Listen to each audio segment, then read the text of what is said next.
Councilmember Brandau. Councilmember Bredefeld will be absent for the entire meeting.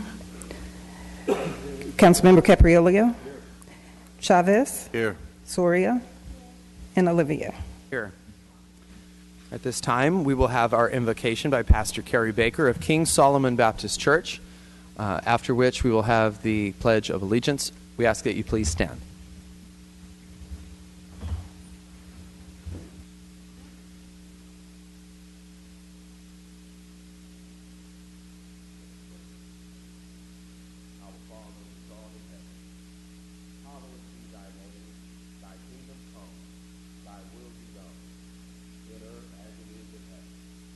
Give us this day our daily bread, and forgive us our debts, as we forgive our debtors. And lead us not unto temptation, but deliver us from all evil. For thine is the kingdom, and the power, and the glory, forever. In Christ Jesus' name we pray. Let us all say amen.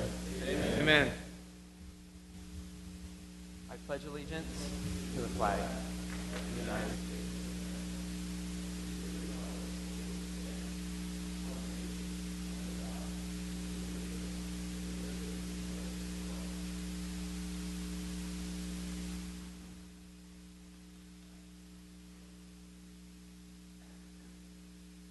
Thank you, Pastor. I'm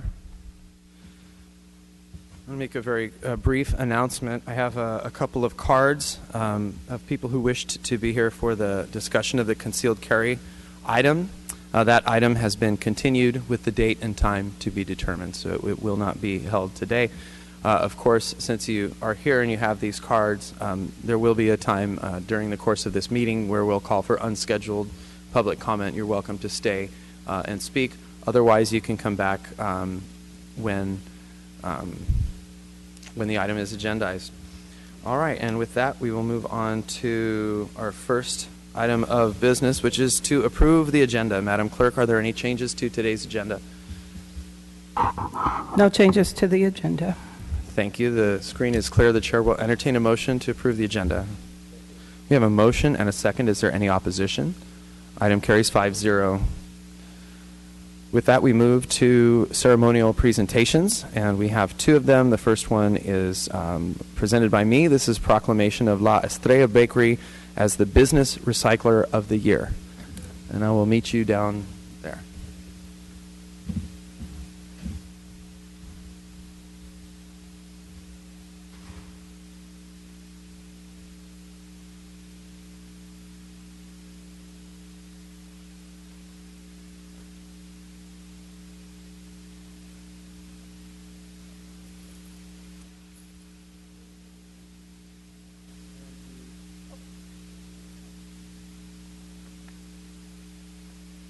Yes. I'm sorry? Okay. And of course, these are important awards. They're presented by one of our local partners, Mid-Valley Disposal, which of course does all the garbage pickup, which is south of, okay, there we go. It's the south part of town. The northern part, of course, is picked up by friends from Republic, but we have a good partnership with these two companies that provide commercial solid waste pickup. Of course, residential still handled by the city of Fresno. The reason why recycling is important, I think I'll leave it to the professionals to talk about it, but we love it when our partners in the community, when our businesses and when our residents step up. So much work can be done before trash reaches the transfer station. And so years ago, it was the push was to get folks to separate their recyclables from their regular trash and use the different bins. And so there was a process to get buy-in from everyone. So when we have companies like La Estrella, which is also in my district, step up and lead the way, it's fantastic, and they deserve to be recognized. So they're leaders in our community. Salvador, what's your last name? Tell me. Suarez. So with that, I'm going to turn it over to Yvette Rodriguez from Mid-Valley so we can learn a little bit more about the recycling process, why it's important, and then we want to hear from Salvador about your bakery, which I am a customer and a great supporter. So thank you very much for being here. Thank you. Thank you so Was I much. right? Did everything You were I say absolutely right, definitely. Thank you for that. So we want to congratulate Sel for receiving the Recycler of the Year Award, 2017 Recycler of the Year Award. My name is Yvette Rodriguez, by the way, with Mid-Valley Disposal. And I actually have the Mid-Valley Disposal family here today. We have Jay Kalpakoff, the owner of Mid-Valley Disposal. We also have 2 recycling coordinators that oversee the commercial recycling services in the city. We have Jessica Vera and Frank. Also, our operations manager, Steve, with us, Steve Wright, and Casey Austin, our government relations. So thank you all for being here. So I'm going to say some few words about why we selected La Estrella Bakery as the 2017 Recycler of the Year. The owner, Salvador, and his wife took recycling as a priority of their operations. And with Frank's help, Sal invited Frank to come out and give a presentation about recycling and their brand new services of recycling food waste. And so Elsa, his wife, and Sal continue to provide education to their employees, making sure that they're doing the right thing each day. Sometimes it's not convenient, as we all know. It can be a little inconvenient at times, so we appreciate their efforts. They've trained all their employees to do the right thing daily. We see their bins filled with cardboard, and it's flattened, which takes a little more time sometimes as well. And behind me, you'll see a picture of their organics bin there. And it's very important because these are 2 laws that were adopted in the state of California. It's AB 341, mandatory commercial recycling, and the new one, AB 1826, which is mandatory commercial food waste recycling. So we're proud of Sal and his team for their efforts and wanting to do the right thing. They've diverted 3,000 pounds of recyclables and 1,800 pounds of organics from the landfill each month. And this is all done by making it a priority every day to make sure they do the right thing. We know that the state recycling goal is to reach 75% by 2020, and we could not do it without Sal and his team contributing to this effort each day. So we thank you again, Sal. We thank you, Elsa, and all your employees for all that you do and keeping our environment clean. So thank you very much.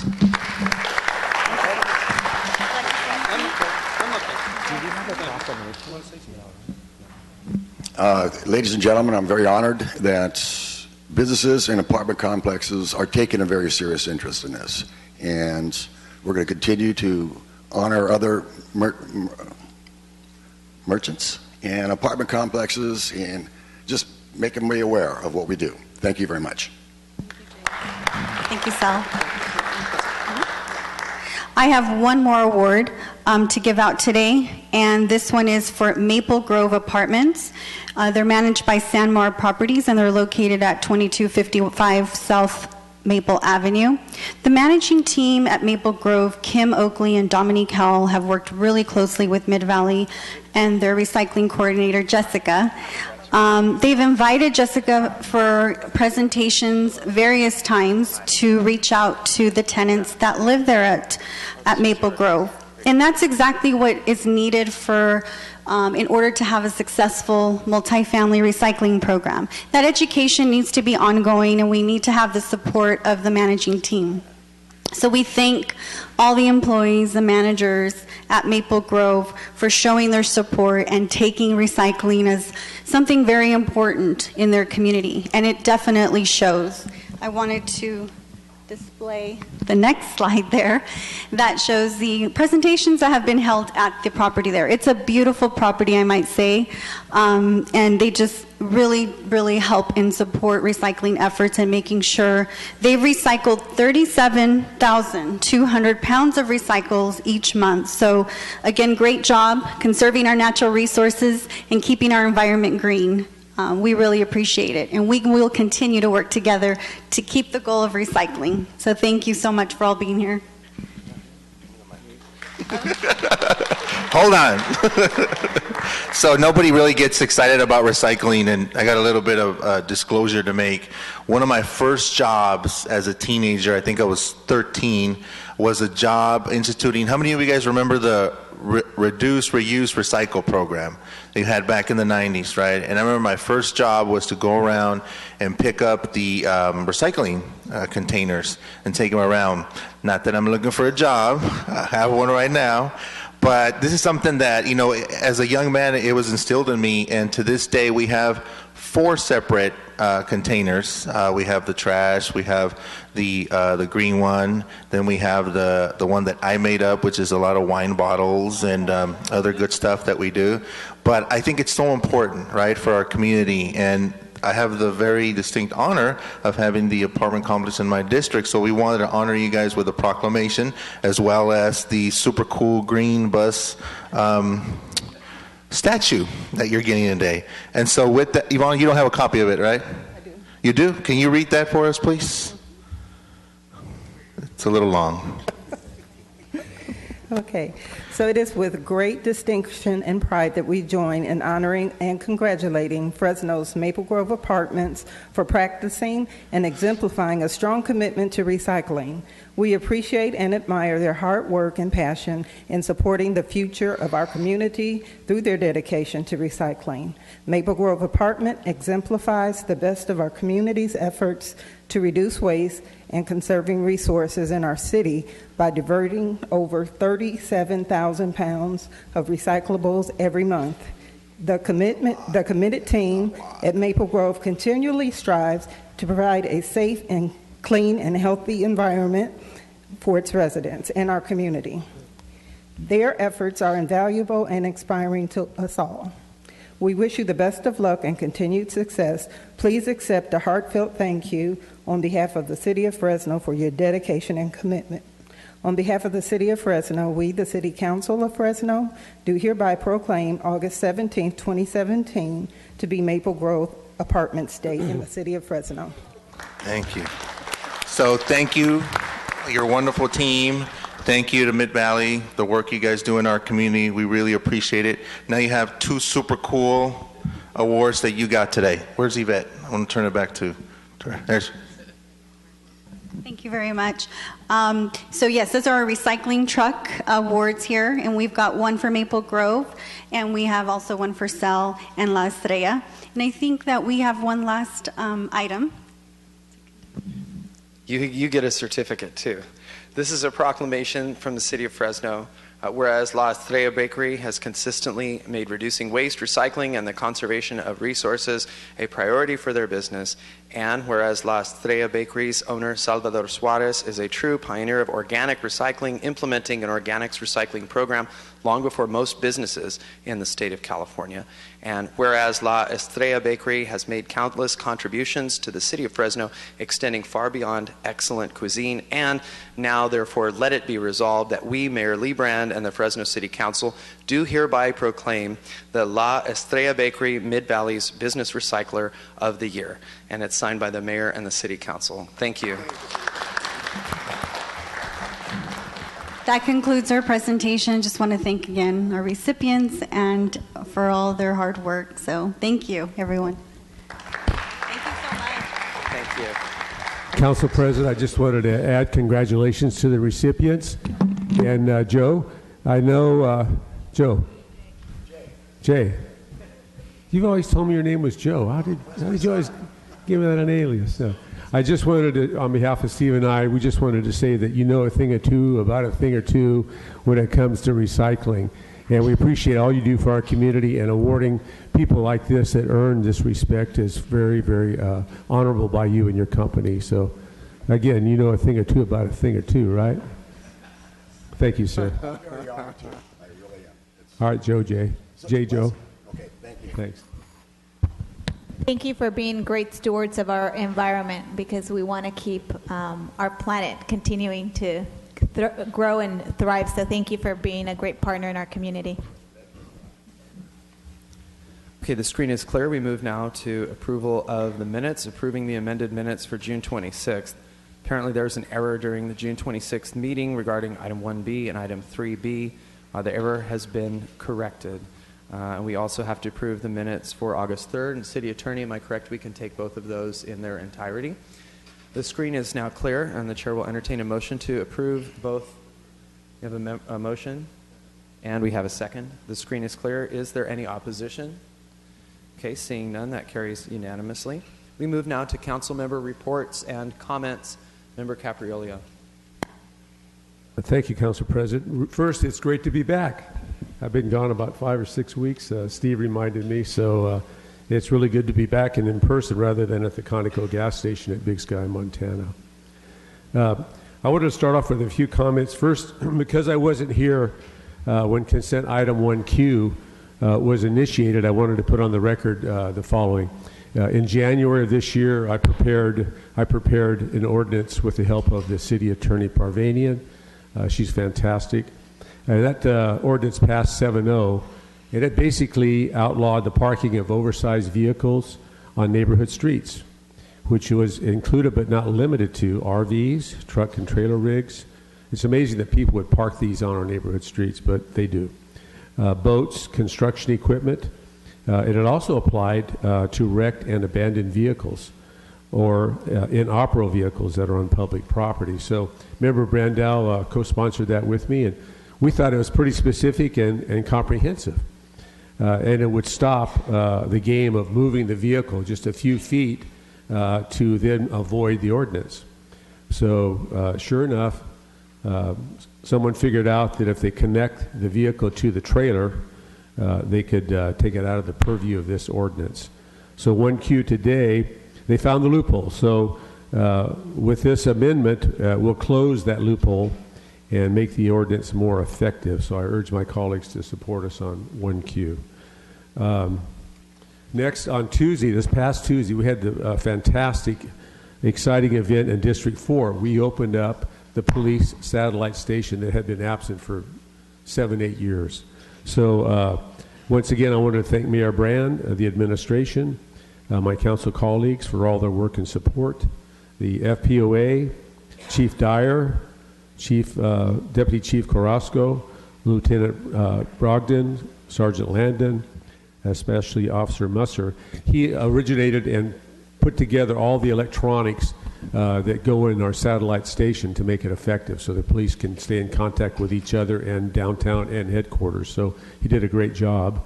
Also from the Fresno State Police Department, Chief Huerta, Dr. Castro, the ASI, that's the Associated Students at Fresno State, a great group of kids, future leaders, no doubt. The residences and businesses that kept advocating and helping me for this riding station. And I see the chief there nodding his head. It was a great day, wasn't it, Chief? It's fantastic. It really, I'd like to share with you a quick slideshow just to show the excitement and what this station means to the area. And we had over 100 people in attendance. I think it was closer to 150.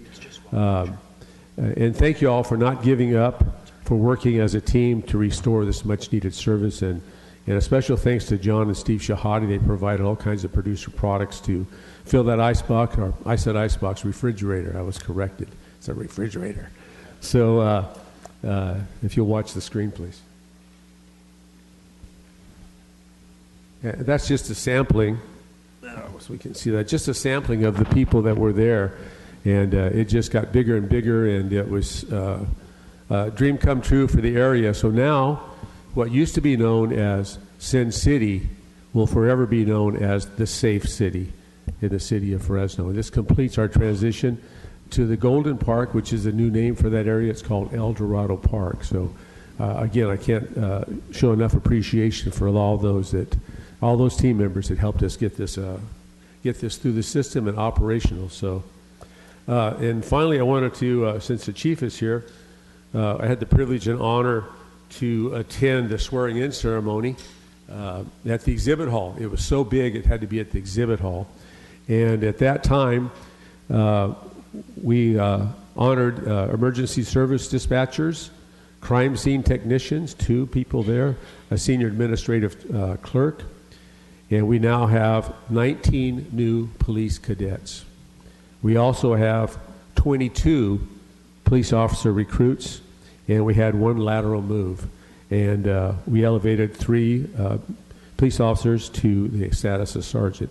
And I know Chief Dyer was so full of pride, and we were too. Member Sori and I were there, as well as the city manager and the mayor. And we're going to hit that mark. We promised the people we're going to hit that mark with police officers, and we're well on our way. So thank you, Chief, and it was a great event. I really enjoyed it. So those are my comments. And I thank you, Council President. Welcome back. Thank you, sir. Member Soria. Thank you, Council President. Just also want to give a couple of updates on some of the events that I attended. I was very proud to participate in the ribbon cutting of the Tuolumne Street Bridge, which was back in early August 4th. I was there along with the mayor, and I think it really represents a milestone for the project, the high-speed rail project, and really shows the investment that is happening here in the city of Fresno. It's great to see new infrastructure, the jobs that have been attained as a result of that. So that was just very exciting to be a part of. The other thing that I just wanted to highlight, I know that there's been a lot of talk already about it, but I do really want to thank the administration, the city manager staff, and our transportation department, FACTS, for the launching of the program. We did a kickoff back on August 8th, right before Fresno City College started classes, to announce this great program that I know already has existed in partnership with Fresno State, that allows students, staff, and faculty to ride the bus for free if you purchase your student ID. I think that when we're talking about increasing ridership in our community, this is a great way to do it, amongst all the other benefits that it brings to people now having the ability to get to school, get to work, and be successful here in our community. So very excited about that. I know that I've heard from other local partners that are interested in continuing to see if we can work. Fresno Unified has expressed interest. I also heard from parents from University High School. Since they're a charter school, they have their own separate boards. So I think looking at them, because I know that some parents contacted me directly, wanting to see if they could also benefit since they were on Fresno State campus, but I got word that they couldn't, that they would have to go through their board since they have a board. So I'd encourage administration, also FACTS staff, to see if you guys can circle back with them, because I know that there's interest there from other parents and other folks from the community. I also just wanted to remind folks in District 1, we are having the community participatory budget meetings. Our first one is coming up this August 21st. It will be at Slater Elementary at 6:30 p.m.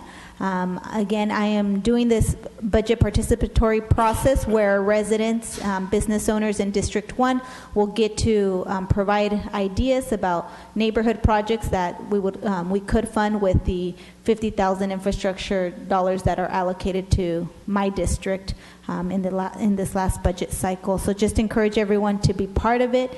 We want your input, and so just encourage folks to attend. Thank you.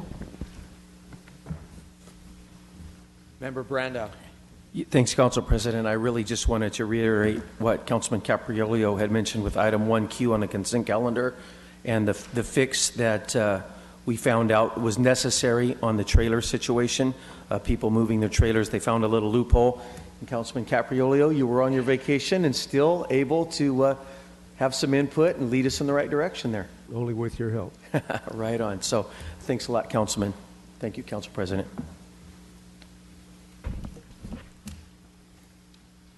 We now move to the consent calendar. Are there any council members who wish to remove any item from the consent calendar today? Member Caprio, or let's start with Member Soria. I'd like to pull item 1J, and then hold on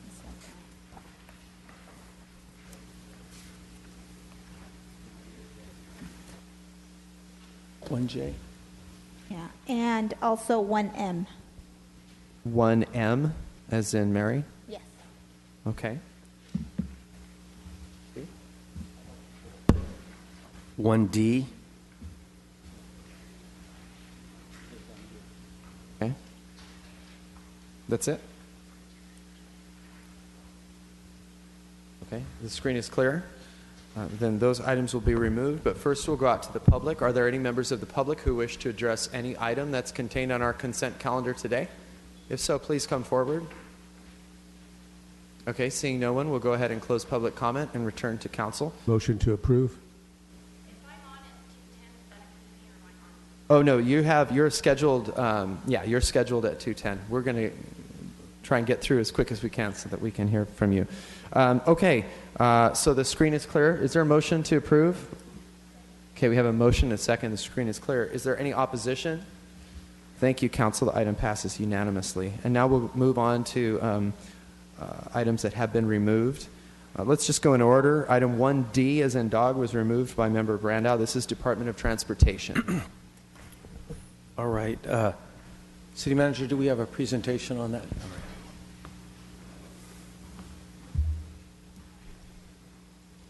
There we go.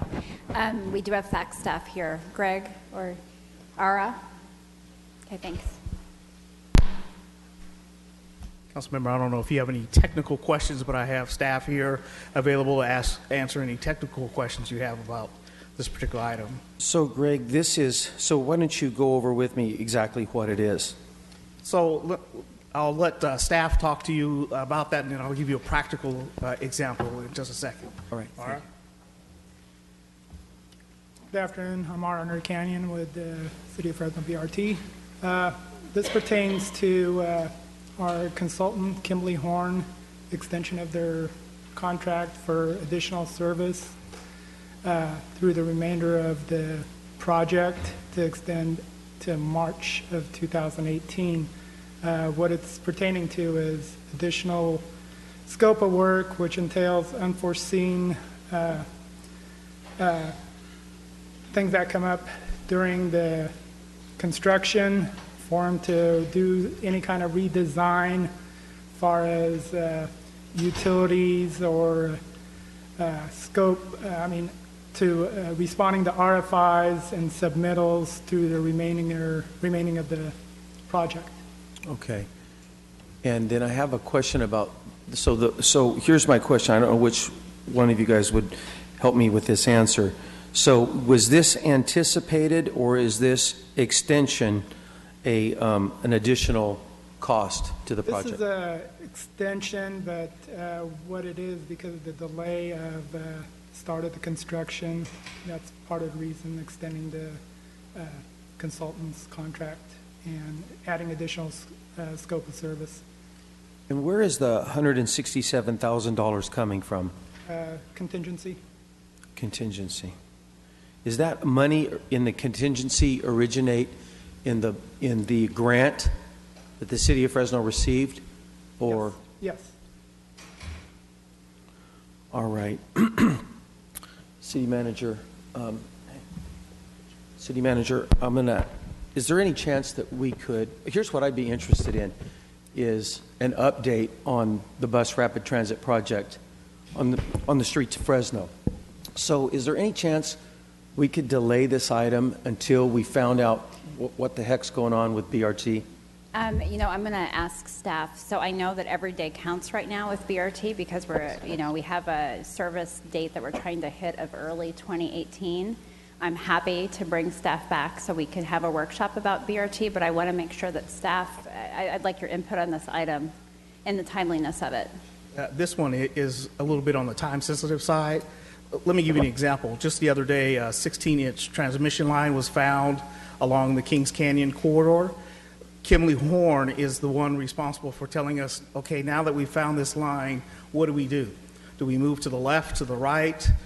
Do we back up? But the longer we wait to do this, that means the longer the delays on Kings Canyon. And I'd hate to, this is in front of Ventura TV, actually, in Councilmember Chavez's district. So we'd like to see this move along, but we'd love to give you a presentation on what's going on with BRT. Okay, well, I don't want to stall anything, just to ask a question. So I think for myself, for my colleagues, I'm going to have to wait until we have that presentation to be supportive of any additional spending or contracts. But I withdraw the idea of continuing the item, and we're free to vote on it today. But all right. Member Chavez. Thank you. Mr. Barfield, thank you for the help.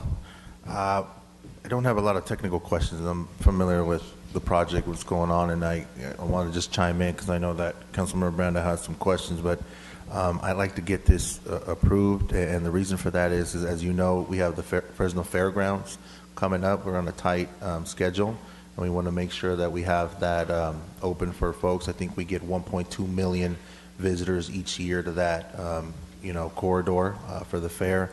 but be more than happy to support having a presentation on the entire system and see kind of like where we're at on that. So with that, I'll make the motion to approve, and but you guys will come back and give us a presentation on an update and where we're at. And I know that within that update, we'll have the completion date before October on the Kings Canyon Ventura corridor, right? Yes, sir. Yes, sir. Thank you. We have a motion to approve by Member Chavez. I'll go ahead and second that motion. I just want folks to know that I do share my colleague, Councilmember Brandau's concerns. Obviously, I think with this council, I think we're especially hard on change orders and those things of that nature. And so I'll go ahead and I'll support this today because of that sense of urgency requirement. But I also want to join with Member Brandau in expressing my interest as well in getting that briefing. Obviously, the thing runs through my entire district, and it's so very important. And I mean, I drive by and I see the construction, I see the progress, and you know, to my untrained eye, it looks like it's okay, but then I see this. So the sooner that staff can prepare something and come back to us, the better. And Yeah, I and we appreciate will- that. And I'm even happy to meet staff out in the field and actually look at the what's going on out there. So Yeah, and we will meet with staff and get it scheduled as soon as possible. very good. Thank you. So we have a motion and a second. The screen is clear. Is there any opposition to this item? Okay. Item carries 4-1 with Member Brandau voting no. Thank you, Council. Okay. Thank you, staff. We move now to item 1J. This was pulled by Member Soria. Item 1J. This is the Parks Department authorizing renewal of senior hot meal site. Oh, Sean. There you are. Go ahead. No, go ahead. I was just going to say, Sean Schaefer with Parks. Good afternoon, Council. And we are bringing the annual agreement with the Fresno Madera Area Agency on Aging to provide meal service at 6 sites. Perfect. I just have a couple questions in regards to the programming. I support the programming that you guys do and provide through the Senior Meals Program. Just wanted to know, in terms of on an annual basis, how you guys select the sites. I know that you guys have 6 sites.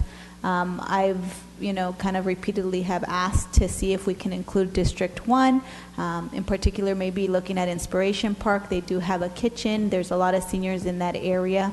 I've gotten some feedback. I'd like to see how we can, if not this year, I would like to see it this year, but if not this year, how we can incorporate District 1, a location in District 1, so that the seniors in that area also have the benefit of these senior meals. No, that's an excellent question. The way the sites were selected is we had 15 sites prior to the Great Recession. When we had to constrict the sites, we tried to geographically locate them throughout town. So we currently are at Senior Citizens Village, Pinedale, Lafayette, Mosqueda, Mariella Brown, and Ted Seawolls. So those were the sites that were selected. So the partnership that we have with FM AAA is to deliver about 38,000 meals per year. So there's an action plan that's in place that is pretty much set for this year.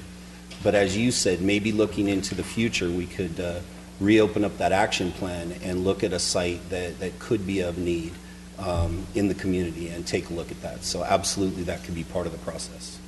Okay, great. Well, I will support it today, but I will really encourage that, if it comes next year, I'd like to see District 1 incorporated somehow so that the seniors in my area who maybe can't, come to District 3 or District 5 moving around, especially when I have neighborhoods west of the 99 that have lack of access to public transit.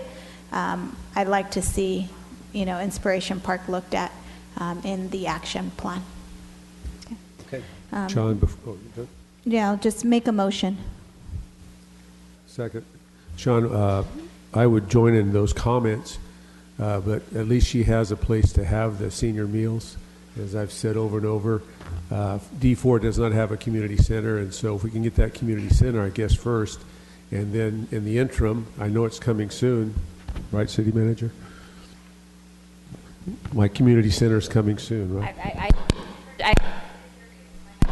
There we go. go. No, I heard you the first time. I was Okay. just holding my response. Okay, Fair but anyway, in the interim, when that comes, we can hopefully be in line to enjoy those senior meals with our seniors in District 4. Okay, so we have a motion and a second. The screen is clear. Is there any opposition? Okay, seeing none, the item carries unanimously. Thank you Okay, very much. that can go relatively quickly, so just hang on 1 second. Scheduled speakers. This is a hearing. Let's go ahead and take our 2 o'clock Development and Resource Management item. This is hearing to consider annexation application, and then we'll do our scheduled. Wait, did we do 1M? Yeah, No, right? we have not. No, we did not? No. Okay, hang on, Darm. We have another one that's been removed by Member Soria from the consent calendar. This is item 1M as in Mary, authorize the city manager, and this is the fire department. Hi, Chief.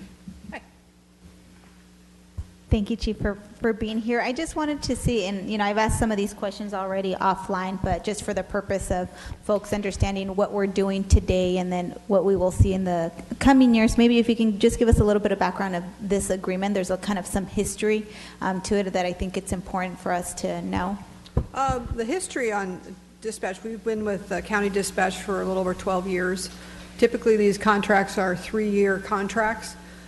This year, we are trying to work out some details. I want to make sure that we're getting everything that we need to provide the best dispatching service. And so that's why we're asking just for a 1-year contract to give us some opportunity to do that. Prior to that, we used to be with PD. They would dispatch us. This is has been a very efficient contract. I think the calls come out to about $17 per call of the 44,000 calls they dispatch us on. What about for response times? Do you guys have an idea if there's an impact in response times? Because I know that, at least in my understanding, the calls still come into Fresno PD dispatch, but then they are transferred over. That's kind of my understanding. They go into the PSAP is CHP, and so calls go in there all around this county, and then they are transferred at fire, medical, or other emergency. If it's fire or medical, it goes to the county fire dispatch. County fire dispatch dispatches for the American Ambulance and about 9 other fire departments within the county. If it's a PD call, it goes to Fresno PD. And is there a reason that we ended up changing it from the existing, I guess, dispatch structure that we had with PD versus the county? You, in your thought, we're more efficient in this way? Yeah, we got a higher priority of response. Our response time was much quicker through this avenue than the other. Okay, great. I think those are all the questions that I had. Thank you. Chief, before you go, so I'm wondering why the CHP gets the first call. That's Is that a protocol? That's the way it's practiced throughout the state. They're the keeper of the PSAP, the primary dispatch, and whether it be this county or any other county, that's how the calls typically roll in. Is there a way to improve on that, or are you satisfied with it? No, that's Works. pretty efficient. We want to keep you guys efficient and help you any way we can. Yeah. If we can make it better for you. And then it goes to you, and then from you it goes to the county? Is that No, right, Mark? CHP transfers the call. If it's a fire or EMS or a medical emergency, it goes to the county dispatch, which is what this contract is, county dispatch. They dispatch simultaneously American Ambulance and the fire units, whether it be for the city of Fresno, North Central, Sanger, Selma. They handle all of those. It's a one-stop shop, and it's very efficient. Okay, thank you very much. Appreciate it. Is there a motion? Motion. Second. Okay, we have a motion, a second. The screen is clear. Is there any opposition? Okay, item carries unanimously. Thank you, Council. Let's go ahead and hear from Darm on the 2 o'clock item, the hearing to consider annexation application. These usually go very quickly, so let's go ahead and do that one, and then we'll do our 2:10 scheduled communication. All right. Good afternoon, Council President, Council members. Philip Segrist with the Development and Resource Management Department. This afternoon you'll be considering the following applications pertaining to the northeast corner of Temperance and McKinley Avenues. Those are annexation application 17-2, rezone application 498, and track map 5434, and the related environmental assessments. No changes have been made to the staff report or recommendations or considerations. This was unanimously approved by the Planning Commission. The applicant is in agreement with the conditions of approval. Staff has prepared an additional presentation at your request, and this concludes my presentation. And staff is also available to answer any questions. Thank you. Okay, very good. Thank you. The screen is clear. This is in District 4, motion to approve. Okay. We have a motion and a second, and the screen is clear. Is there any opposition? Oh, right. Is there anyone here from the public who wishes to address this agenda item? Please come forward. Okay, seeing none, we'll bring it back to council. And there's a motion and a second. Is there any opposition to the item? Seeing none, the item passes unanimously. Thank you, staff. Appreciate that. Move now to 210, scheduled communication. Is Miss Mary Esther Correa here? No? Okay. Okay. The next item, we have 1, 2, 3 items. So we have Melissa Fairless here, Kimberly Castro here, and Tyrone Carter here to discuss medical marijuana. Each person receives 3 minutes. So what we'll do is have Melissa come forward first, give us your name and address for the record, and then you'll have 3 minutes. Hello, my name is Melissa Fairless. I live at 229 North Timmy in Clovis, California. I'm coming before you today, even though I know that you're not voting on this issue. I think it's something that you guys should be looking at before you vote on it, so that's why I'm here a week before. So that's why I want you to understand why I'm here. I'm here, again, I am a certified drug and alcohol counselor through the state of California. I've been working with addicts and alcoholics for 20 years, trying to help them repair their life. So I'm here to let you know that I would like for you to not have any medical marijuana dispensaries. I know a couple weeks ago you had talked about you wanted to see what some of your neighboring communities are doing. Well, Visalia voted against it, and the mayor has done a commentary article on August the 4th, and I don't necessarily like to read things to you guys, but I think it's imperative that you know what's going on in Visalia. He does state some facts that are happening in some of the communities that do have medical dispensaries and what is actually happening out there. The crime rates have gone up, homelessness have gone up, law enforcement is more busy. They talked about traffic incidences. So I know that you had mentioned about how you guys are hurting financially in the city of Fresno. Those were your words a couple weeks ago. I think that we need to look at different ways in order to come up with revenue other than taxing that and having those dispensaries here, because again, in this article that I really encourage you guys to look at, he states that it is hard to regulate because it is a cash business. So how are you knowing that what is going to be coming forth in taxes is actually what they are generating in regards to profit? So I would like for you guys to look at that article from the mayor of Visalia. They voted against it, and they said basically it is a social issue as well. So if you can look at that article, he does cite some incidences in Denver as well and some other communities in other states that have put those dispensaries up. You also made the comment a couple weeks ago about we went back and forth about the amount of plants. 6 is the state law. I'd like to see none. But my question to you is, when you were trying to figure out the amount, unless somebody is, I'll finish in just a second, unless they are addicted or they are selling it, they don't need more than 6 plants. That's the bottom line. So I would like for you to look at that article, and I thank you for allowing me time to let you know where I'm at. Thank you for your comments. Our next speaker is Kimberly Castro. Please come forward, give us your name and address for the record, and you'll also have 3 minutes. All right, good afternoon. My name is Kimberly Castro. I live at 4491 East Terrace Avenue here in Fresno.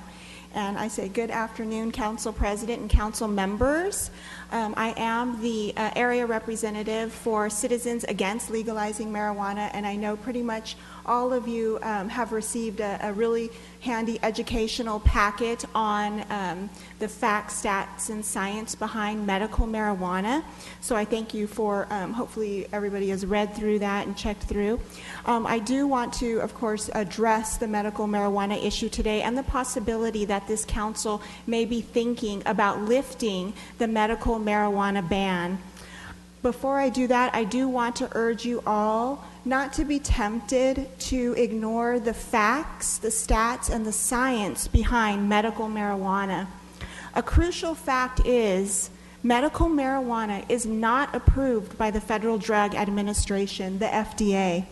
In order to protect the public, the FDA does have stringent and evidence-based standards that it uses to protect all Americans from the dangerous and fraudulent drugs. The only two FDA-approved medical marijuana drugs are Marinol and Saviax. Many say that one needs a doctor's prescription to obtain medical marijuana. This is not true, guys. And the fact is, no doctor in America can legally prescribe and actually prescribes marijuana. It would violate the acceptable use of their Drug Enforcement Agency authorized prescription drug pad. What the state law requires are not prescriptions, but their recommendation notes or their letters from a doctor. Also, another fact is that the same doctor who issues the recommendation also releases himself or herself from any responsibility after that recommendation is given. Another fact is, never in history has the FDA ever authorized a form of medicine that is lit up and inhaled. Another fact is, the doctors who are willing to write these recommendations send the patient to a dispensary, a home, or a backyard, not to a pharmacist, not going through a pharmacy. That's another important distinction. And lastly, with all my heart, I do feel empathy and compassion for those who truly need it. The cancer patients, the HIV/AIDS patients, the multiple sclerosis patients, but let's be realistic. The people who have come to this stand here through the last month and a half, do we honestly think and believe they're truly cancer patients, HIV patients? Unfortunately, no. They just want their weed. And truly, medical marijuana is just hyped up weed. It's basically recreational marijuana. So I ask you, please do not lift the medical marijuana ban until it's FDA approved and it's not against federal law. Thank you for listening. Thank you for your comments. Our next speaker, Tyrone Carter. Please come forward, give us your name and address for the record, and then you'll also have 3 minutes. My name is Tyrone Carter. My address is 541 North Palm. That's the address of the church that I pastor. I'm not going to give my home address because I don't want anybody coming by my house.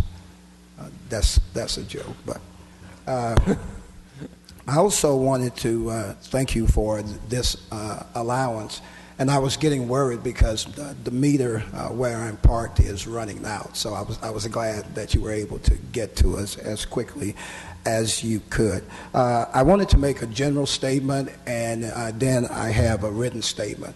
My general statement is that as an American, as a Christian, and as a pastor, I'm deeply concerned about the things that are happening in this great country in which I live.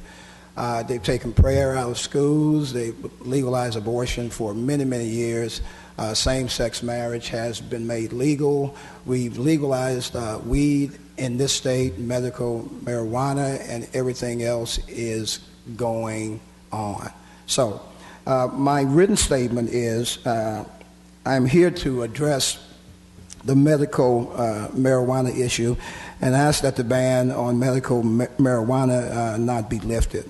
And I urge you, all of you, not to be deceived by the science and the facts behind medical marijuana.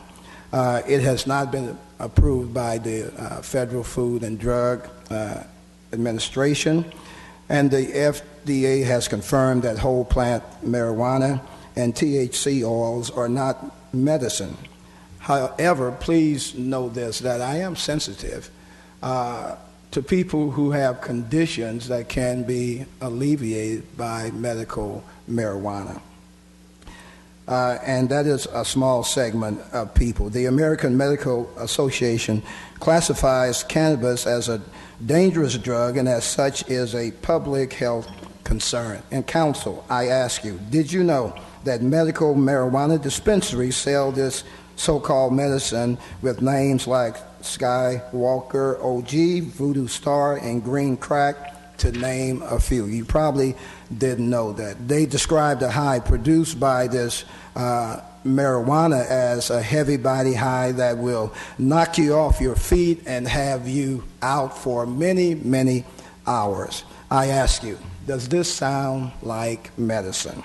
This is simply recreational marijuana disguised as medicine. I ask you, I beg you, I implore you, that you do not lift the ban. Let's keep this at a minimum. God bless you, and thank you. Thank you for your comments. Melissa and Kimberly and Tyrone, just wanted to let you know, I don't anticipate that there's going to be anything brought forward on medical marijuana probably until around Christmas time or even later, maybe into next year. So there won't be anything next week or probably even this year. So just to give you the heads up. Okay, that concludes scheduled communication. Let's go ahead and do unscheduled communication at this time. Are there any members of the public who wish to address the council on any item that is not contained on today's agenda?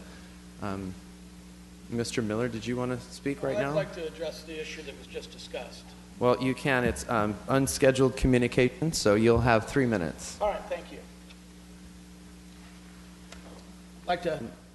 And then, ma'am, we'll get you next. I'd like to express my condolences to the families of the 13 people who were killed by the terrorist attack in Barcelona today. And I know that we're all supportive of them. In June of 1776, the Second Continental Congress charged 5 men with the job of writing the Declaration of Independence. They were Benjamin Franklin, John Adams, Roger Sherman, Robert Livingston, and Thomas Jefferson. Thomas Jefferson wrote the Declaration of Independence draft between June 11th and 28th. He presented it to John Adams and Benjamin Franklin. They made some changes, some suggestions. He presented it to the Second Continental Congress on July 1st. They made some changes, and it was ratified on July 4th of 1776, and we rightly celebrate that document. That document states, and these are familiar words, "We hold these truths to be self-evident, that all men are created equal, that they are endowed by their Creator with certain unalienable rights, that among these are life, liberty, and the pursuit of happiness, that to secure these rights, governments are instituted among men, deriving from their just powers from the consent of the governed, that whenever any form of government becomes destructive to these ends, it is the right of the people to alter or to abolish it, and to institute new government, laying its foundation on such principles, and organizing its powers in such form as to them shall seem most likely to effect their safety and happiness." The people of the state of California legalized the medicinal use of marijuana with Proposition 215 years ago. The people of the state of California legalized recreational use of marijuana in November. It's a done deal. The FDA has not approved the medicinal use of marijuana. The FDA has a website to which they say, "Why haven't you approved it for medical uses?" To date, the FDA has not approved a marketing application for marijuana for any indication. No pharmaceutical company is going to produce the studies necessary to approve marijuana for medicinal purposes because you can grow it in your backyard or inside your house if the laws regulate that. But No pharmaceutical company is going to spend the millions and millions of dollars to do a study on medical marijuana because you can grow it. That's why it's not approved. It's not approved because it's not effective. It's not approved because it's not safe. In today's approval situation, people who work in this industry, and I'll finish up, people who work in this industry have said, today, aspirin and penicillin could probably not get approved by the FDA. These are good things. We live in wonderful times.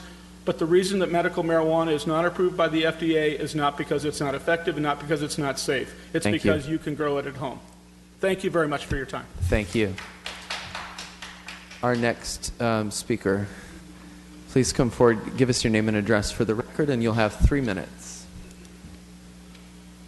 I wanted to add on to the cannabis thing. I'm Eve Henson, and I'm at 1262 College Street in Tower.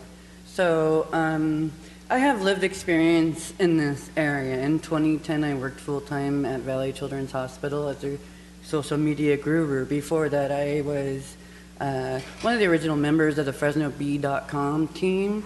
Launched it, got everything going, worked for McClatchy for many years until I triggered with PTSD and something called functional neurological disorder, which is really misunderstood. And I lost my ability to talk, to walk, to provide basic self-care, and to be a mother. I lost my ability to work. I lost my ability to even be understood because the words that came out of my mouth did not make sense, and what I was understanding did not make sense. I had a big memory gap that happened. I lost 6 years for sure, and that included the birth of my daughter. I lost a house. I lost a career. I lost a place where I belonged to my people because on top of it, I'm autistic. So I had to recover in a neurotypical world without my people and who didn't understand the difference between severe mental illness and autism and how that interacted. I was put on so many medications here. The doctors could not help me. They would not help me. They did not know how to help me, and they sent me home with no help. It wasn't until 2013 in Stanford that I got help and found out I was addicted to all of these drugs that I did not need. I was so over-medicated that I detoxed. I ended up coming off of all those drugs. They kept me on 1 Ativan a day. I didn't know it was addictive. I was on 5 or 6 a day easy, okay? I was on cannabis. I didn't start that until 2010 because of the pain that goes along with all of this, that goes along with PTSD and mental illness. I am on cannabis right now. It's the only way I can be out in public and speak and stand and see all of you. I have spoke to over 800 or 900 CHP law enforcement and first responders about this to break the stigma. What happens when we have rules that don't lift and we have rules? I have to do unsafe things to go get my medications, okay? I have to go to places I don't want to go. I have to do things I don't want to do. I am a mother. I'm an autistic mother of 2 autistic boys and one awesome neurotypical girl that utterly confuses me. She's amazing, though. And neurotypical would be like you all. So I just want to say there's compassion and then there's judgment. You can't have judgment until you truly understand where we come from. And I have been on the street, and I have been on the bus bench. I wasn't quite homeless, but I was drooling, and I was crazy, okay? I have come a long way, and there are no services here for us, okay? I was online today, and you have the last president of National Alliance for Mental Illness, Fresno, saying we give up on the mental care system here. So thank you, and please understand at Stanford, they said, do the cannabis, get off of all this other stuff. So Thank you for your comments. Is there anyone else who wishes to address the council on any item that's not contained in today's agenda? Please come forward. Okay, come forward.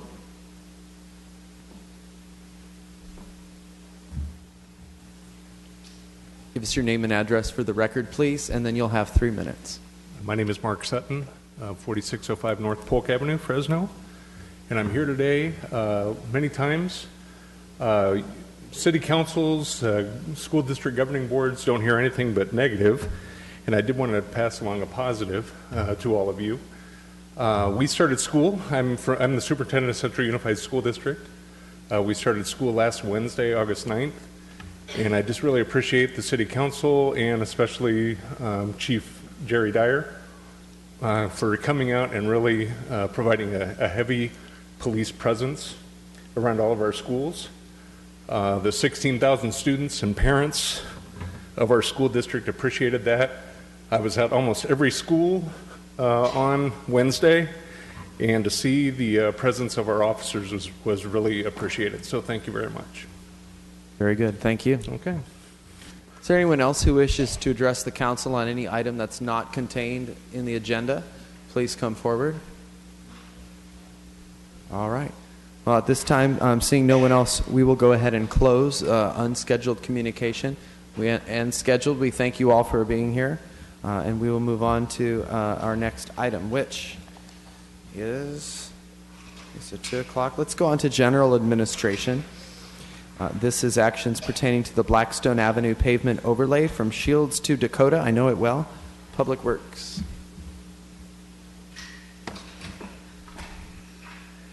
Good afternoon, Council President and Council members. My name is Brad Kerner. I am the Capital Projects Design Services Manager. I am here today to talk about the Blackstone Avenue overlay between Shields and Dakota.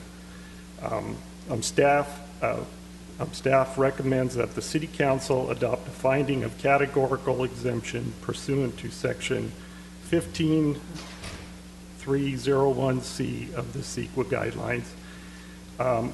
Award a contract to AG Construction in the amount of $640,585 as the lowest responsive and responsible bidder, and authorize the Public Works Director or his designee to sign the construction contract on behalf of the city. This project will provide an asphalt overlay to correct existing deterioration of Blackstone Avenue pavement and increase the life of the pavement surface while providing a smooth riding surface. The project will also update curb ramps to ADA standards. There was a notice inviting bids. It was published on May 24th, 2017. It was posted on the city website, faxed to 13 building exchanges, and 6 sealed proposals were received on June 27th, 2017. AG Construction was found to be the lowest responsive and responsible bidder. Staff also performed a preliminary environmental assessment of the project, determined the project to be categorically exempt per Section 15301C of the CEQA guidelines, which exempts the repair and maintenance of existing facilities with little to no expansion of the existing use. There's a fiscal impact. The overall cost of the project will be $828,500. It'll be fully funded with regional surface transportation program funds, and there will be no impact to the general fund. So in conclusion, staff recommends that the City Council adopt a finding of categorical exemption pursuant to Section 15301C of the CEQA guidelines and award a construction contract to AG Construction in the amount of $640,585 as the lowest responsive and responsible bidder, and authorize the Public Works Director or his designee to sign the construction contract on behalf of the city. Thank you for your time, and I'll answer any questions that you might have. Thank you. At this time, we'll go out to the public. Are there any members of the public who wish to address this agenda item? If so, please come forward. Seeing none, we'll close public comment, return to council. This is in my district. I'm happy to make that motion to approve. It's a great project. Really looking forward to having that completed. Okay, we have a second by Member Chavez. The screen is clear. Is there any opposition to this item? Okay, seeing none, it passes unanimously. Thank you, staff. Item 3B, approve the acquisition of many square feet of street right-of-way. And this is also Public Works Department. And this is going to be in District 2, Member Brandow. Council President, members of the council, Craig Hansen, Real Estate Services and Public Works. Actually, I'm up here on 3B and 3C, which kind of go hand in hand. 3B, which is the Adamus LLC property, is about 200,000 square feet of street and trail easement. It's zoned corridor mixed use, CMX.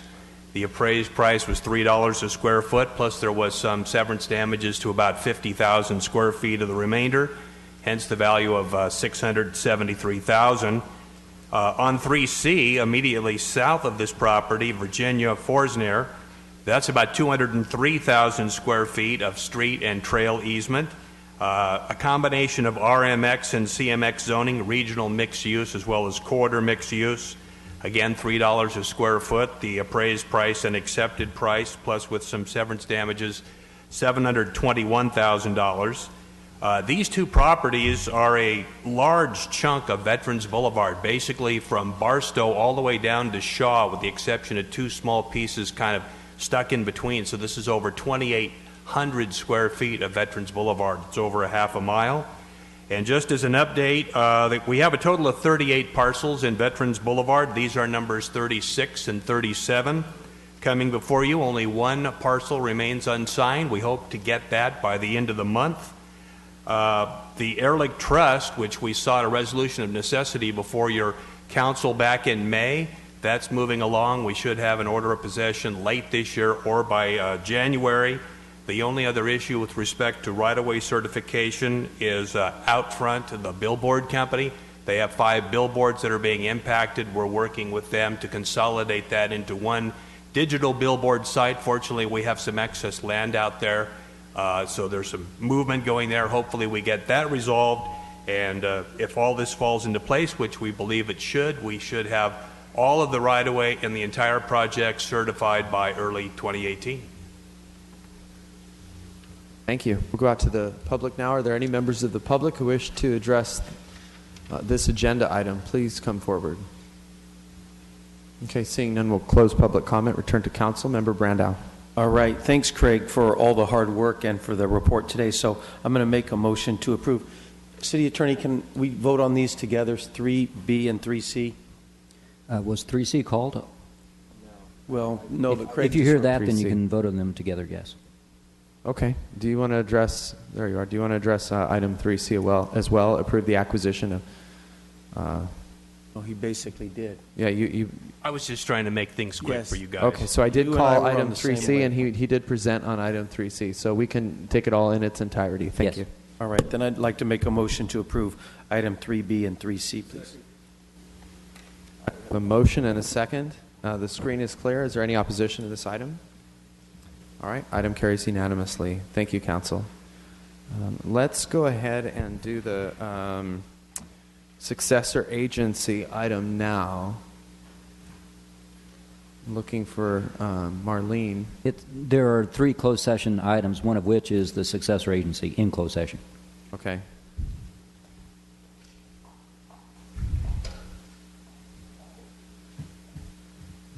Okay, let's go ahead and just go into closed session. City Attorney. Yes, we have 3 items in litigation: Cell versus the City of Fresno, also Rodriguez versus the City of Fresno, and also the City of Fresno versus the California DOF.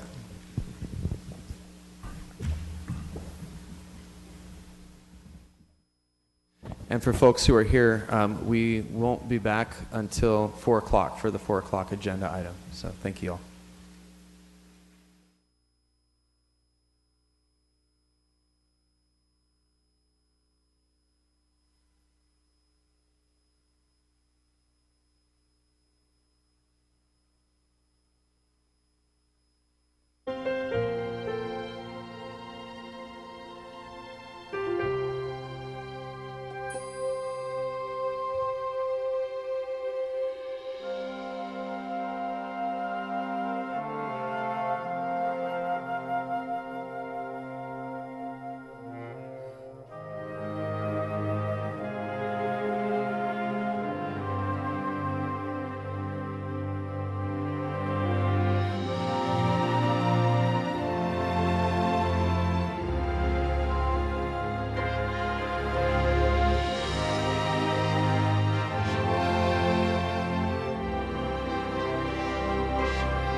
Good afternoon, ladies and gentlemen. The time is 4:10, and we'll go ahead and begin our 4 o'clock matter.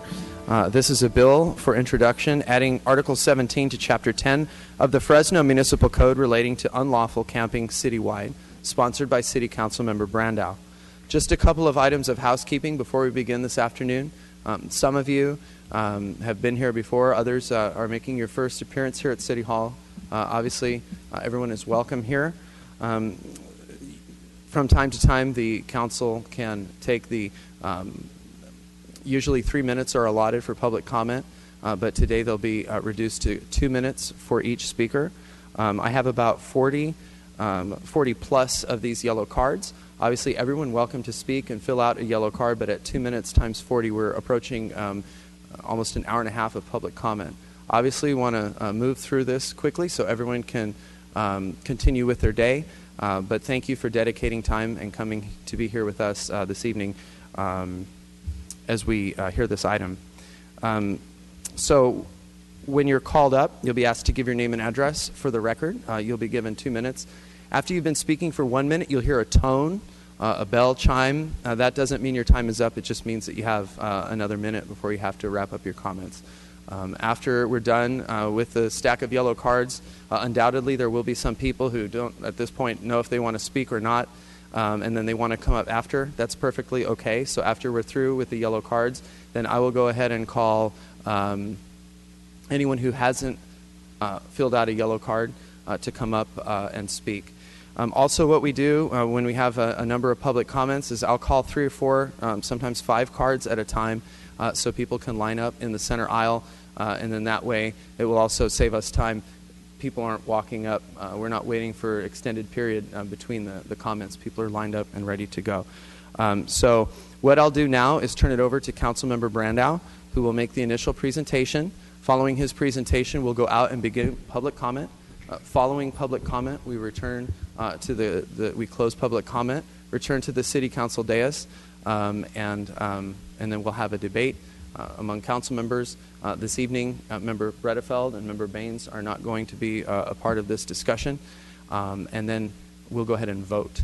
So this is just the very beginning of the process. Thank you all for being here, and at this time, we'll turn it over to Councilmember Brandow, the sponsor of this item. Thank you. Well, thank you, Council President. So normally, my style is to kind of wing things and just ad lib, but my staff really wants me to avoid that. So I'm going to do a little bit more reading than I normally do. And in that, I want to first thank my staff for helping me get prepared for this day. Robert Jeffers, who you see here is my council assistant, and my chief of staff, Lindsay Barsamian, both been very helpful to get us to this point. So I appreciate that. My ordinance, the Unhealthy and Hazardous Camping Act, is my response to a cry from help from Fresno residents and business owners. They're asking all of us, the City of Fresno, to do something about homeless-related camping and crime issues, right? And they have been for months. We're showing some photos on the screen today as I'm speaking. These are the types of things that every council member gets called out to. And indeed, many of these photos are taken from different locations throughout the city, but they exist almost everywhere in the city. And this ordinance is a response to some of the stuff you see here. I do, however, despite the fact that my ordinance is to help eliminate these problems, I want to say that I want to help the homeless as well. They can receive help as we stop enabling these type of negative behaviors that you see on the screen in front of you, and give them a firm push towards services that are currently offered to them. And so you might consider this a tough love approach, and I'm not afraid to use that phrase. I believe that it could be helpful to the homeless. So if this ordinance helps our residents, our businesses, and indeed the homeless, then I consider it a win-win-win, and everybody can win. The Unhealthy and Hazardous Camping Act will make some camping-related behaviors illegal citywide. Behaviors such as pitching tents or cardboard structures, cooking, bathing in and or on public property and facilities like fountains, and also, honestly, defecating is already illegal, and that's been brought to my attention. But we have not seen that problem arise to the point that is now until recent months. So for some reason, that's becoming a thing. Someone doing these activities after this ordinance is adopted or set in motion could go to jail and or be assessed a fine. It's important to note that if someone violates this ordinance and prefers to go to a MAP Point facility, and soon MAP Point will be mobile, they could go to a MAP Point facility where they will be introduced to a caseworker, and they can begin the process of being assessed for what their own personal or living needs are. The caseworker would help them. So we have wonderful partners in our city that are already doing great things for people that need help. And there's a segment of our folks that for whatever reason, they choose not to grab a hold of this help offered to them. So they will be given a choice if they violate this ordinance to go to jail or to go to a MAP Point facility and get some help. MAP Point facilities such as the Pavarillo House, the Rescue Mission, Naomi's House, these are our partners that are currently offering services. Even before then, and we're hopeful that most of them will just move on and stop the camping behaviors. So they have options. I want to take away the option that we've been currently using, which is enabling them to continue the behaviors that you see on the screen behind me, which has really been damaging to our city. So either way, these individuals and their belongings will be treated with dignity. The law will be used fairly, and it will also be used citywide. This isn't, I got criticized earlier on social media, somebody thinking that this is about myself and North Fresno. To be honest, this is happening in North Fresno, but it's happening in the center of the city, the south, and all areas of town. And we hear about it from everywhere. So other people say, Brandau, why don't you just stick to Northwest Fresno? But the truth is, my colleagues are all having the same problem. And indeed, if I'm having the problem, my guess is Esmeralda and Clint are having twice the problem, and maybe Oliver, who's not here today, is having 3 times the problem. But we have to do something about it. So sometimes I wear my District 2 hat, but sometimes I have to wear my citywide hat. That's what I'm trying to do today. I've expressed my concerns early on with Mayor Brand, and I'm glad that he recognizes the need for such an ordinance, is very supportive of me. I'm going to ask him to speak in a moment. I'm also glad to have the support of Chief Dyer, and it's really conversations with the police department, especially Sergeant Dewey of the Homeless Task Force, and also Northwest Policing District Captain Burke Farah, who've been instrumental in helping me formulate this ordinance. The Fresno PD simply sees this as a tool in the toolbox. And let me stop right there to clarify what that means, in my opinion. This is not a sweep of homeless people off the streets of Fresno. It's a tool in the toolbox for obstinate people who've been choosing to camp instead of get help. It's a tool in the toolbox. It's going to be used. I don't want to use the word sparingly, but let me say this. It's not going to be a sweep of the homeless, okay? I have to reiterate that from time to time because I don't want people misunderstanding what we're trying to accomplish today. And so I'm also thankful for the support of the Fresno Chamber of Commerce as they represent the business needs of our community. My guess is, if I was being honest, for every resident that complains, in my district at least, I have 2 businesses that complain. It might be 3 businesses that complain for every residence. Our business owners who employ us and serve us are crying out for help. And many times their customers are harassed. And I'm the type of guy that I can walk right past somebody that's trying to harass me or stop me from accomplishing that business. But many of our residents feel intimidated and fearful, and it's unpleasant, and they avoid those places of business, which is really unfair to our business community. So I am happy to have the Fresno Chamber's support. And I'm also happy to have the support of some of our service partners, like the Fresno Rescue Mission.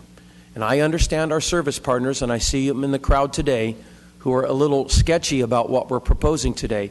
I've met with them. I know their arguments, and their arguments are valid. They're nervous about overloading the system. They're nervous that this could be turned into a sweep of the homeless, and so they're nervous about several issues, and I don't blame them. They've got very valid concerns. But I am thankful that some of them agree that this is necessary. We've reached that place in the city of Fresno. And let me say that Fresno is a very generous community. We have many people who help and support our homeless population. We also have many great opportunities to volunteer. My primary goal is to address this issue in order to provide a healthy, safe, and peaceful city for our residents and our businesses to thrive. And really, there might be some questions about the ordinance itself, and as those questions arise, we can turn that over to Doug Sloan. But I would like our city attorney who helped craft it. But we're not the only city that has this problem in the state of California. Many of you probably already know that 44% of the homeless people in the nation reside in the state of California. We are a magnet to homeless people, and some of it's for very outstanding reasons that I can understand. We have year-round relatively good weather, and we have a lot of services that other states don't provide. But with that comes some negatives, and Fresno's been experiencing those negatives, those behaviors, and that's what I have to address. My job as a city councilman is to respond to the residents of Fresno. And in many ways, we have a small group of people that have been holding a city of 500,000 people hostage over this issue. And I want to help the small group of people, but I have to help the large group of people. And so that is what I'm presenting today. And Council President, I don't know if I should make a motion now or when we return. So I'm going to make a motion to approve the unhealthy and hazardous camping policy in the city of Fresno. Okay, I'll second. All right, and then in order that people would not just put their hopes in what Brandau is doing, because I know there's many people who don't, I would like the mayor to speak before we go out to the public and have him address the folks in the crowd today in the city of Fresno. Thank you, Mayor.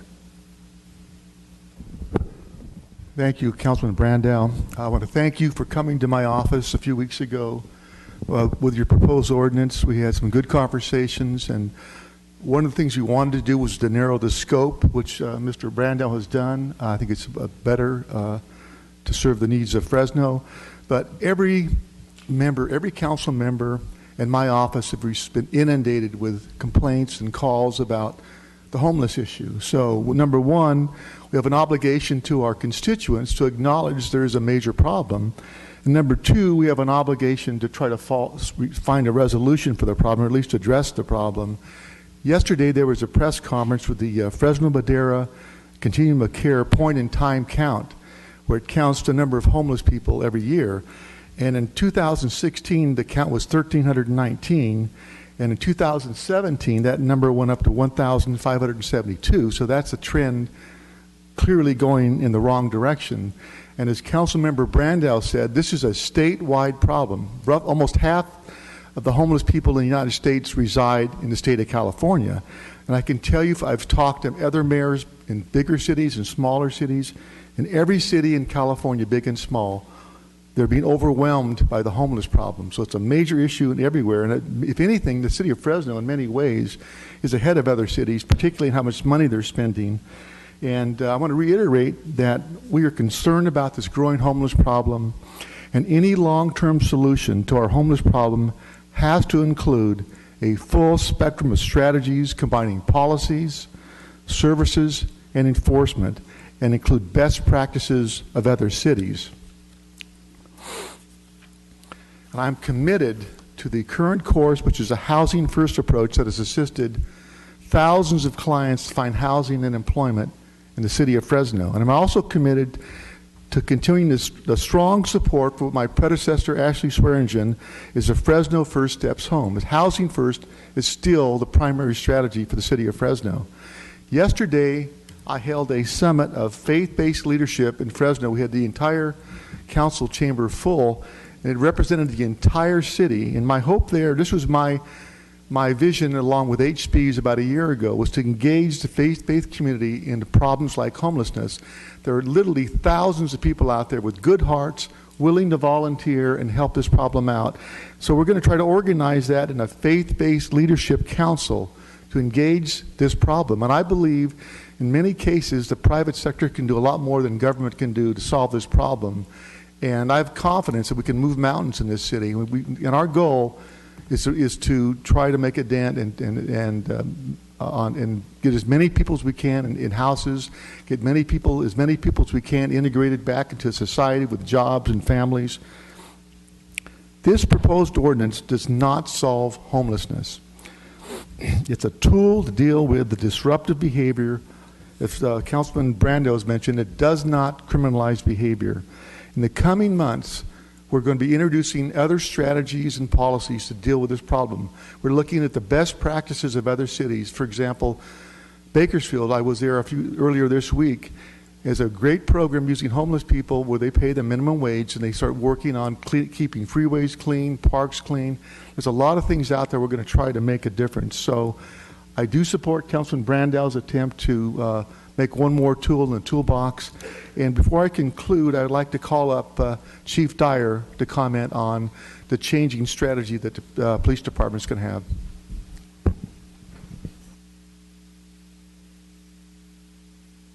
Thank you, Mayor. Appreciate it. Thank you, Councilman Brandau, for bringing this item forward.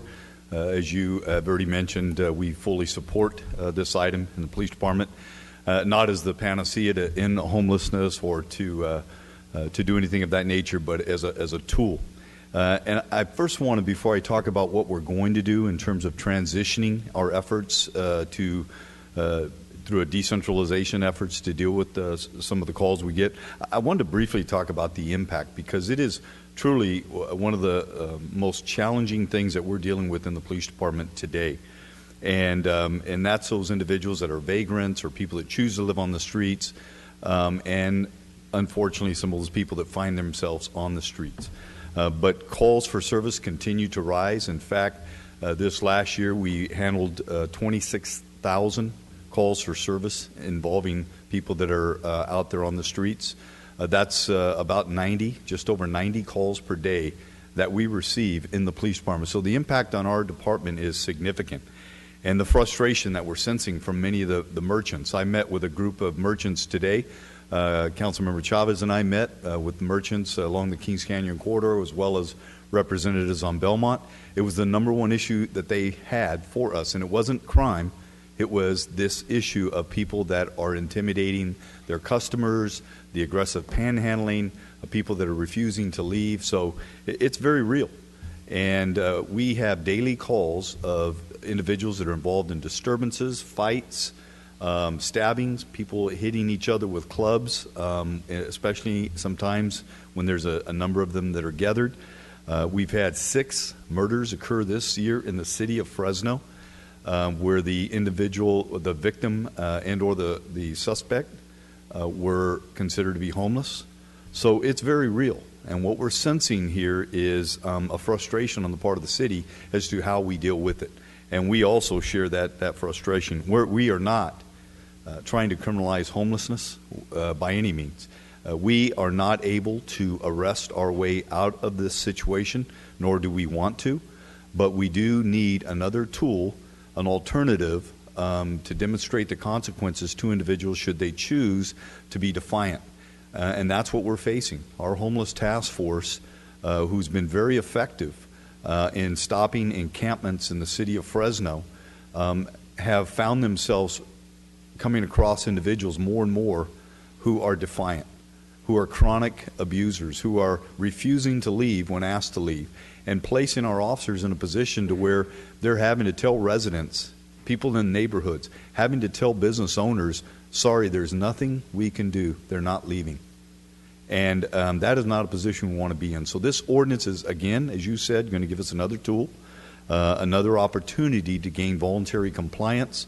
Just as this council has in the past put forth ordinances that deal with panhandling on median islands, we enforce that. The shopping cart ordinance, we enforce that, as well as aggressive panhandling, and we enforce that. This will give us another tool that will allow our officers to more effectively deal with this situation. And I did want to talk about what we're going to be doing, because the problem has become, as I said, over 90 calls a day. Our homeless task force of a sergeant and 4 officers can't handle that volume. So starting in September, we're transitioning the homeless task force into crisis intervention teams, partnering with behavioral health employees to be able to go out and respond to incidents where there is some form of a mental health issue involved, so that we can get those individuals the treatment so that they don't become homeless or be those individuals that we're dealing with on the streets. And we're decentralizing, meaning that we're placing the responsibility of all of these calls with the district commanders in the 5 policing districts so that they can effectively deal with whatever problems they're facing within their individual district through the officers that they have, our problem-oriented policing officers, problem solving, and so forth. So again, as we come across individuals that are out there, we're going to be fair, we're going to be consistent, we're going to approach individuals with a great deal of dignity, treating them with dignity, and hopefully gain voluntary compliance. But in those rare cases that we don't, then we'll have this tool that will allow us to deal with them effectively. Does that answer it, Mayor? Very good. Thank you, Chief. Thank you. I just want to close by talking about the broader problem that also affects this problem, and that's the problem of affordable housing in the state of California, affordable housing in the city of Fresno. You probably saw there was an article this morning by Dan Walter from Sacramento giving the huge, enormous cost of affordable housing is an oxymoron. It costs $250,000 to $300,000 per unit. So if you have $1 million, you got a 3-plex or a 4-plex. To have a dent in the city of Fresno, just to put 1,000 units, which we could easily use up, is $250 million. And statewide, and this is a conservative estimate, you're talking about $250 billion with a B. So that is something that's another challenge that we're facing. We're going to try to address that because it directly embraces this homeless issue. So I just want to bring that out, and it's another issue to resolve. Thank you, Councilman Brandel. All done? Okay. All right, then with that, that is the conclusion of the initial presentation. I probably have about 45 cards, so let's go ahead and I'll call the first few right now. Our first speaker will be Kathy Amachi, followed by Carolyn Wood, followed by Martha Kolstad and Carl Jonasson. If you would please come forward. Please give us your name and address for the record, and then you'll have 2 minutes.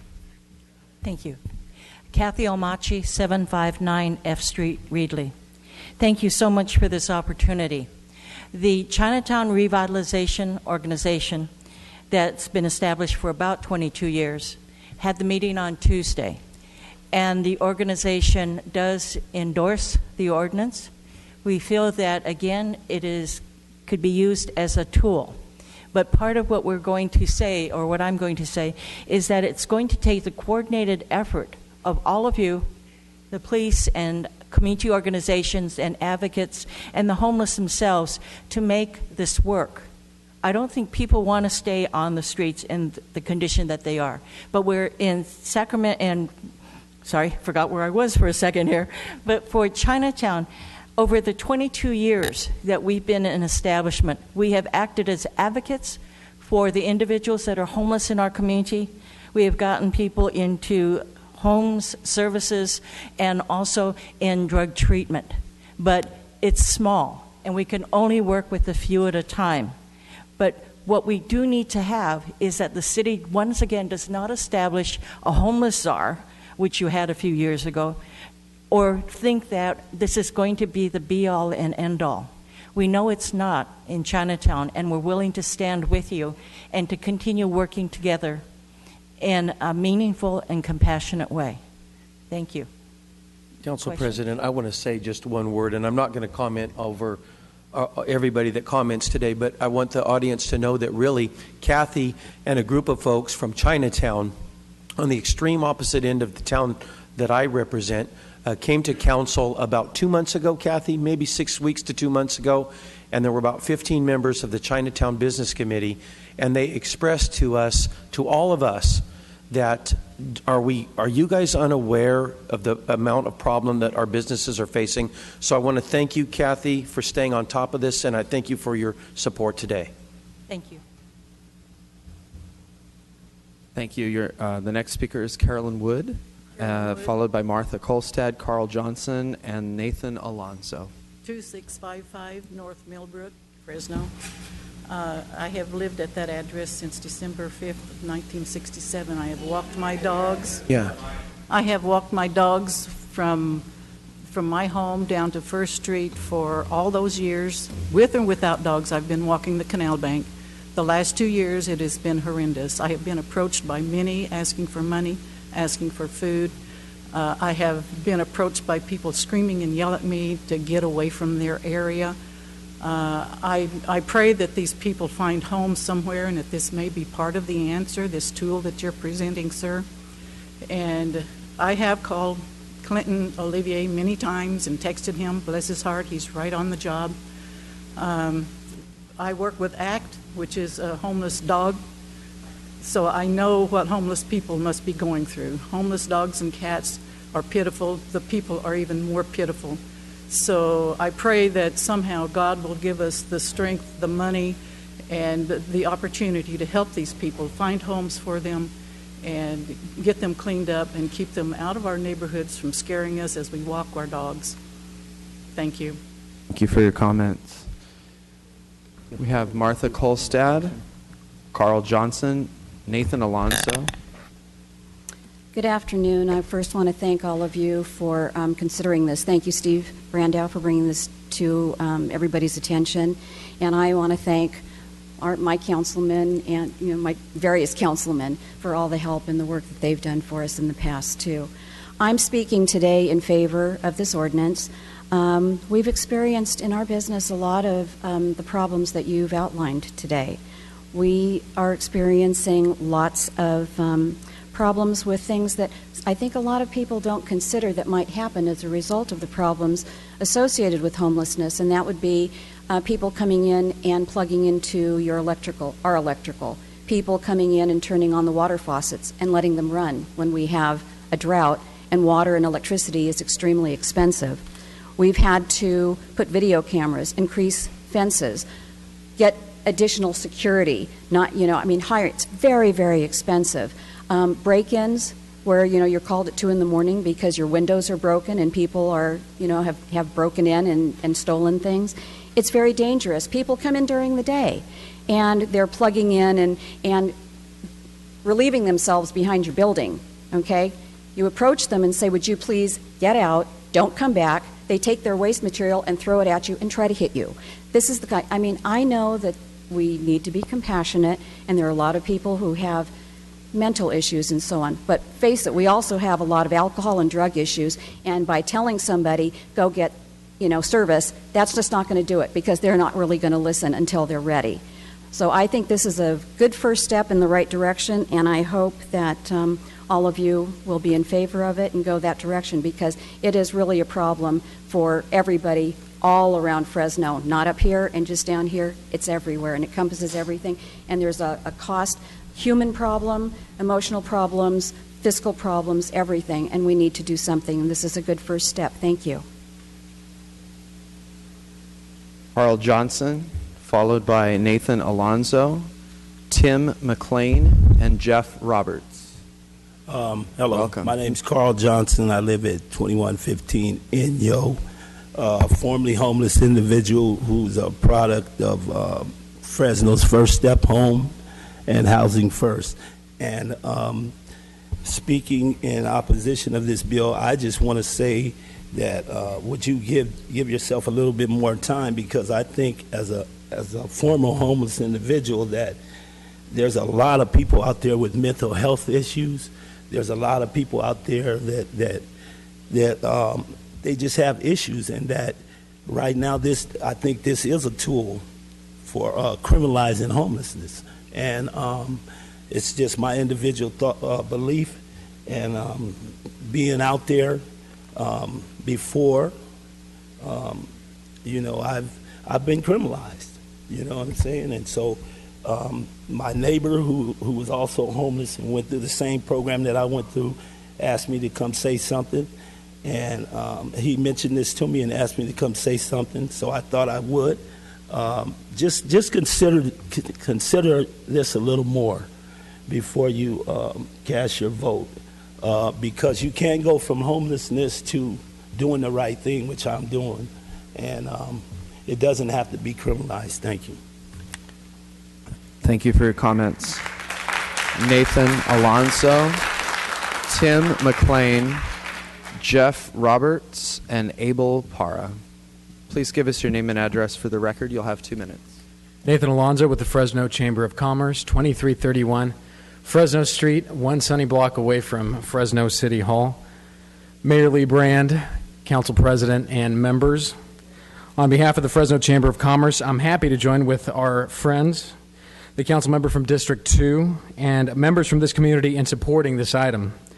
Helping to give the city manager's office and the Fresno Police Department another tool in their belt when it comes to dealing with illegal camping and crime will not only help alleviate issues in areas of town where these issues are prevalent, but it'll also help us deal with these issues before they arise and become a significant problem in other parts of our community.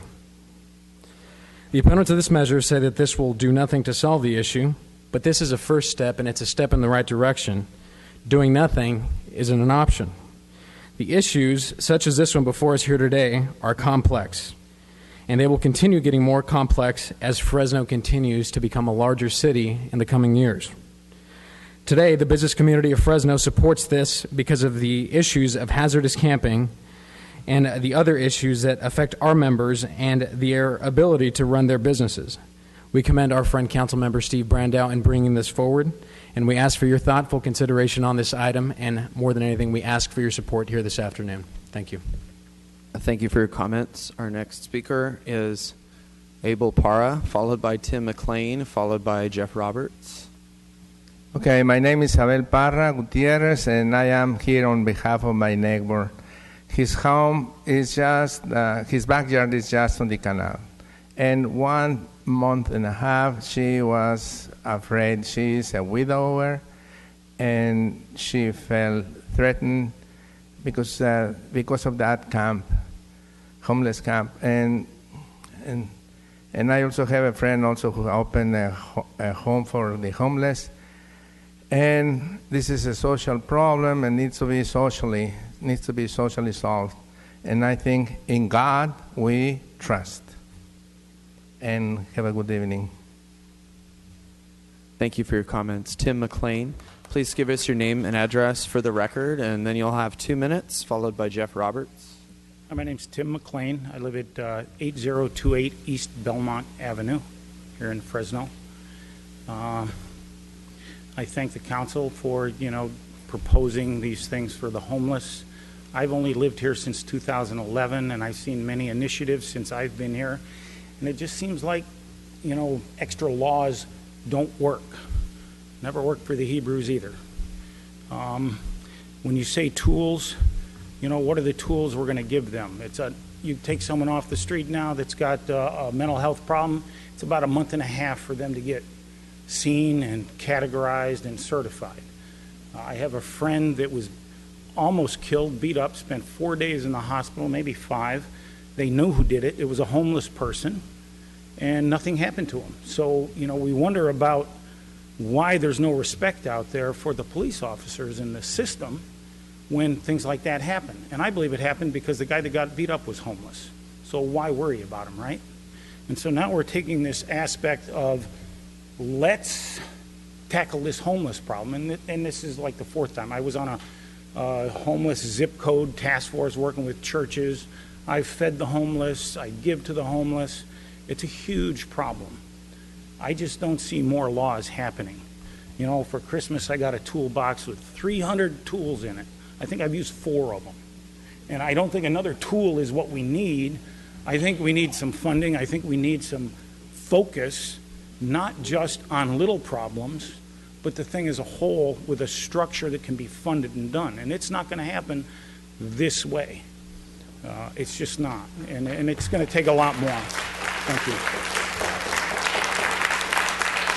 Thank you. Our next speaker will be Jeff Roberts, followed by Jack Carter, followed by Ryan Jacobson, and Nanette Liggett-Wise. Good afternoon. Please give us your name and address for the record. You'll have 2 minutes. Mr. President, members of the council, Mayor Brand, Jeff Roberts, resident and property owner within the city of Fresno. I have several rental properties. I'll only take a minute. I'm speaking in favor of the motion that's on the floor, in favor of the camping ordinance that's before you. I have owned several rental properties for about 30 years in the city of Fresno. And both of these are on either side of Blackstone Avenue. And what has happened over the last 5 years or so is a degradation of the appearance of the street because of the camping situation. That's also, I believe, resulted in several break-ins of vehicles and property that I own. So I am very much in favor of this. I think it's a step in the right direction. It allows the city to, in essence, help clean up the streets that are our first, it's the first impression we all have of the city of Fresno. Not only the residents, but people that are coming here to do business. So very much in favor. Thank you. Thank you, Jack Carter, Ryan Jacobson, Nanette Liggett-Wise, Mike Rhodes. Welcome. Please give us your name and address for the record. You'll have 2 minutes. Good afternoon. My name is Jack Carter, 2717 East Pontiac Way. On the street, I was called Cigarette Jack. I lived and camped in the Mission and Poverello area for over 7 years. I was not a drug addict. I was not a dealer. I was not a pimp or a gang member. While living there, I sold single cigarettes to support myself. In doing this, I came to know a unique portion of the population that were attracted to my table. The extremely addicted, the extremely mentally ill. And the more I got to know them, the more I began to see and understand what was happening. A population in great need whom the system had seemed to have forgotten. So I started doing volunteer work for county mental health, building trust relationships and gently nudging the members of this population towards the help they needed. In the process, I was able to build an incredible network of community members that stepped up to the plate to help me. Case managers, clinicians, doctors, attorneys, police officers, and others that I could call upon for help. So please forgive me if I feel that I'm able to be here today and speak with a bit of knowledge about the homeless. Let me explode one of the first myths. The homeless don't want to be out there. Generally, there's much deeper issues involved. If I had the time, I could give you examples all night long. But the idea that they want to be there is just wrong. If we look at your own figures, you stated in the paper that according the current estimates peg homeless population between 1,700 and 1,800 people. Of that, 600 are the individuals that have refused the city's effort to provide assistance and prefer to camp on the streets. Now, my question would mean that if these numbers are true, then there's 1,100 and 1,200 individuals that are availing themselves to city programs, but yet are still on the street. How are we going to service this other 600? We can't even service the ones that are already there seeking service. Thank you. Thank you. Thank you for your comments. Have Ryan Jacobson, Nanette, and then Mike Rhodes and Cesar Casamayor. You have 2 minutes. Can you please give us your name and address for the record? Good afternoon, Mayor Brand, council members. Ryan Jacobson, Fresno County Farm Bureau, 1274 West Hedges Avenue. Let me begin with a big thank you, first and foremost, to Chief Dyer, Sergeant Dewey, and the Fresno PD. They have definitely been a great asset to myself and our organization as we've worked through these issues. But I am one of those businesses that the Chief just referred to as to the point where Fresno PD can't help. We have a massive mess over by my building that's been basically in progress for about 3 months. And we see this as being part of the toolbox, part of the solution to trying to deal with this issue. This is an issue that historically, obviously, the Farm Bureau would have never necessarily got involved with, but we are very proud to be a part of the city of Fresno. We have our office located right north of Roding Park, have been there since the mid-1970s. I myself have worked in that building for over 13 years at this point, have never had an issue. I mean, we have little issues that come and go, but never, ever remotely to the extent of what we're dealing with right now at our property. It's an issue which obviously Councilmember Baines is not here, my representative, but it's an issue we've been in contact constantly with his office. It's an issue that just, again, continues to get worse. It's an issue that Fresno PD really can't do a lot for us at this point. We're looking for a solution. We're looking for an answer. I am promising you that I know this is something I'm hoping you pass today. It's something I hope makes it to the mayor's desk. But secondarily, I know this isn't an issue that's going to go away. I know this is an issue that's going to take additional steps. We will be here to support those additional steps as far as trying to find additional solutions. We want to find solutions to this issue, but right now, here and today, I'm here to ask for support of this resolution, very much so in support of trying to get this done as soon as possible, because every day that takes off right now is another day that my staff is in jeopardy, the folks that are coming to visit my building is in jeopardy. I have board members that want to move our building just because we've been there for over 40 years that want to move this building out from where we currently are located. I don't want to see us move. I like where we are. I love being a part of this community, love being next to the Tower District, next to Roding Park. It's just to the point that we have to do something. We can't sit idly by anymore. Thank you so much. Thank you for your comments. We have Nanette Liggett-Wise, followed by Mike Rhodes, followed by Cesar Casamayor, followed by Natalie Robertson. Please give us your name and address for the record, and you'll have 2 minutes. My name is Nanette Liggett-Wise. I reside in Mr. Brandau's district, but also I work in at 4670 East Butler, Fresno, California. I work at the Mosqueda Center, and so this is the perspective I'm taking today. Honorable Mayor, President of the Council, and members of the Council. My name is Nanette Liggett-Wise. I am also a career and family navigator at Reading and Beyond. I am our office's resource specialist, and as we work with our clients, a life lesson we try to exemplify is being solution-based. We are looking at a very serious problem as we consider Fresno's homeless crisis. The fact is, there are not enough services to support the number of homeless people that we see each and every day in Fresno. On a daily basis, we have clients come into our office that are facing these issues that are connected with homelessness. They try to get homes. They are at risk of losing their valuable documents. They're on a waiting list that can take up to a year to get housing and so forth. Without housing, our clients cannot maintain their interview readiness that we tried to prep them for. They are unable to keep their clothes interview ready. There's no home. Without a home, it's impossible for them to maintain their personal grooming, and no place to study. When we begin the day, we look for housing for our clients that are homeless. We face the same rejection that they do. When they are told there's no room in this facility or that, we feel the client's sense of hopelessness when we are told that they don't qualify because they're not homeless enough.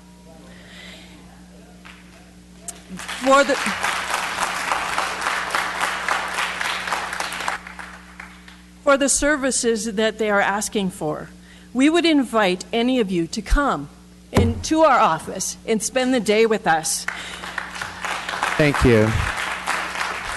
Thank you.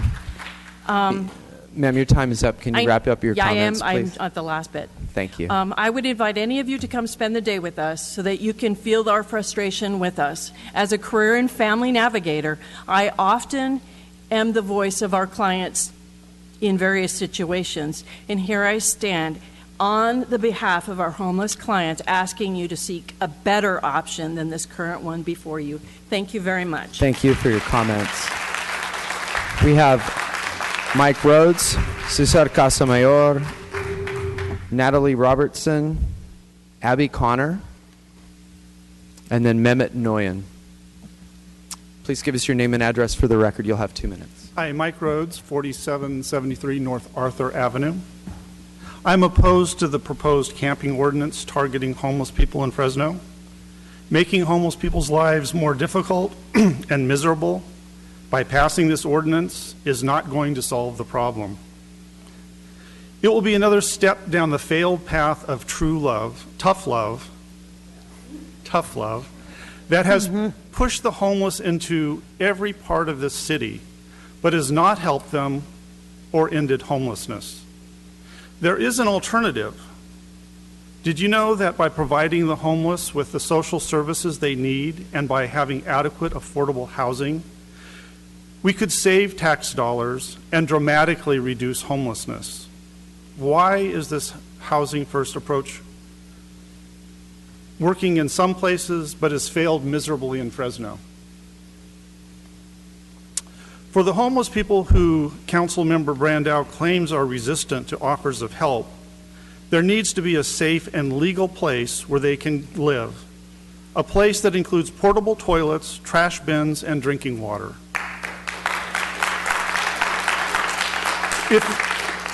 If we were to take the alternative path I'm suggesting, the homeless would be treated with dignity and respect.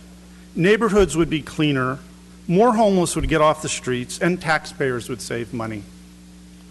The City Council can either go down the heartless path of more retaliation against the homeless, or choose a new path that offers hope and the prospect of helping the city's most vulnerable people. After all, the homeless are our brothers, sisters, mothers, and fathers. Thank you. Thank you for your comments. Cesar Casamayor, Natalie Robertson, Abby Connor, Mehmet Noyan. Please give us your name and address for the record, please. You'll have 2 minutes. Peace. My name is Cesar Casamayor, and I live in Southeast Fresno. To begin, when you say tough love, there's no love in just toughness. It's already bad, specifically for the population that I work with, the youth, especially for those that are coming out of foster care. Many of them are falling victims of not having a plan to get housing. I understand AB 12, but many of them are not even mentally prepared to go to college.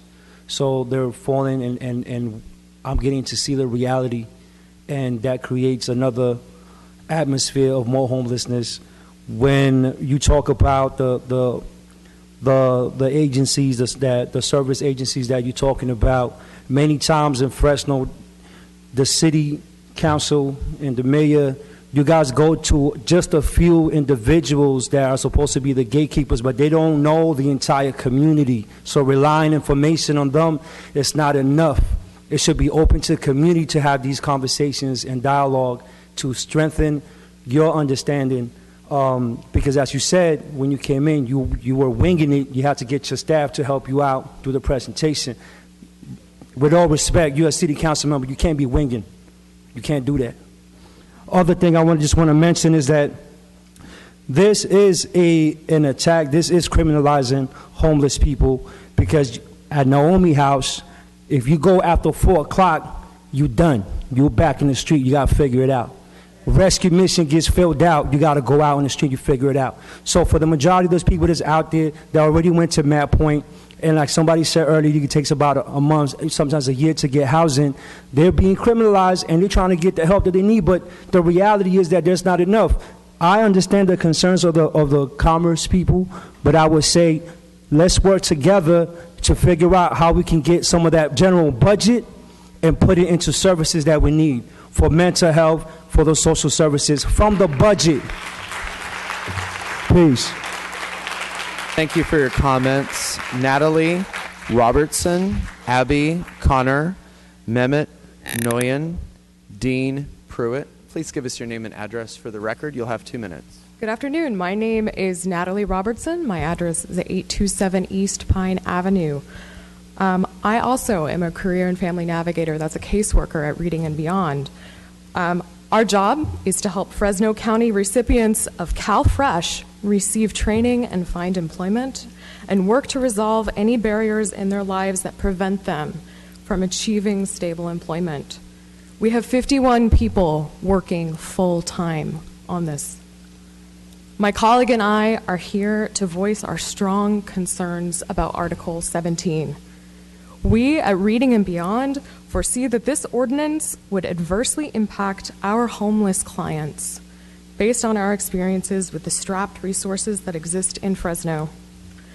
One example of my personal experiences with MAP, which is the hub that is used for shelters and such, I spent Monday morning there with a client who has health issues and an underage child.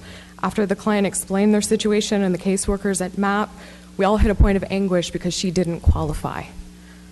This situation is not unique. My coworkers all have multiple similar stories for all of the agencies in Fresno. Unfortunately, because of the funding that exists, this is just the case. Most people are not eligible. Furthermore, if Article 17 were adopted and approved, it would become more difficult for people who are attempting to get off the street to receive currently existing services. Right now, one of the criteria of MAP, part of their funding that's tied to their grants, is that for people to get help at all, they must be on the street for a period of 7 consecutive days, 4 separate periods of time over 1 year. Section 1017.03 of the proposed article states that in staying in one place for more than 2 days would be a misdemeanor punishable with fines up to $1,000 plus payment plus jail time. Regardless of the intent of this ordinance, it would effectively criminalize even those who aren't part of Article 17. Thank you for your time. Please come talk with us at Reading and Beyond. Thank you for your comments. Abby Connor, Mehmet Noyan, Dean Pruitt, Don Eskis. Please give us your name and address for our record, and then you'll also have 2 minutes. My name is Abray Connor. Oh, I'm sorry. I couldn't read your... I'm a staff attorney with the ACLU of Northern California, and we have an office here in Fresno. In 2009, there was a large class action settlement here in the city of Fresno for $2.35 million because the city and the state were found to be violating homeless individuals' constitutional rights. And now here we stand several years later with the city trying to put in place an ordinance in order to criminalize homeless individuals in the city of Fresno. This ordinance is geared towards singling out homeless people and making sure that they don't have anywhere to live here in the city. The city, in the ordinance, makes it illegal to live outside because you cannot camp on public or private property. So where are individuals supposed to go? And individuals can be faced with 6 months in jail time if the police doesn't elect to allow them to go into facilities for social services. So earlier, I know it was mentioned that they get the opportunity to elect whether or not they want social services, but that is not what the ordinance reads as. So according to the ordinance, the police have that opportunity to make that decision.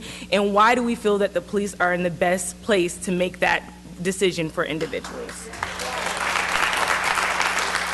Further, in the ordinance, as it reads now, there is no due process prior to jail time.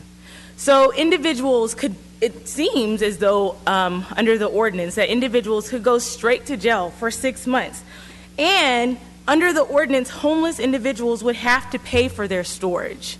So it's not really clear how that is supposed to work, how they're supposed to pay for their storage. There's lots of questions, there's lots of issues with this ordinance, and I would urge you all to really think closely before moving forward with this.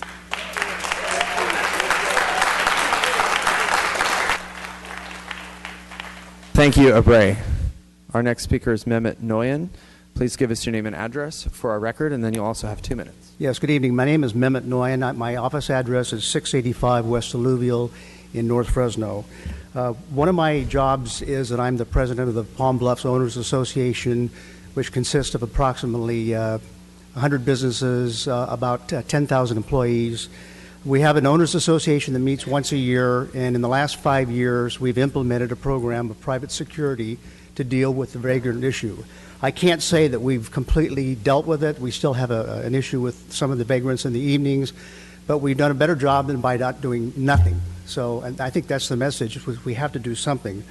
I'm not a stranger to the homeless situation. I had a younger brother, my only sibling, 2 years younger than me. He was tall, handsome, had all the gifts that God gives someone, but he fell into a lifestyle of crime, and he ended up homeless. And I was the classic enabler. I gave him money, I gave him help, I gave him clothes. I did everything I could do to try to help him out, but I realized that the lifestyle he chose was the lifestyle he chose. One of the things I did do, when I was able to get him an intake interview into a facility in San Francisco called the Delancey Street Foundation, and it's an amazing place, and I'd like to invite members of the council. I'd be happy to take a tour. It's run all by ex-felons, ex-drug addicts, ex-homeless, and it's a totally functionally operation. It's in the China Basin area right across from AT&T Park.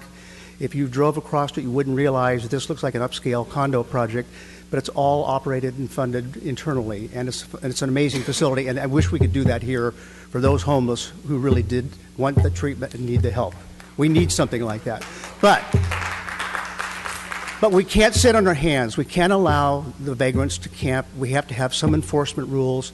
I think the bill that you're proposing is a good step in the right direction, so I would encourage this council to support it. Thank you very much. Thank you for your comments. Our next speakers are Dean Pruitt, Don Eskis, Jody Ketcheside, and Charlene Delgado. Please give us your name and address for the record. You have 2 minutes. Dean Pruitt, 3544 West Beechwood. I reside in Mr. Brandau's district. I want to thank Mayor Brand and Mr. Brandau and the rest of the City Council and others. I also want to thank code enforcement in the City of Fresno, who's completely overwhelmed.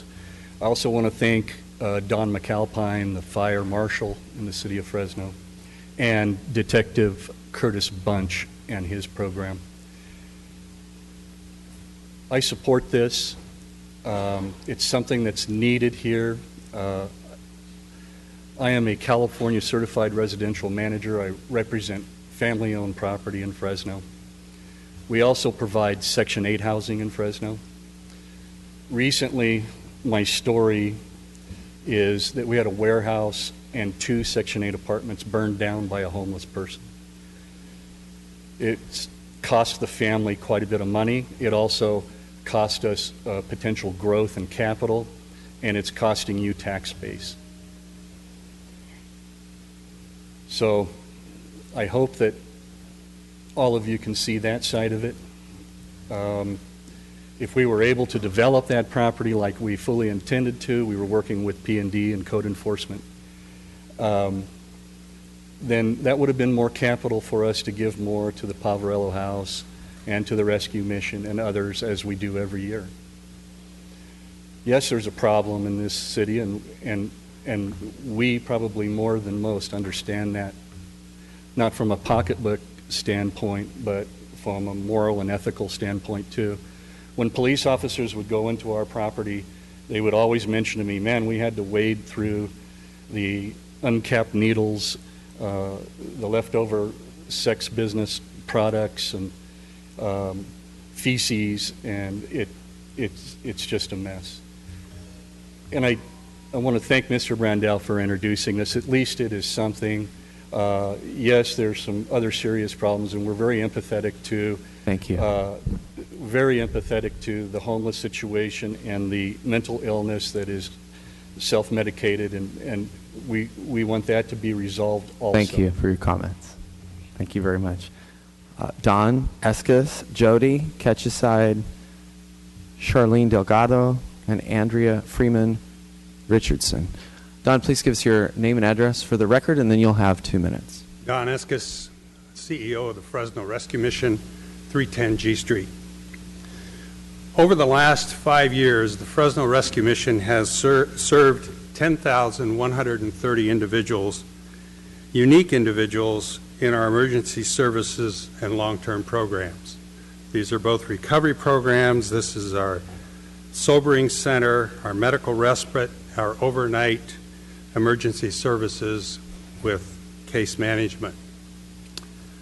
We are committed to serve and help the underserved in our community.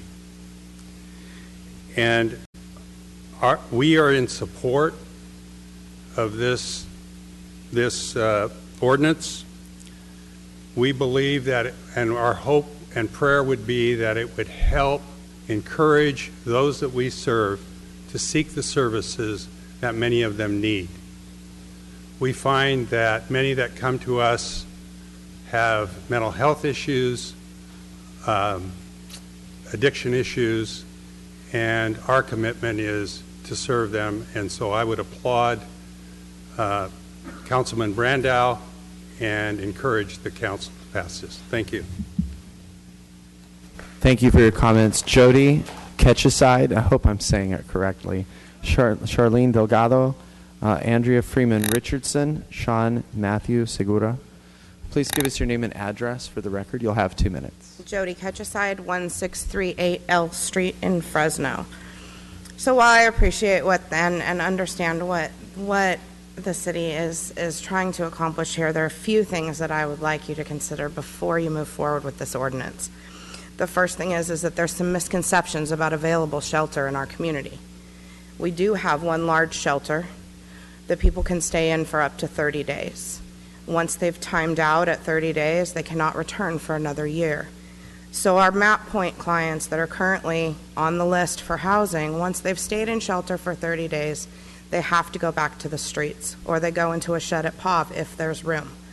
So we need to think about how we're going to deal with that issue of people, the police approach someone on the street, they're already working with MAP, they're already tapped in with a navigator, they've already got a housing voucher and they're searching for housing, but they still have to camp because there's no place else for them to go. They've timed out of shelter. So how are those issues going to be addressed?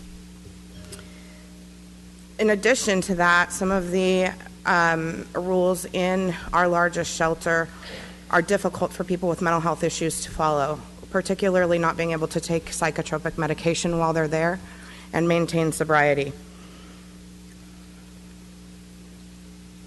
One thing that the city could do to help us in this plight is to offer incentives, offer a fund so that we can incentivize landlords to rent to us so that we can increase our housing inventory to house the homeless faster.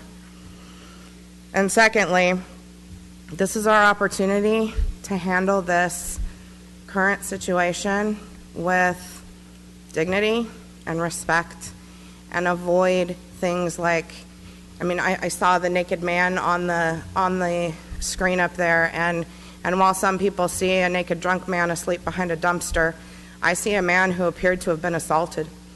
There were lacerations all over his back, and I just don't feel like it's dignified to approach this issue in that manner. Thank you.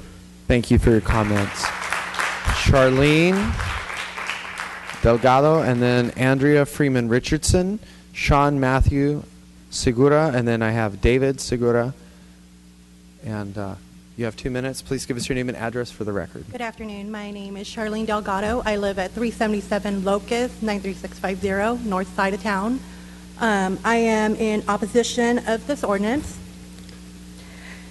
Human empathy, what does it mean? A human being having the ability to share and understand someone else's feelings. The current ordinance violates basic human rights as outlined in the 8th Amendment. Excessive fines nor cruel or unusual punishment shall be inflicted. The city of Fresno is failing helping our less fortunate. It currently allows Fresno PD to go around and collect homeless property and destroy it on site without storing it. I witnessed this personally. Giving Fresno PD more power to harass our less fortunate will not help but ignite more violence against our homeless, which they already see enough. How is camping ban helping the homeless? It's not. You are oppressing them instead of helping them. Instead of criminalizing and imprisoning people for their misfortune, as a city, we should help them, not oppress them any further. The challenge the city has created a way for the homeless to thrive. We need to help renovate abandoned hotels, buildings, and into an all-in-one center, a safe place with beds to sleep, 3 meals per day, running water, flushing toilets, drug rehab facility within the hotel, mental health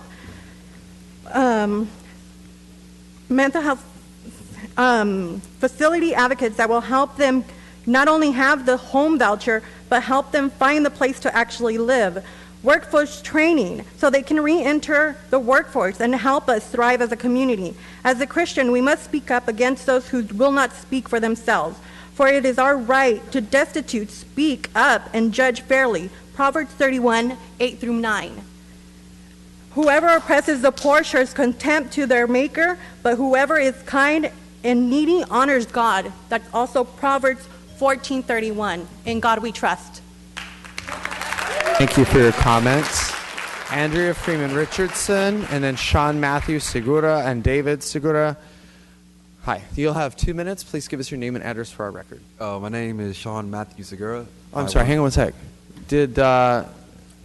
Is Andrea Freeman Richardson here? No, okay. Oh, go ahead, thank you. My name is Sean Matthew Segura, 515 East Buller, representing homeless in Fresno. I used to be a client for the Fresno Rescue Mission for 30 days, and they issued me to MAPS, and MAPS gives you a survey, which if you score a certain height of score on there, they help you faster. And then I don't know if that's right to do. And then they send you to the housing authority, which you get all the vouchers for all that. Then you get on a waiting list. I wonder if after the rescue mission is over in 30 days, you have your voucher, they send you back into the streets. So do clients, after they get excused from the rescue mission, do they get fined and arrested for not having a place to go? But they got their voucher, they just don't have no housing yet. That's a good question to ask.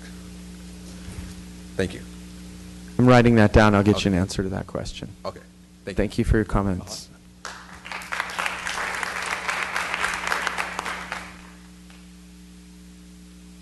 Sean Matthew Segura? No? Oh, no, David Segura. Dad. Oh, okay. You have 2 minutes. Give us your name and address for the record. David Segura, 515 East Bullard. First of all, I'm not a criminal. I'm homeless. I'm homeless. I'm not a criminal. I was able to obtain a housing voucher through MAPS, and they do a thorough background check for eviction convictions. And thanks to HIF, she was able to push us forward. My son and I, we both got full-time jobs now due to her organization, nonprofit. And we have full-time jobs now. Our apartment's in the works. Within the next 5 days, we're going to have our own apartment. We opened up our own checking and savings yesterday for the first time.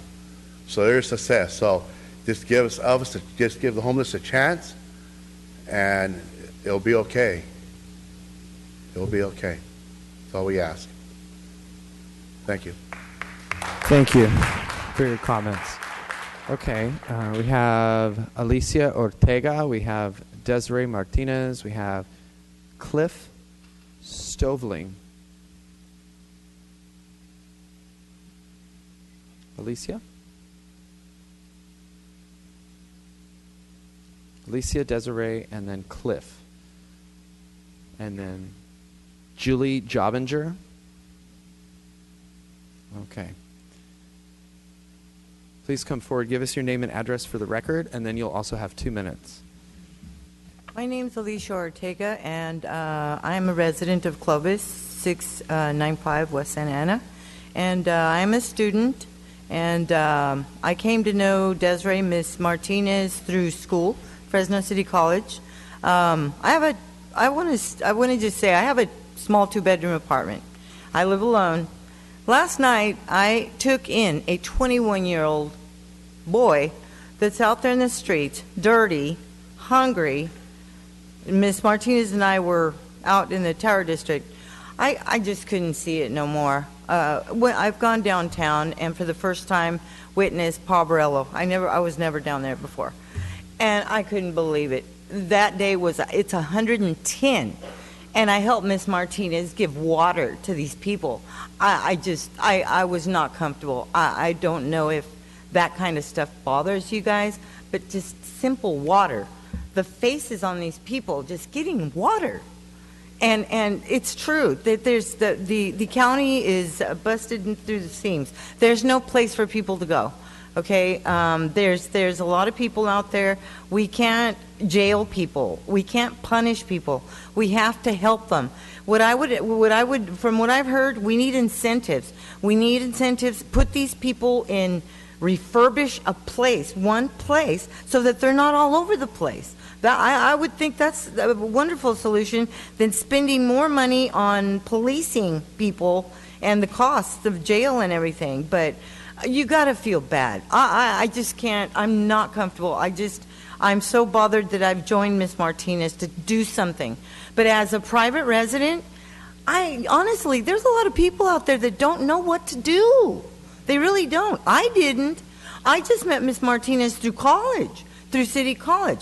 So I can tell you on campus, there's no information how to help these people. There's a lot of us interns there.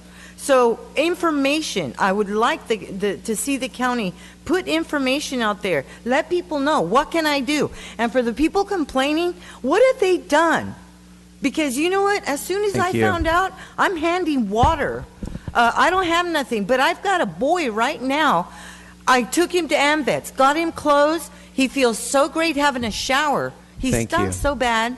And he's got a bed. And he's happy right now. He wants to go to Fresno State. And he's a smart boy. Your time is up. Okay, thank you. Thank you very much. Desiree, and then Cliff Stovling, and then Julie Jobinger, and Debbie Nard. Please come forward, give us your name and address for the record. You'll also have 2 minutes. Okay. Hello, I'm Desiree Martinez, founder of We're Not Invisible Foundation and Homeless in Fresno. I understand the community's everyday frustration of panhandling, camping items, using the restroom in public, having to see human beings wash in the sprinkler systems at the cemeteries and the canals.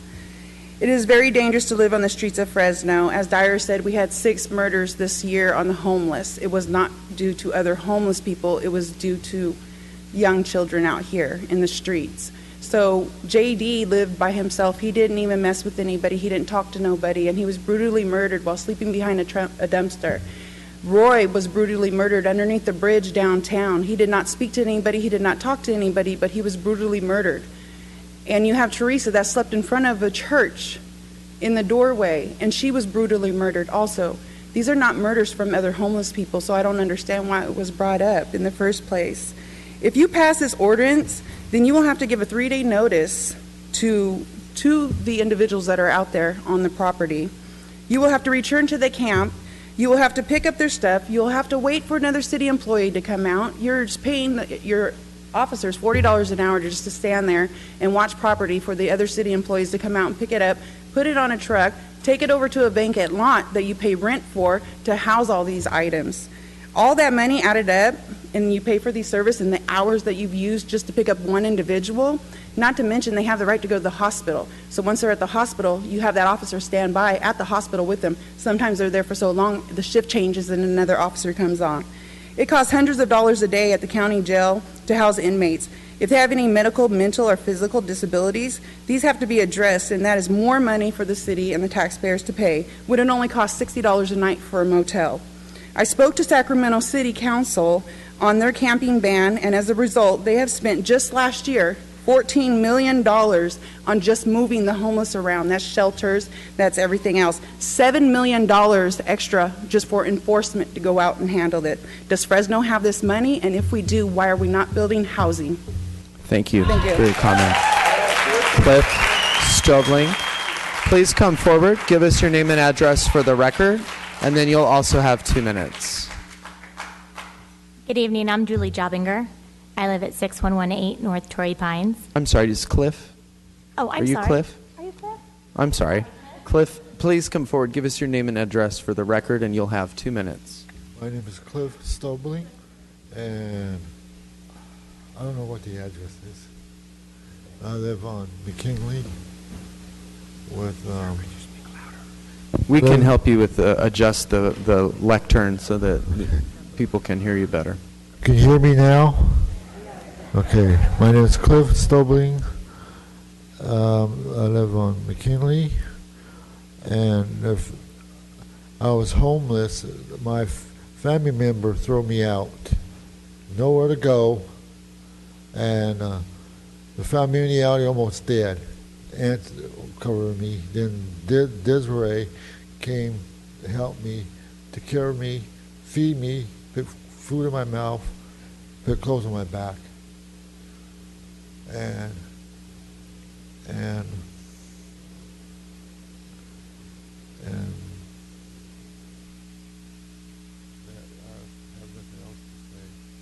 I'd like for you to help the homeless people around here get their homes for them. Thank you. Thank you for your comments. Okay, Julie. If you could give us your name and address for the record, you'll have 2 minutes. You'll be followed by Debbie Nard, Chemo Sanders, Vincent Garza. I would just like to bring up, I'm for the ban, for the homeless ban. And some of the instances that I would like to bring up was, I've noticed too that some of the homeless have shifted around, and I do find that being a problem that I understand it's citywide, and as it should be, because it's not just north or south, it belongs to the city. Something we saw behind our house at Easter, there's a large berm, and there was a man that was standing on that berm looking into our yard, and that felt a little threatening at that time because he was looking directly into our yard talking to our kids, and so we felt threatened a little bit by that. He didn't cause us any harm, but he went on his way. Shortly after that, we found people behind our house on private property digging in Granville's dumpsters, and we knew they were looking for items. We documented that. We called the police, and then we also talked to Steve Rendell's office. We've had that. We've had fires in the field south of El Paseo. We've had fires behind at the river, at the San Joaquin River. We've had Highway City Thrift Store has had people showering their sprinklers and doing a lot of damage there that's costing them so much money that they're barely able to make ends meet on keeping the thrift store alive, which that money goes to the inner city there to help impoverished neighborhood. So that's a tough one because they're trying to help the poor neighborhood and trying to help the homeless. So that's a no-win situation there. I put it out on Facebook, and people let me know that people are camping down by the river at San Joaquin, coming up and shopping out of their garages there, and that some people have almost hit homeless people there because they're on drugs and alcohol, which has frightened both parties. So that's a hazardous and dangerous area for people. So we're just looking to help all parties involved find a solution, and we think that this would help the police Thank you. Have an extra tool, like you said. Thank you for your comments. Our next speaker, Debbie Nard, followed by Chemo Sanders, followed by Vincent R. Garza, followed by Enrique Reed. Hi, my name is Debbie Nard, and I live at 3550 West Spruce, and I'm here in support of this effort to help combat this problem. This behavior has been allowed to go on far too long and is completely out of hand. When Ashley Swearingen broke up the camps downtown, she said we couldn't have prospective business executives seeing the camps downtown. At that time, I couldn't imagine that prospective residents and investors would prefer them on nearly every street and parking lot in town.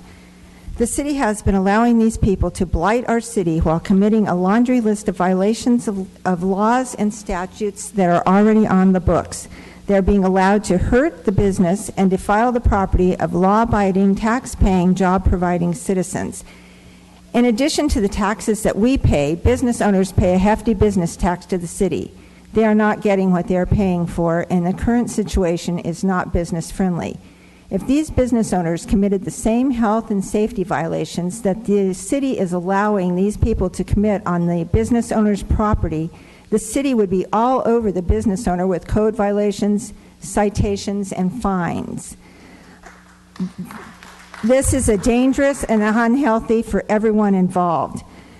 This needs to get, I wanted to say one thing. The city of Savannah, Georgia, has posted signs that if you panhandle, you should call 911. So I do have this. I took that there when I was there last summer.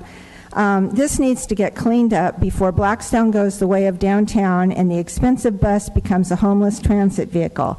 I worked on the mall in downtown in 1976 and 77. We had this problem on the mall back then, and it was one of several factors that led to the demise of downtown.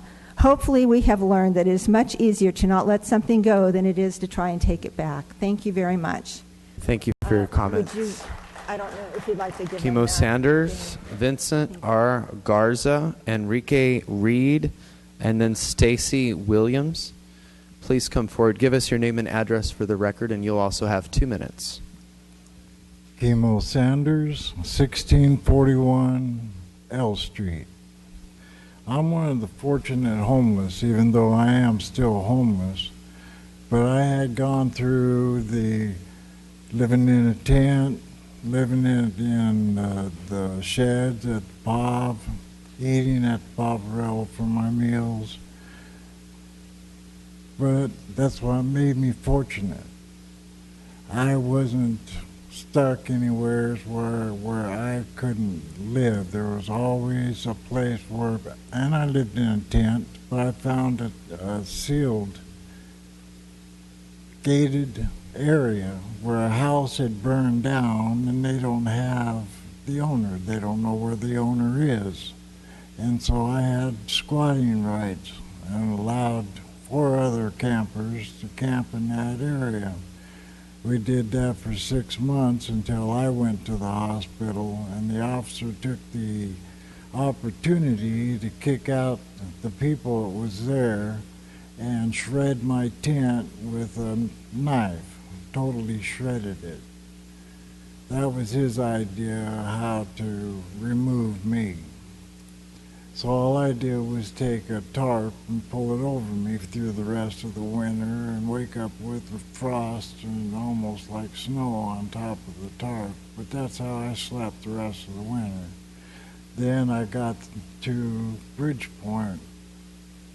Bridgepoint allowed me to get myself back together again, to get to my SSI, to get the medical attention I needed. Found out that for the 3 years I was out there, I had a tumor in my stomach, and now I'm going through cancer treatments. Thank you.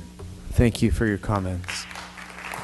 We have Vincent R. Garza and Enrique. Hey, City Council. You want to give us your name and address? Are you Vincent? Oh, okay. My name is Enrique Reed, 1103 Right. East Street, Reed and Sons Funeral Home, right here downtown. You know, I had something on my mind when I was coming over. I was going to talk about this one thing, and it is, I'm behind what you're doing, the councilman. But the thing is, you know, I'm listening to all these people out here speaking about different things, the problems that we have. You know, we do have problems with homeless that have mental problems. We have drug problems. We haven't talked about our veterans. We have veterans out there that need some help too. But the thing that bothers me, the business that we're in at our funeral home is different than any other business that's in here right now. We're dealing with families that come to bury their loved ones, and then we have a lot of issues with the homeless outside that are disrespecting the people that come there. I think the last time I was here, I did say that there was a lady that came to bury her daughter, went outside, got panhandled. They didn't give her any money, so they spit on her, and she went back in to see her daughter that was in the casket.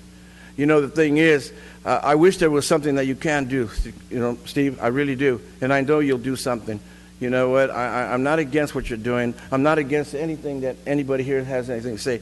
I ran the food bank, Fresno Food Bank, for 10 years. You know, I still support the homeless here. You know, the thing is, I feel bad for them. Tonight we're all going to go home to a nice home. They're not.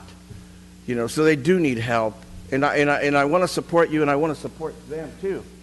You know, so that's what it is. I just wish that you guys, I know you're trying to do what you can do, Chief. I know he's doing what he can do out there with his men, because I'm dealing with them every day. We have people camping out in our doors. They're going to the restroom on our walls. Yes, they're disrespecting our building and around the area. I'm the president of the Chinatown Merchants Association also. So we do have different issues all over this town. But the thing is, I do want to see them get some help. I really do. You know, is it bad what you're trying to do? I don't think so. Is it bad what the people are asking for? I don't think so. but I think we do need something to make a change here. Like they say, I'm coming on Amtrak, next stop, beautiful downtown Fresno, you know, and I want to believe that. And all of us here want to support that. So you know what? I know it's not easy doing what you guys are doing up here. I wouldn't have that job. But I'm just telling you, that's the way I feel. Get them some help. And don't Thank forget you. our veterans. Thank you. Our next speaker is Vincent Garza, Stacy Williams, TJ Jossie.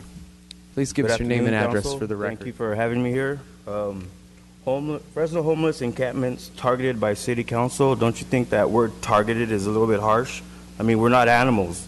I mean, we're human beings. We're just a little bit down on our luck. You know, some of us are homeless.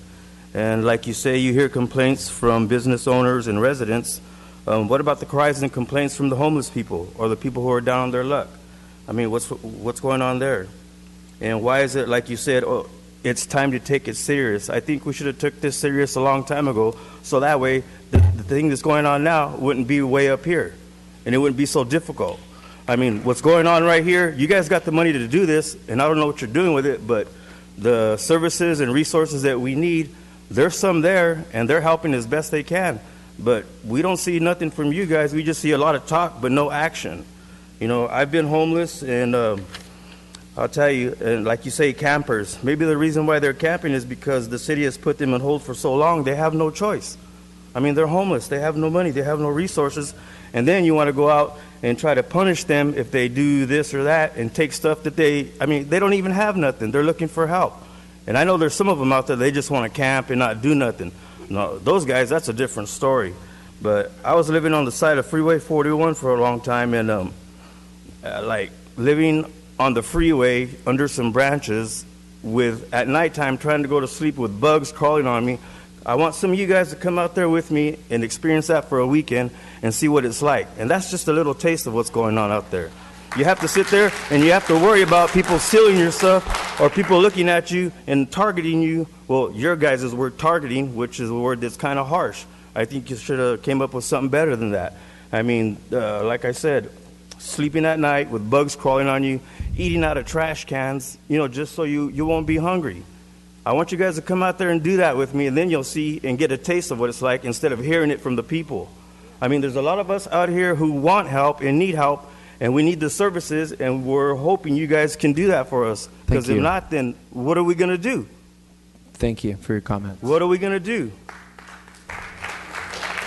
Stacy Williams, TJ Jossie, Victoria Johnson, and Mark Capps. Please give us your name and address. For the record, you'll have 2 minutes. For the record, Stacy Williams. I'm at 5037 West Harvard Avenue, and I'm here actually as a formerly homeless person. I actually lived on the streets for many years as a youth. My mother is mentally ill. She could not get the resources like you're talking about. We were on waiting list upon waiting list when we were on the streets as a youth, many years. This is not something fake that they're making up. This is actually real people that are on the streets that actually are homeless and they wait for years to get housing. We were on the streets for 4 years before we got housing. 4 years. Have either one of you even spent one night without a home? To even walk in these people's shoes and understand what we have been through, to make this legislation and criminalize us, okay, to make this an inhumane thing is really sad. And I think that you guys put in God we trust and then completely treat people and humans and constituents in here like we're waste. It is inappropriate. And I understand that I have heard that you guys have already made your decision. The vote's already cast by Mayor Brand's press conference yesterday. I've been told that you guys have already decided the way the vote is going to go. You know, I've talked to Chief Dyer. He said the vote's already in. We already know how it's going today. But what I want you to do is I want you to listen to how many people are really here. We have a chance in Fresno to really make a change and really do something with compassion, really go towards what you're saying here and make a change. We've been sued for how we've treated mentally health, millions of dollars, how we've treated homeless people in the past. This is a chance to really take the turn and say we're going to have compassion and give homes, and we're not going to criminalize our most vulnerable people in the community. And this law is doing nothing but criminalizing the people that are most vulnerable. Give them homes, give them a chance, give them a leg up before you start throwing them in jail. Thank you for your comments. TJ Jossie, Victoria Johnson, Mark Capps and Monica Diaz. Hi. Hi. My name's TJ Jossie, 4147 East Dakota. I'm with Faith in Fresno. I normally wouldn't bring religion into a political conversation, but it's in my face. And I feel like it's so hypocritical for us to say that the city of Fresno, in God we trust, and present such a blasphemous ordinance. In every religious text that I've ever read, God always calls for us to what? Feed the hungry. Give shelter to those who are homeless, not slap them with a fine and throw them in and give them a criminal record. That's not going to help them. And another thing, I feel like we've done a financial assessment. I'm sure you guys did that, of how much this would all cost. Desiree presented some of those figures too, or some of those expenses. And we're also thinking about bringing a new jail into Fresno, right? What if we could bring in a new homeless shelter? I'm sure that would be equitable, as opposed to we're setting folks back by making them pay a fine for not being able to take care of themselves. We're setting them back by giving them a criminal record for not being able to house themselves. It's unfair and it's unjust. And I can't sit here and say my city believes in God or in God we trust. I think if you pass this ordinance, you need to stand up there and take all that down right now. There's something else that we can do. And I understand that you all have compassion for folks, but there's a way to channel that compassion in a different way. And it's not putting folks behind bars. There's a way that we can provide services. You can reach out, create a cohort. There's people here that are on the ground 40 hours a day, or 40 hours a week, talking to these folks every single day. They are so much more than these trashy pictures that we showed. I remember, just really quick story. I was 8 years old. I was on a field trip in San Francisco. I got lost. A homeless man took care of me until the school. I went to Ernie Pyle until the school came around and found me again. And from that day on, I was like, you know what? I'm not going to judge anybody off of the way their clothes look or anything else. This man took care of me. Let's take care of them back. Thank you for your comments. Victoria Johnson, Mark Capps, Monica Diaz. Please give us your name and address for the record. You'll also have 2 minutes. Good afternoon, everyone. My name is Victoria Johnson, formerly Garrity. I am now the founder and co-director of Advocates Delivering Love. I am at 6540 North Blythe in Mr. Boundell's district. I do know there's an issue there. There's an issue everywhere. But if you speak to a lot of your constituents, they don't want to see it go this way. They want those people to get help. Because at the end of the day, the homeless are humans, just like you are, just like I am, just like everyone in this room. And they should be treated as such.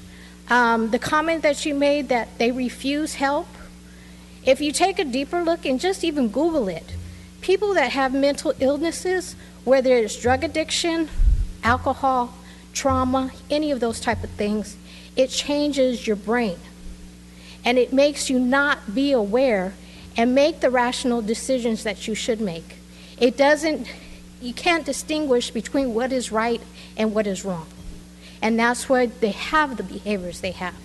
And you have to look at that.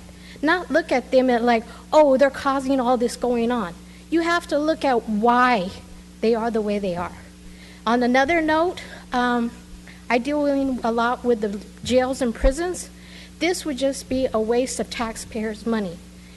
Why don't you take that money, that's the taxpayers' money, and use it in a wise way? Get them places. Yes, you're talking about there's not enough money for affordable housing. Well, you can't start out with just giving them housing. You first have to address the issues they have. So why not put money into that to get them stable, mindset stable, and then go forward with that and help them to get the housing and those things they need, and also get the money that it was given to Fresno to do those things. There's a big amount of money that was given to Fresno during the campaign of the mayor. Where's that money? Thank you. Thank you for your comments. We have Mark Capps, Monica Diaz, Kyle Schmidt, and Gerald Bill. Please give us your name and address for the record. You'll have 2 minutes. My name is Mark Capps. I have 1404 North Abbey. On Monday night, my shop got burned down by a homeless person.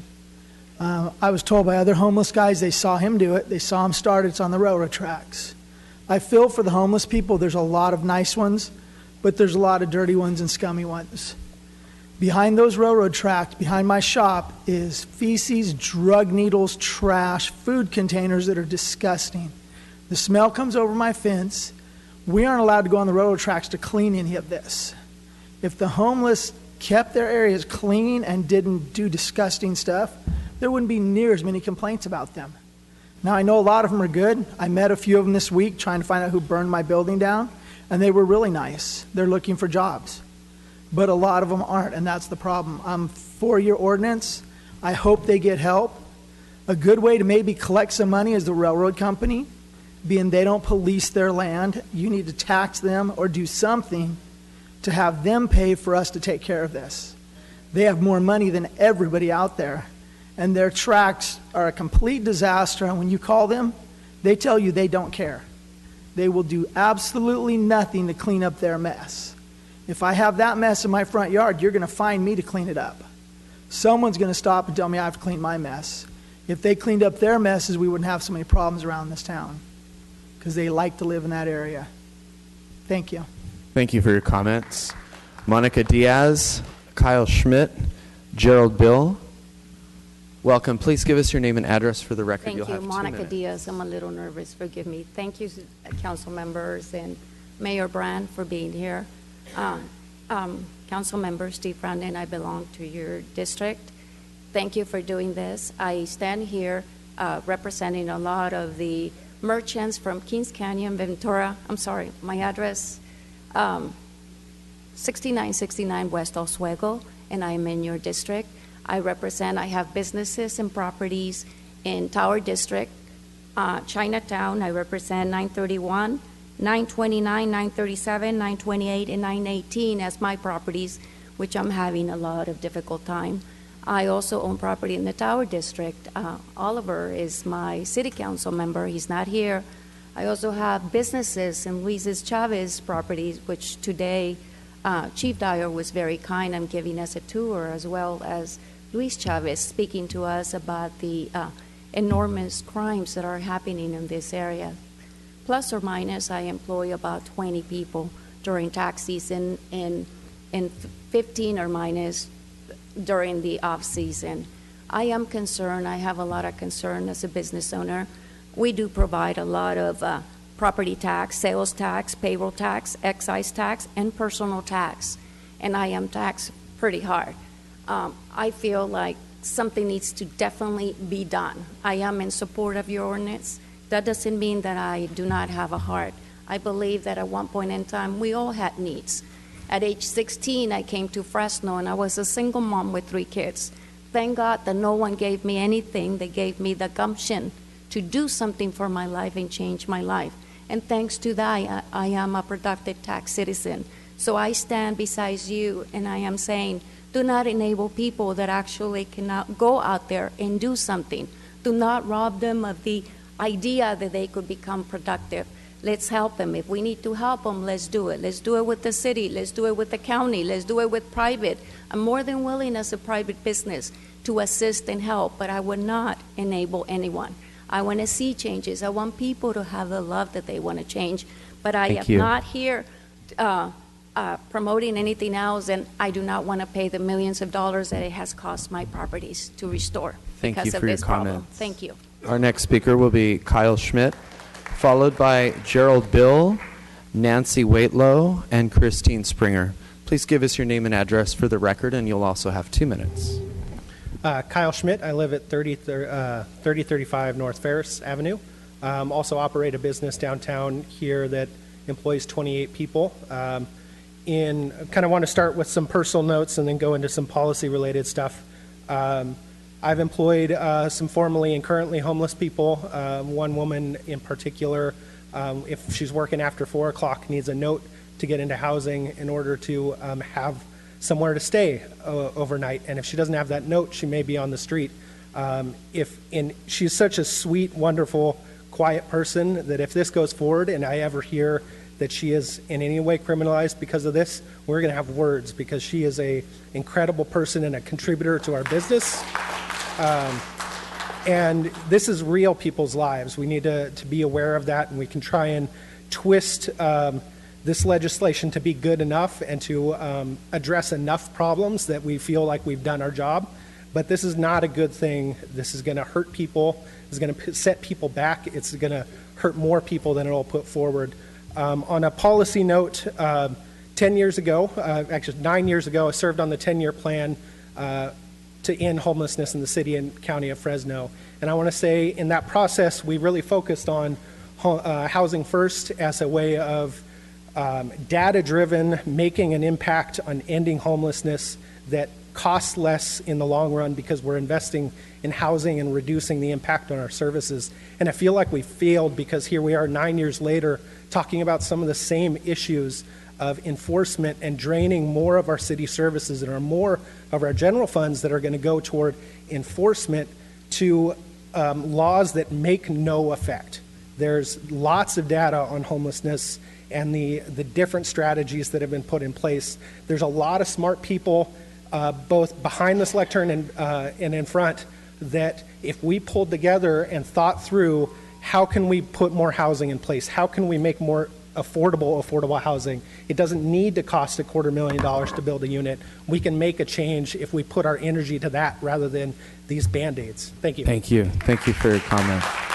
We have Gerald Bill, Nancy Waitlow, Christine Springer, and J.D. McKibben. Please give us your name and address for the record, and you'll have 2 minutes. Okay, Gerald Bill, 708 East Beverly Way in Fresno, resident and property owner in Fresno for 40 years. And I'm speaking in opposition to this ordinance. To reinforce what Mr. Schmidt just pointed out, next year marks 10 years since the city of Fresno embarked on a 10-year plan to end homelessness. Are you going to have a big celebration next year to mark the success of that 10-year plan? What does that show us? It shows us that repressive measures do not work. Housing First has worked in some other communities where resources have been put into it, but where the resources are not put into it, it doesn't work, and that's certainly the case here. So Housing First and repressive measures, this has been shown nationwide, repressive measures do not work. And what you're looking at now is another repressive measure. And we're going to be looking, is it 5, 10 years down the road, looking back at this and say, well, that's another thing that failed. To me, this is a lawsuit waiting to happen. There are many, problems with the way this ordinance is worded. One of them being probably selective enforcement, which is a violation of Equal Protection Clause. And I don't see how this provision about prohibiting camping on private property, even with the owner's consent, can be enforced in any way except selectively. And, that's more lawsuits against the city. Let's not go there. Repressive measures are not a real solution. There are real solutions out there. This is what we should be talking about, the real solutions, and some previous speakers have mentioned. For example, people complain about the defecating in public. Nobody wants to defecate in public. If they have a restroom they can use, they will use it. Why is the city not providing restrooms for people? And of course, you can look at what some other cities have done, San Antonio, Texas, Salt Lake City, Seattle. People need a place to stay. They can be taken to the mat point. God bless the people at the mat point. They do the best they can with the resources they have. Thank you for your comment. But these people are still going to be waiting, the 600 being added to the 1,200 already waiting. Thank you. Our next speakers will be Nancy Waitlow, Christine Springer, J.D. McKibben, and Robert Kolstad. Please give us your name and address. For the record, you'll have 2 minutes. Nancy Waitlow, 804 East Fedora Avenue. Be careful what you wish for. I have kind of frequently said that Fresno treats its animals better than its homeless people. Well, now we're going to put the homeless people in cages too. Woo! And pay a pretty penny to do so, no doubt, huh? Okay. With Jerry Bill and some other great people, I founded the Dakota Eco Garden. It started about 4 or 5 years ago. Okay. And we are transitional housing. and we are great neighbors to the police department on one side and a condo on the other, and we're just fine. We have an organic garden. We have a donor for solar, so that big expense of refrigerators and freezers and air conditioners for a lot of people, is going to be less pretty soon. And why can't the city of Fresno do this? I'm kind of tired. It's like maybe somebody should get a little money for doing this. And doing it in an official way and with expert training to help people more than we plain old regular people can. So I just want you to have more faith in what you can do. You don't have to rely on putting people in jail and pushing them out and so forth. You can take a piece of land that is anywhere. It doesn't have to be off hidden. Homeless people are people. You do fence it to make them safe. You have somebody at the entrance to check who's going in. You make it work, and it can. And we don't have to be like this. Jerry mentioned people that are. Thank you. Other cities can do it. Why can't we do it? We can do it. Christine Springer, J.D. McCubbin, Robert Kolstad, and Janet Childs. Please give us your name and address for the record, and you'll also have 2 minutes. Thank you. My name is Christine Springer. Can you hear me? Yes. Oh, good, because I'm not shy. I spent 6 months homeless, so I know the homeless problem. Fortunately, I'm not homeless now, but I'm a half an inch away. I want to voice my extreme objection to enacting this bill. It's an affront to decency, and in my opinion, it is an insult to the intelligence of every member on this board and everybody in this room, everybody in this city. You cannot treat the people of this city, who are also Fresno residents, like animals, like litter, to be swept away because, they might offend somebody's sensibilities when they're walking their dog. I'm sorry. But if that's the worst problem that you have, God bless you. Good Lord. Thank you. I spent 6 months homeless. My daughter, thank goodness, is being helped right now. She found some help, but she suffered a traumatic brain injury. And one of the things that we do not do is support people with mental abilities who are somehow expected to navigate the system on their own. Give me a break. People with all their capacities can't manage to fit 50 people in a place that only holds 3. And you can't criminalize the other 47. You just can't do it. And it's an insult to the people, to the intelligence of the people of Fresno, to say that we have to enact a law to sweep people away because, they bother us. I'm sorry. Thank you. Of all the preposterous assumptions of humanity, nothing exceeds the criticisms made of the habits of the poor. Thank you. By the well-housed, well-warmed, and well-fed. Our next speaker, Mr. J.D. McCubbin, Robert Kolstad, Janet Childs. Please come forward, give us your name and address for the record, and then you'll also have 2 minutes. Thank you. Robert Kolstad, 1209 East Shaw, Fresno, California. And I'm in Paul Capriolo's district. I'd like to start out by telling you a sad story about a homeless that I encountered on one of my properties. About 8 months ago, I was called by a tenant telling me that there was a fellow under a big carton, and they needed to ask him to move, and he wasn't responding. So I went over and shook the fellow, tried to wake him up, and couldn't, so called 911. Police came out, and they said, oh yeah, we know the fellow, and he's a heroin addict, and they called an ambulance and hauled him away.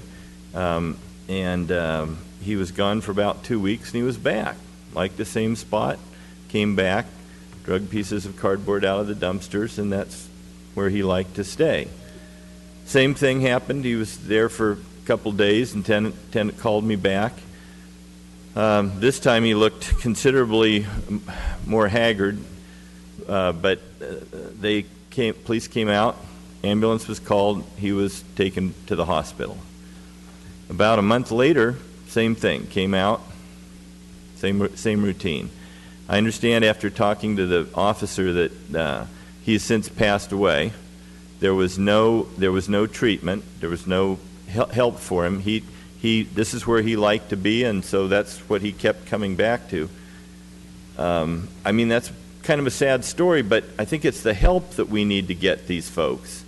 And that's why I commend the council on taking what I consider a first step.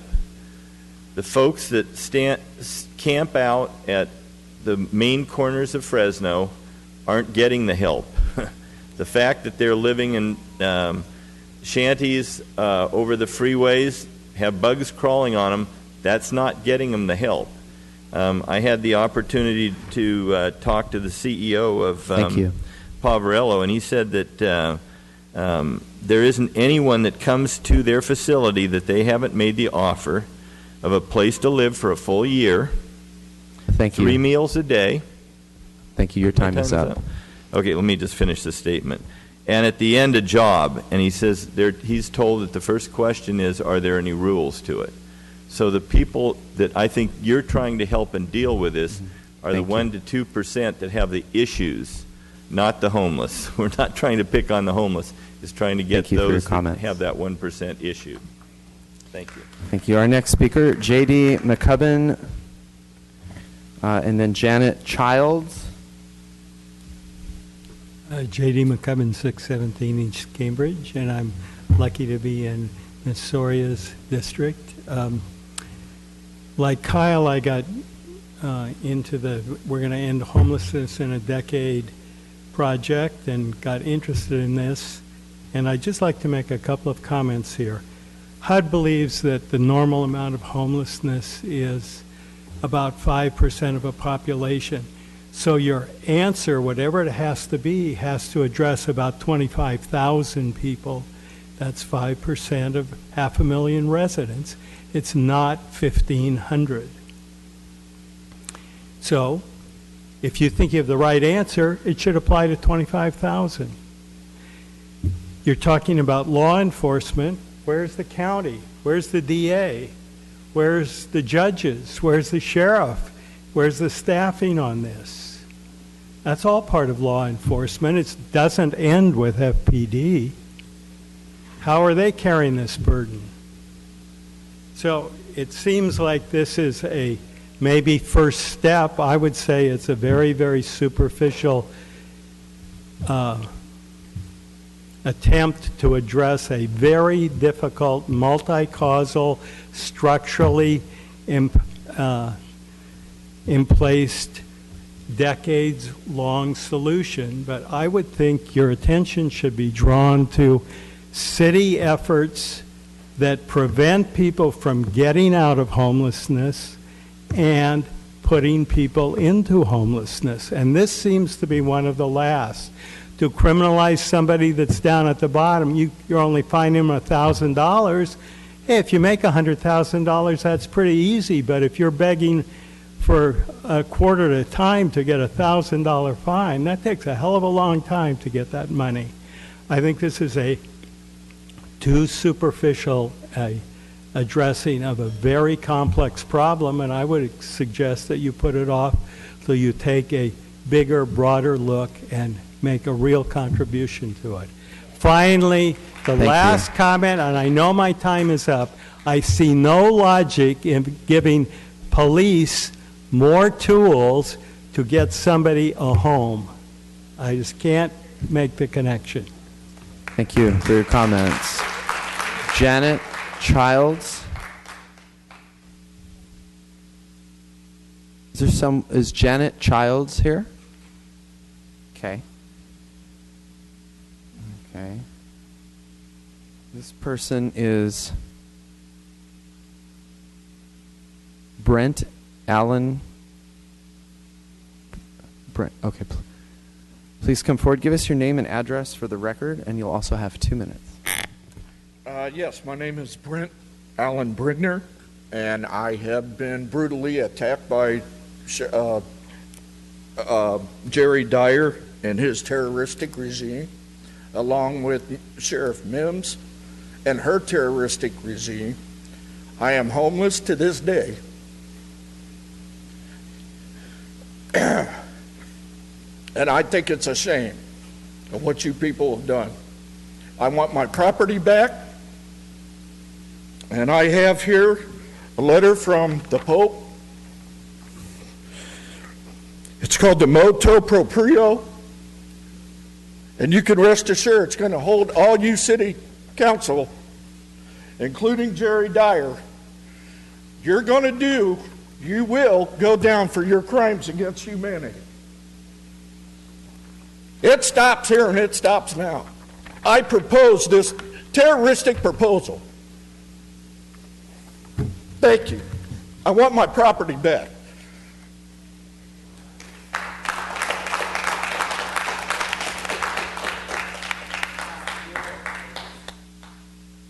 Our next speaker will be Jean Louise. Please come forward, give us your name and address for the record, and you'll also have 2 minutes. Yes, thank you very much. My name is Jean Louise Halal, Hallal, and my address is 7797 North 1st Street, number 11, Fresno, California, 93720. I'm presently homeless. We've been homeless for 9 years. We were attacked, Brent Allen and myself, and we have an apologetic letter signed by the Pope and Obama. As he stated, I established that this apostolic letter issued Motu Proprio will be promulgated by its publication in El Observatore Romano, entering into force on 1st September 2013, and Obama signed it into force. So this is worldwide against terrorism and terroristic proposal banned laws that promulgate unlawful jurisdiction of police, letting them have a tool to now brutally assault, victimize innocent humanity and people of many, many nationalities and different organizations. And I'm here to oppose the proposal because it is not written correctly.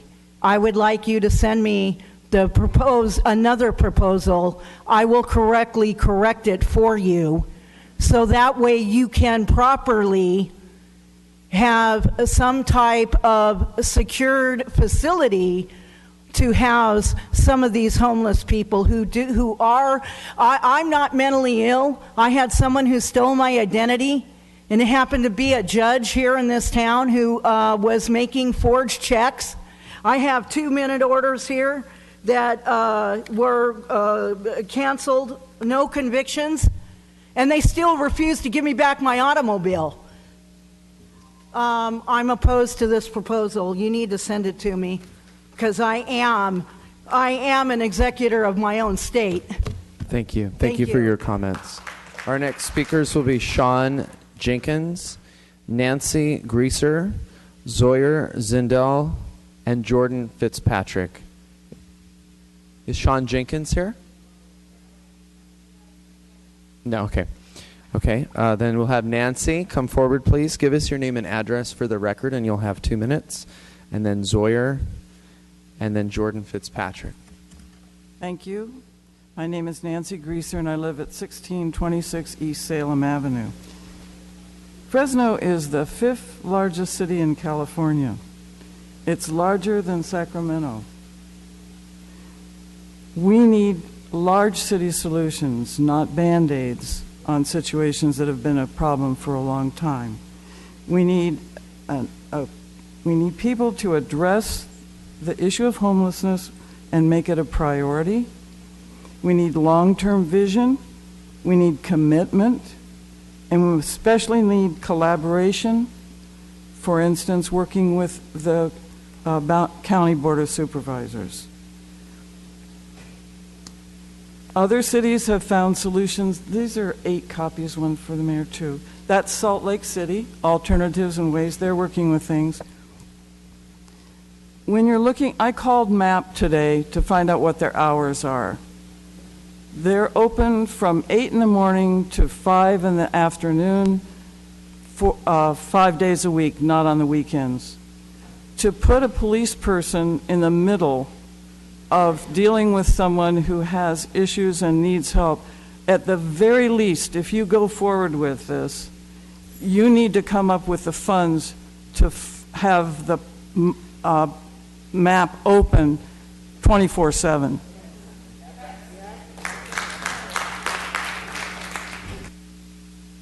Thank you. Thank you for your comments.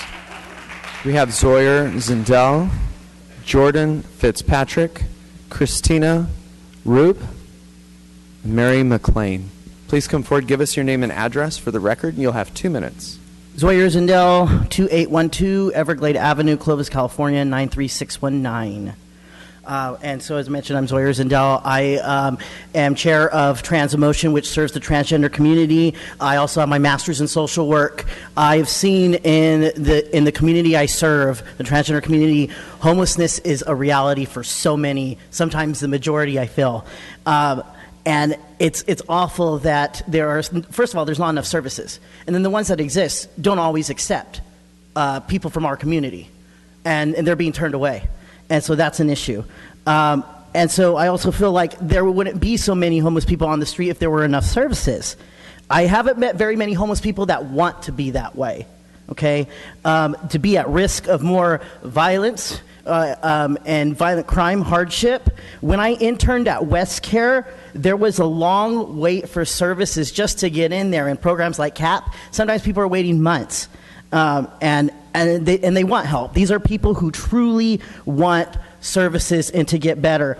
The ordinance is not preventative, it's reactive.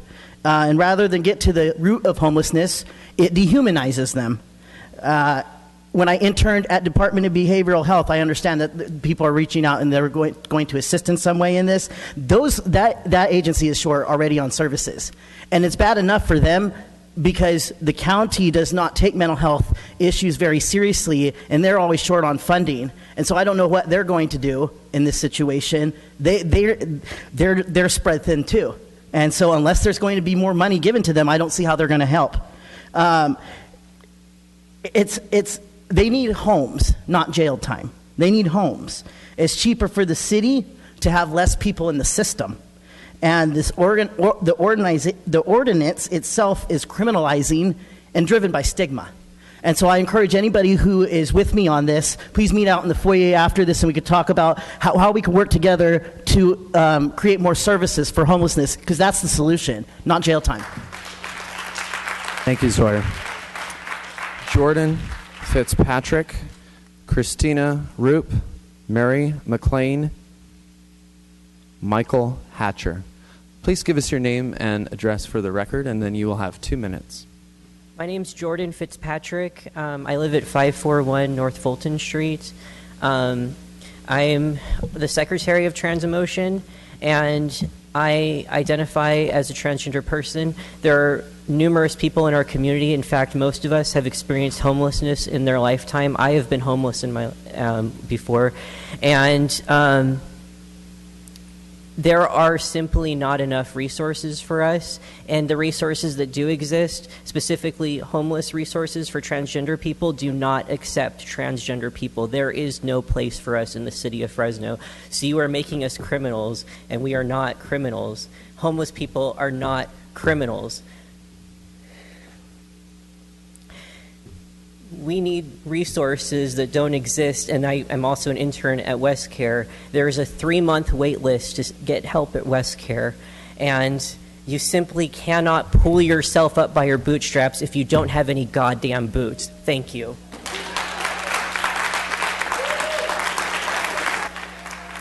Thank you for your comments. Our next speakers will be Christina Roop, Mary McLean, Michael Hatcher, and Joshua Grant. Please give us your name and address. For the record, you'll have 2 minutes. Christina Roop, 7545 North Del Mar, Fresno. I am the executive director for the local affiliate of the National Alliance on Mental Illness, and we work really hard to decriminalize those who are affected by severe mental illness. Research indicates that people affected with severe mental illness are often victims of crime than they are to commit them. Today we've heard many stories from both sides with very valid concerns. We've heard that there are just not enough resources, and there are many barriers to navigate for the ones who truly do try to access them. And I too want those who are struggling with all the bureaucracy and the rules, just trying to get back to a better life, to be safe during these times. I don't stand with you today on this law to criminalize the homeless. However, I do stand with our law enforcement. Our police department is taking big steps to do better in our community and find a better way to work with the high number of crisis calls received that are requiring more of their time and solutions other than arresting. I'm involved with all of our patrol officers with Fresno PD who are receiving 40 hours of crisis intervention training. There's about 150 of them that have participated to date. They are doing this to gain tools to have better interaction with folks in crisis and referring to various resources in our community. And they are doing it. They are directing folks to get help, and those who want it are asking for it. And yet they may be put on wait lists and still walk away empty-handed with appointments weeks or months away. So please know that we expect you to find the same level of concern for the lack of resources in our community for the people you've selected to hold accountable today. We will hold you accountable to the other side of this. Are you setting the police department up to fail? That's my concern. You're giving them a tool for them to be able to help with the crime elements of this, but it's not their job to get them through the resources after that. And I don't want another failure in the community that exposes our law enforcement and puts them at risk. Thank you. Thank you for your comments. Mary McLean. Hi, my name is Dr. Mary McLean. I live at 8028 East Belmont in Fresno, 93737. I work for a local federally qualified health center, and I have many struggling patients. 2 of them right now are going to become homeless within the next month. I've reached out to multiple resources, every resource I know, to help avoid this. One of them is set up with the elder adult team. She will not even get her intake before she becomes homeless. And she has another month in her rundown trailer. And despite using all of this, you know, it looks like she will become homeless. And I can't save everybody, even though sometimes I really would like to. And part of this is because our current resources are overtaxed. And this seems unsustainable. I think it's a great idea to try and help people, but this does not seem to be the way. This employed florist who feeds her 3 dogs and the feral cats that are by her house before she feeds herself has the possibility of becoming a criminal. There's a previously homeless man I know of who has now been off the streets and sober for a year. MAP told him recently that he had to stop couch surfing and go be homeless again so that he can qualify for housing. I totally agree with tools. I use them in my work every day. But this seems to me like trying to mount a picture on a wall with a sledgehammer. This increases the shame of people who are already struggling with mental illness and shame themselves, and does not help facilitate healing. Yet, we do need an answer. I just don't think this is it. And as a physician and a member of this community, I ask that you not accept this ordinance. But please, please continue to seek solutions. Thank you. Thank you for your comments. We have Michael Hatcher, Joshua Grant, Howard K. Watkins, Nicholas Montoya. Please come forward. Thank you. My name is Michael Hatcher, and I'm a transient of Clovis. And when I heard about it on the radio, the Power 106, it made me upset because we have a camping. We don't have one in. We have one in Clovis, and I like the idea. And the police are always saying, well, go down to Fresno and camp. And if you want to camp, and so I don't like the idea of it being destroyed in Fresno, and it just takes away most of the territory. It takes away most of the territory. And I just don't like the idea of the no camping of the taking that away in Fresno, because if an officer says go down that way and camp and sit down, I like the idea of us having the decision ability to go down into Fresno. I live in Clovis, and camp and sit down at a park or wherever,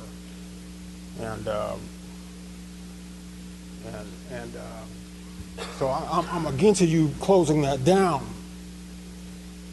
So I was upset when I heard it on the radio, Power 106. We were arguing on the radio that they were closing it down, and I don't know what you're going to do about the homeless and stuff, causing problems and stuff, but maybe you can find some other solutions, to that. But far as me is hurting me and what I like to do.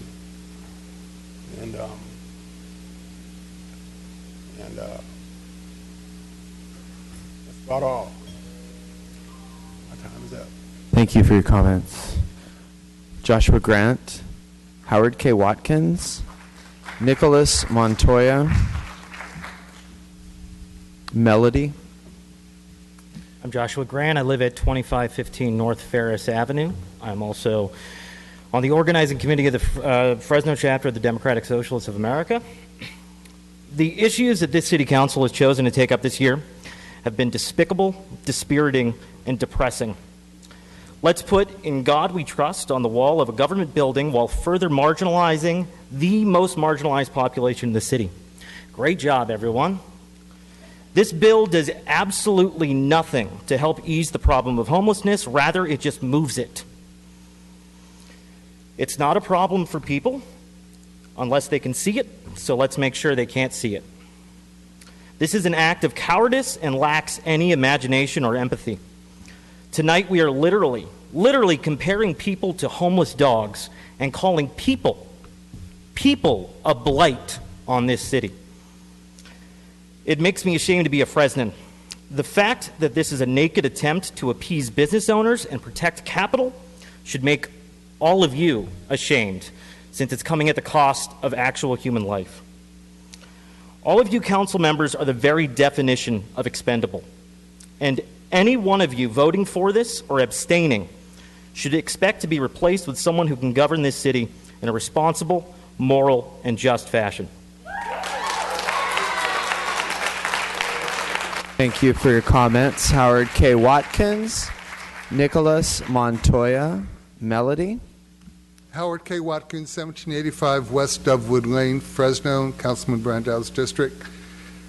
As I look at In God We Trust, I am reminded of my days when I went to Church of God with my grandmother.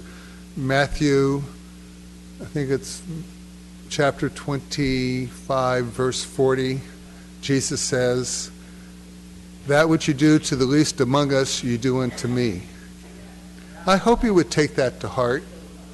This proposal spends tax dollars not to help resolve homeless, but to crowd the jail, create criminals. You know, if two people conspire to commit a misdemeanor, I think that's a felony.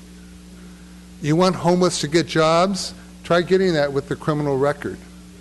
This legislation, to the extent it's well intended, is a disaster.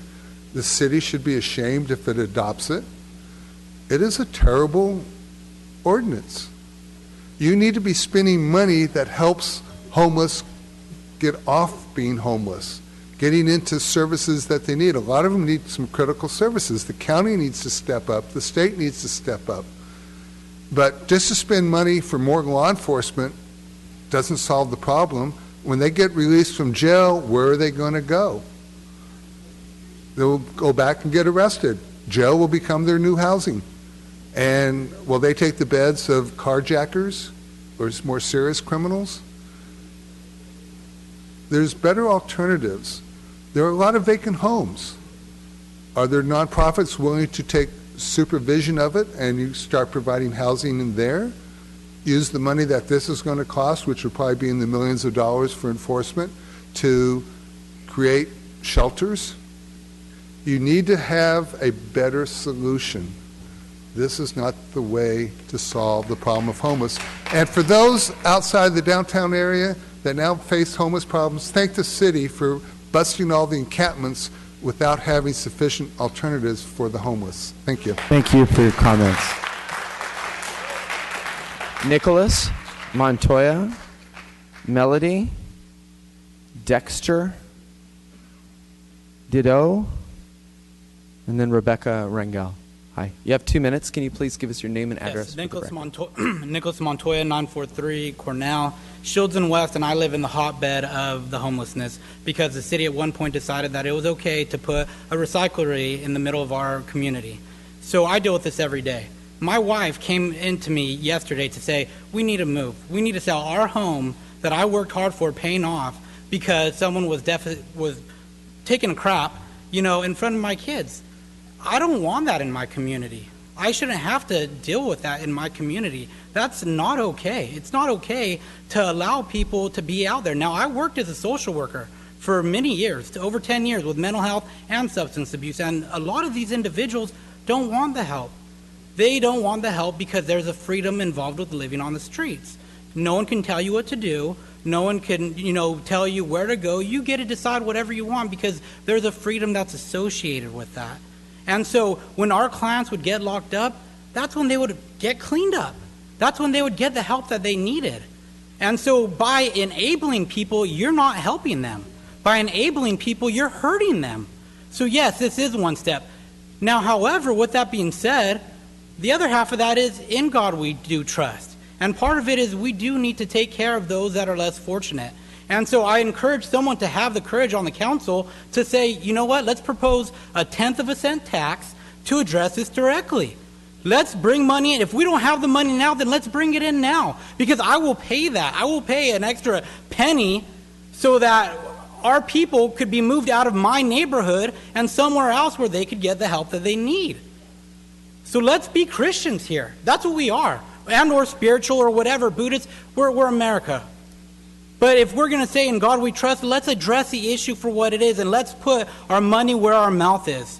But we need your help, though, because my children shouldn't have to grow up in a neighborhood where they can't go outside because someone's doing drugs and drinking beer and deficiting in front of my home. This is one step. The second step is creating money to solve the issue as well. Thank you. Thank you for your comment.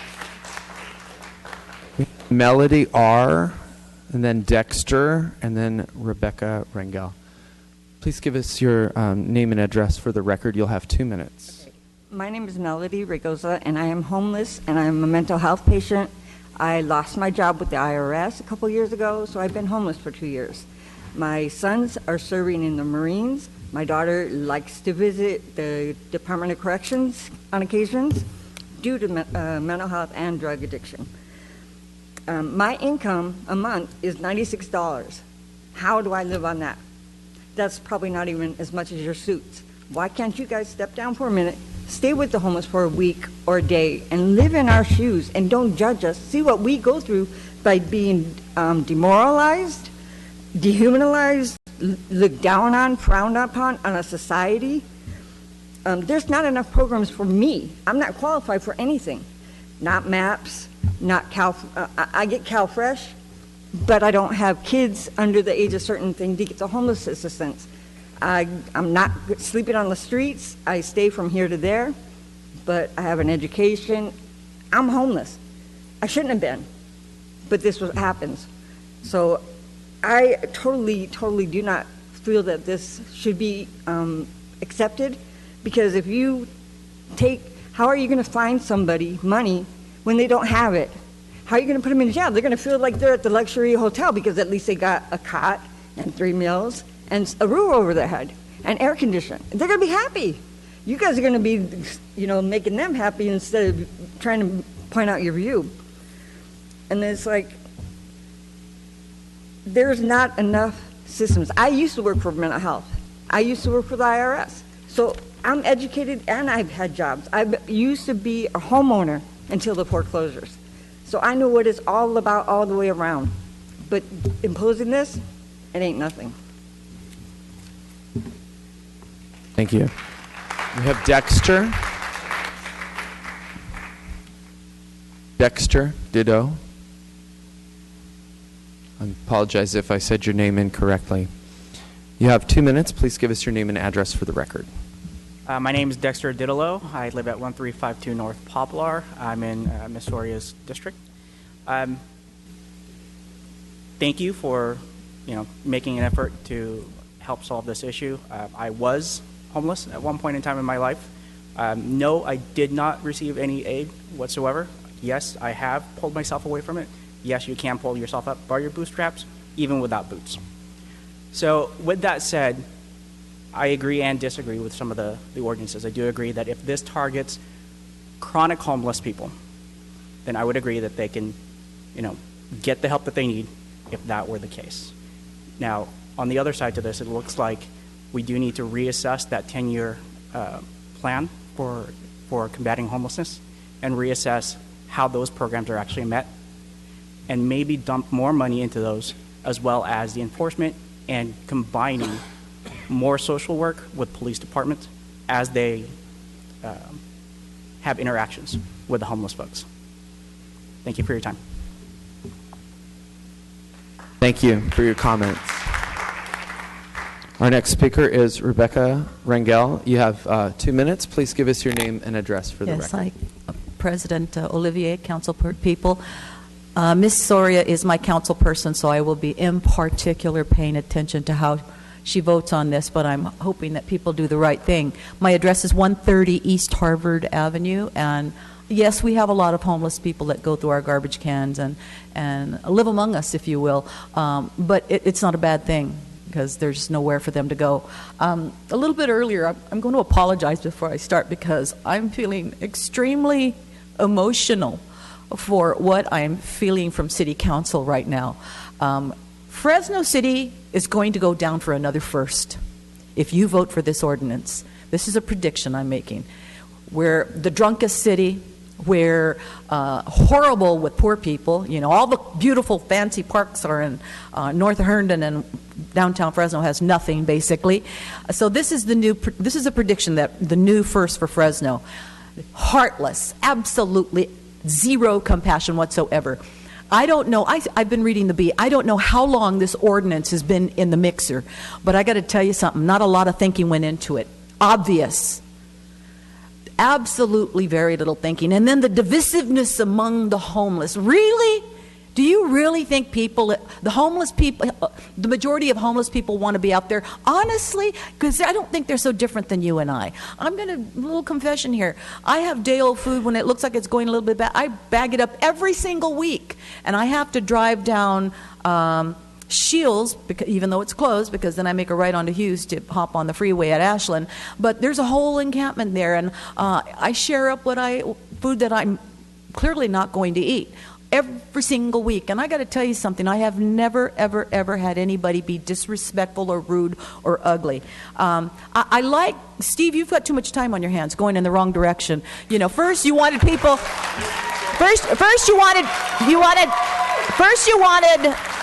want city people, city workers to have guns, and now you want to prosecute or persecute the homeless. Rebecca, your time is up. So last closing thought is Utah and Oregon are extremely creative with their homeless. I would love Fresno to just put this on the back burner and put some energy and effort into coming up with something a little more positive. That's all I'm asking for.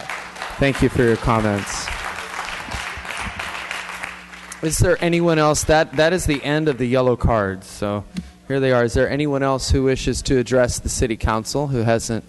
Please come forward. Give us your name and address for the record, and you'll have 2 minutes. Preston Prince, 1010 East Yale, Fresno, California. Esmeralda is my council member. I have to echo the terms. I am very sad tonight. This has just been painful. And I don't doubt, I don't challenge anyone who's up on the dais. I know your hearts. I know who you are. I know you're trying to do what is right for this community. And yet, we're struggling, right? You've heard really divisiveness. So I really want to speak to what I think we know. We know who the homeless are. We know where they are. We have the by name list. We know what's happening in their lives. The 600 individuals that Sergeant Dewey has is the same number that we have on our homeless by name list. So we know who they are. We know what their issues are. We know what works. We know Housing First works. We need to now, the third thing is scale it up. We need to have more investment from the city, from the county, the state, private sector, foundations, yes, the Housing Authority. We all need to be stepping up together. And then the last thing, and what I've heard really loud and clear tonight, is that there needs to be more conversation about how do we come up with a solution for this issue that is so, it's just tearing us apart, right? This is not Fresno. I've only been here 10 years. This is not the Fresno that I've learned and got to know and love over the last 10 years. So I would really hope that we can take a little bit of a pause. I would love for where the Housing Authority is working with Mayor Brand to have a conversation in November to look at what has been successful. How do we take our housing system and really make it work? How do we provide the financing to get to those individuals who need housing? I've really heard a conversation tonight about deserving and undeserving poor. That to me is just so ugly. And again, we're so much better than that, that the folks on the street don't deserve to be on the street. So let's come together. Let's do an answer. I am not doubting you, Councilmember Brandow. I know you, and I know you're trying to do what is right for this community, and I stand with you to try to find an answer. Thanks. Thank you for your comments. I did have one more yellow card. Emily Cameron. Please come forward. Give us your name and address for the record, please. You'll have 2 minutes. Hello, everybody. My name is Emily Cameron, and I'm out of Clovis. I just wanted to say that I have been looking at Mr. Brandow's Twitter, and he retweeted a tweet. And here, let me bring it up real quick. And I have screenshots, so don't bother on retweeting it, by the way. It's okay. It says, vagrancy is a cancer. Bums, GTFO. GTFO, by the way, for people who don't know, is get the F out. So let's replace In God We Trust with bums, GTFO. I think that would be a little bit more appropriate. Vagrancy is a cancer. How even just to say, oh, here's one of my my constituents' perspectives, how could you retweet that? My aunt has cancer. Both my grandparents have died from cancer. Homelessness is nothing like cancer. Cancer you didn't ask for, and homelessness you didn't ask for. Okay, maybe there's that. But then cancer, there's no cure. Homelessness, there's a cure. It's just we have incompetent nitwits in the seats up here. No, that's not the reason. So if you want to read, there's thousands of tweets about this, and that's the one you choose to retweet. Thousands of other options. You have many choices, but you choose to retweet bums GTFO.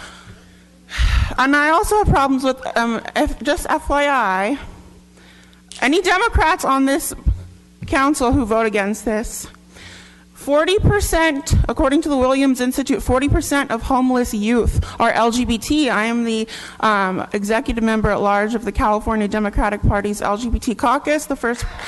So we're going to be taking note of this because homelessness in the LGBT community is a big deal. I'm running out of time. Bums GTFO.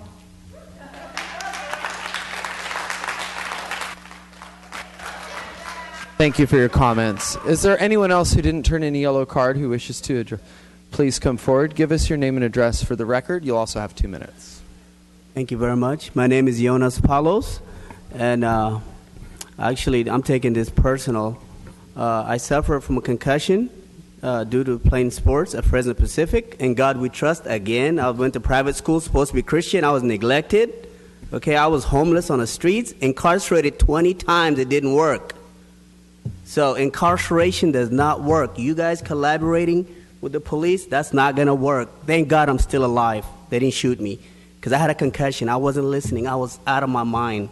And what I do now, I became an advocate for the veterans. Most of these homeless are our veterans. Only one man have mentioned them. So I feed them. I live right here downtown. I love them. Let's honor them. They fought for this country. Think about this ordinance before you pass it. Thank you. Thank you for your comments. Please come forward. Welcome. Give us your name and address for the record. You'll have 2 minutes. Hi, everyone. Can you hear me? My name is Laura Reynolds. I live at 1948 West Pico. I have no idea whose district it is. I'm just a person that actually am honored and humbled to advocate for others. I spend 40 hours a week doing outreach with the homeless. I know many of them personally. I spent time in Point in Time counting people. I'm familiar with a few people that are here. I think what we're doing tonight is great. I think we all need to be able to come together and say what we feel. I have no personal agenda against you at all. I don't know you. What we're focused on is our opinions and our passion. But what we're losing sight of is if we don't get united, we're going to fall. I've been in Fresno for almost 3 years. I lived here as a young child as well. I have been excited about how welcoming it is, and I've been excited about the things I see. I think what is trying to happen here is we're trying to prevent vagrancy, littering. I'm aware of all that. I look for it every day. But I think we're going to criminalize people who are not criminal. They've done nothing but try to live.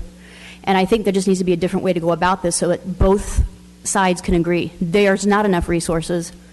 Let's get together and make some more and maybe look at this a different way and come at it again. But we've got to get united somehow.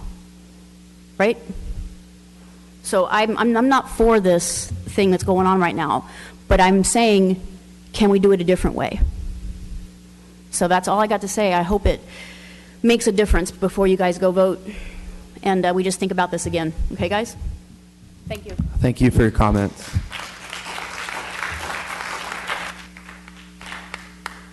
Is there anyone else who wishes to address the council that hasn't filled out a yellow card? Please come forward at this time. Please give us your name and address for the record, and then you'll also have 2 minutes. Eric Dillinger, 5582 West Bluff Avenue. Back when I was in high school, the church youth group would occasionally go down by the Fresno Rescue Mission to hand out hamburgers to the people who hang out by there. We also talked with them a lot at that time. And what I found is that a lot of the people who hang out there were basically people who, not all of them, but a lot of them were people who didn't want to go into the rescue mission because they didn't want to have to follow the rules. So I think probably the best thing that we can do for the city and even for them is to make sure we have the resources to get people back on their feet who want to, and try to encourage the people who do want to live out on the street or don't want to follow rules to put some pressure on them to say, maybe it's the time I change and go ahead and accept the help that's given us. So I think as long as we have the resources to help the people get back on their feet, I think this is a good idea. Thank you.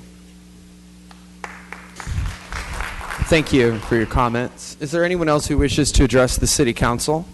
Please come forward. Give us your name and address for the record. You'll have 2 minutes. My name is Christopher Pasquet. I'm a registered nurse. I live 489 Pepper Drive in Hanford. I heard about what was going on with y'all. I heard about what was going on with this committee because I'm working on a master's in public health. I'm a registered nurse that worked in the psychiatric community. I hope, and my concern is that you need a lot of federal assistance for this. I mean, I think that you're trying to get something started. And my hopes is that when you do get it started, because I spend time in the Fresno area, that you allow for modifications to come to whatever bill y'all finally pass. Because I think that there's needs, like the doctors spoke about with the psychiatric community, but with these other people have spoke about. I believe that there are people that if you cook them a meal and they're very hungry and you put it in front of them, sometimes they won't even eat it. So I hope that y'all can find a solution, because it's not quick. You can't change these people. It's something that's going to have to be a long-term goal, and it's going to need money behind it. And I pray as a Christian that y'all get the support y'all need to try to tackle this. I mean, the first step, I believe, is to realize that you have a problem and that to try to address it in certain ways. I hope that you get the support you get financially to back up these, especially the psychiatric community, with meeting the needs of these people. Thank you. Thank you. Please come forward. Give us your name and address for the record, and you'll have 2 minutes. Hi, Angie Nguyen, 1770 East Ryan Lane, Gary Bradfield's district. I'm actually here as a citizen, not through my place of employment. And as many of you already know how I feel about this subject, I do not support the ordinance, do not feel that there are enough resources on the ground to handle the bottleneck that it'll create. However, if it does go through, whenever you vote on it, I do believe that you will need to make sure that there is some friendly amendment to it to ensure that it is properly monitored, that there's proper reporting back to you all to ensure that this is at least being applied equally and evenly and fairly throughout the districts, that we don't have Northeast or Northwest Fresno enforcing it, yet in Lowell or in Tower that it is going unreported and untracked. So it needs to be reported on, who, when, how, and in what areas. I think that that's going to save you down the road, and I think that the community is going to want to know how you're enforcing it. And it'd be also good to know how much it's costing the city. Thank you. Please come forward. Give us your name and address for the record. You'll have 2 minutes as well.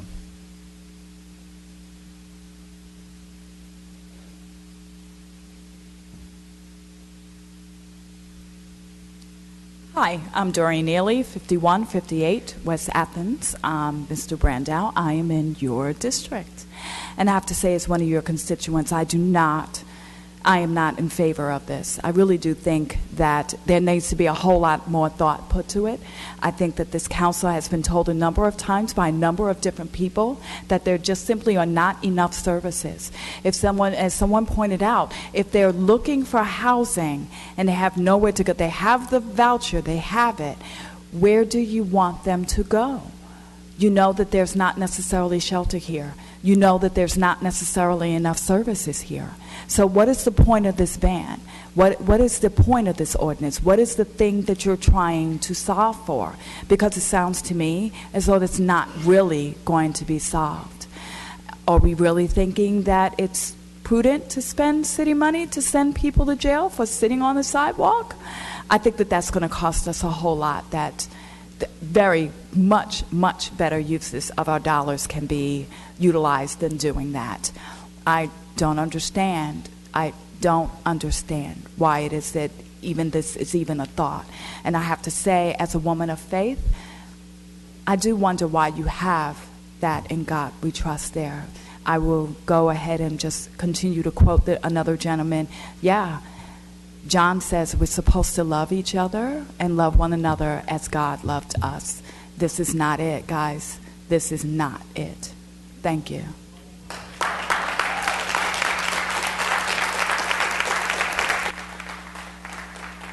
Thank you. Is there anyone else who wishes to address the council on this issue? Please come forward.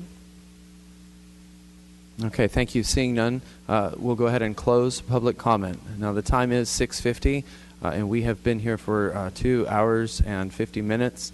As is typical on these big nights, the city council will take a bathroom break. We're going to go ahead and do that. We will be back at, let's say, 7:05, 7:10. Should give us enough time. And then, well, what's the consensus? You want to go where? Okay. Let's go ahead and come back in 15 minutes. We'll be right back. Thank you.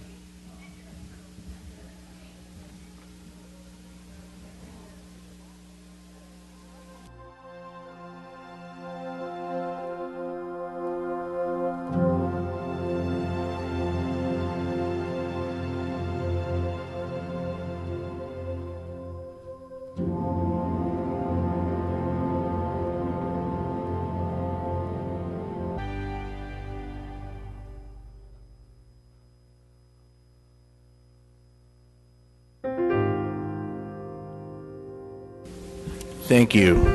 I want to thank everybody that came out tonight. This is an extremely difficult issue, as you saw from the conversation that goes on. I think everybody here in the room today got a taste of what, as a council member, we hear every single day. And I do agree with a comment that friend Preston made, where this isn't. You've been here 10 years. This isn't what Fresno's like. Right, and I agree, because I think we have to have a conversation in our city about homelessness. And I was jotting some notes down as I was hearing some of the speakers talk about their experiences and there. So I just wanted to share a couple of things. Mid-2000s or so, I had an opportunity to work with some Prop 36. Some of you that have worked in social services know what that is. Working with Prop 36 folks that were trying to get help and get some assistance with their substance abuse problem. And so we end up having these conversations where, on the one hand, we want to lump all the homeless population in one batch, but it's not. And I want to thank the people that I've met with the last couple of months. I don't know if Jody is still here she used to run Continuum of Care, but she shared with me, the umbrella of homelessness. And to me, that's the result. That's where people that have, you divide them into groups, folks that have hard times, that a lot of individuals came up here and spoke. You have individuals that have a substance abuse problem. You have folks that have mental health problems. And then you got a small percentage of them that and I don't even know if you want to call them campers or a lifestyle or whatever term you use, but for some reason I think the term that they use is ready. They're not ready to come out of homelessness and having that situation. But I did want to ask some questions, because I think this is the opportunity for us to really have a conversation. I know the mayor's working on a couple of initiatives to address this issue in a more of a comprehensive manner. Preston, would you mind coming up just really briefly? And, thank you for meeting with me. I think, you talked about knowing what each other's heart is. I know you've done a lot of great work in our community. I trust the work that you and your agency are doing, but I just wanted to kind of get a grasp on what this looks like. So if you could kind of just share with the council, how much money do you think we spend on reducing homelessness here in the city of Fresno? Right. I mean, I know it's a couple of entities that are involved: the city, the county, right. Nonprofits, your agency, faith-based organizations. I mean, has there been research done on that? So we have been working on the spectrum of housing or the spectrum of programs addressing homelessness. We've identified, I think, about 9 different areas that start from outreach, assessment, through diversion to different types of housing, including and ending with permanent supportive housing.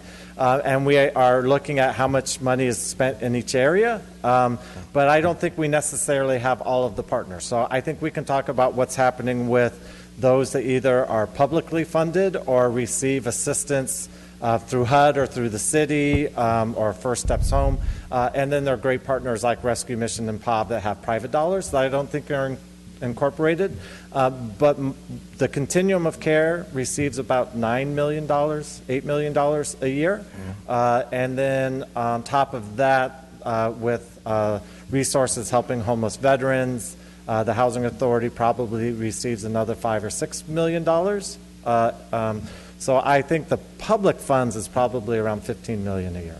Okay. Does that sound like a fair number? So approximately 15 million that. But that we we're need to investing. be able to tell you what that is, and we have not done a good job of Sure. being able to add that all up. And I know one of the things that we're going to be having a conversation about is, during a workshop for the city, and I think my colleagues would benefit from this, our community would benefit from this, to really have an honest conversation about the realistic number of what the resources are, and then how we go about working together and putting that puzzle together. Because it's an extremely difficult situation. I mean, you heard frustration from business owners, you heard from residents, right? And then there's also the compassionate side that we have on, and I think everybody shares that on this dais and on that side too, And, I got to tell you that the chief was right. That's the number one issue that we have in our district, in our city.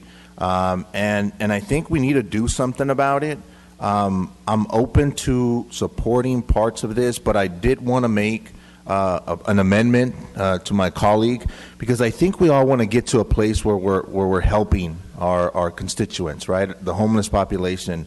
The part that I struggle with is the criminal piece, the violation, the punishment aspect of this. So I want to see if my colleague is open to, say we do have this scenario where we have individuals that, for whatever reason, and they maybe they're under the influence at the time that they're contacted by PD, and they can't opt to go to the Poverello or go to the Mission.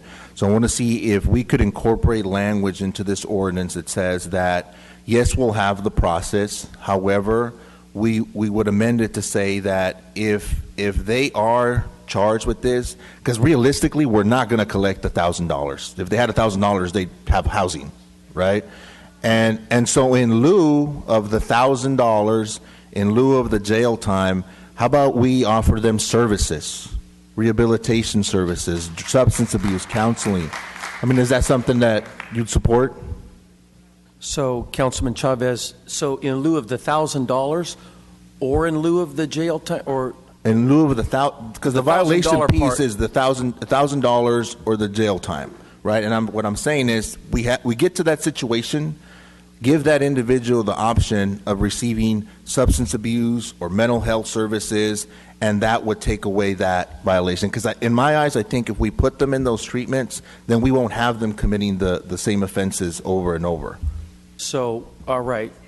So we already know that when they're contacted, they get a choice. They could go to Map Point. So you're saying if somebody chooses not to go to one of the services, but they say, no, take me to jail. Or they're under the influence, or their Yeah, mental health they under can't the answer, influence. Okay. or whatever the situation is, which I'm assuming is mostly the case when our officers and those individuals have them, to give them that option once you process them to go to those services. All right. Let me ask the city attorney. So, city attorney, in lieu of the... Okay, so I actually agree with Councilman Chavez. I never anticipated for 1 minute that we would collect $1 from a $1,000 fine.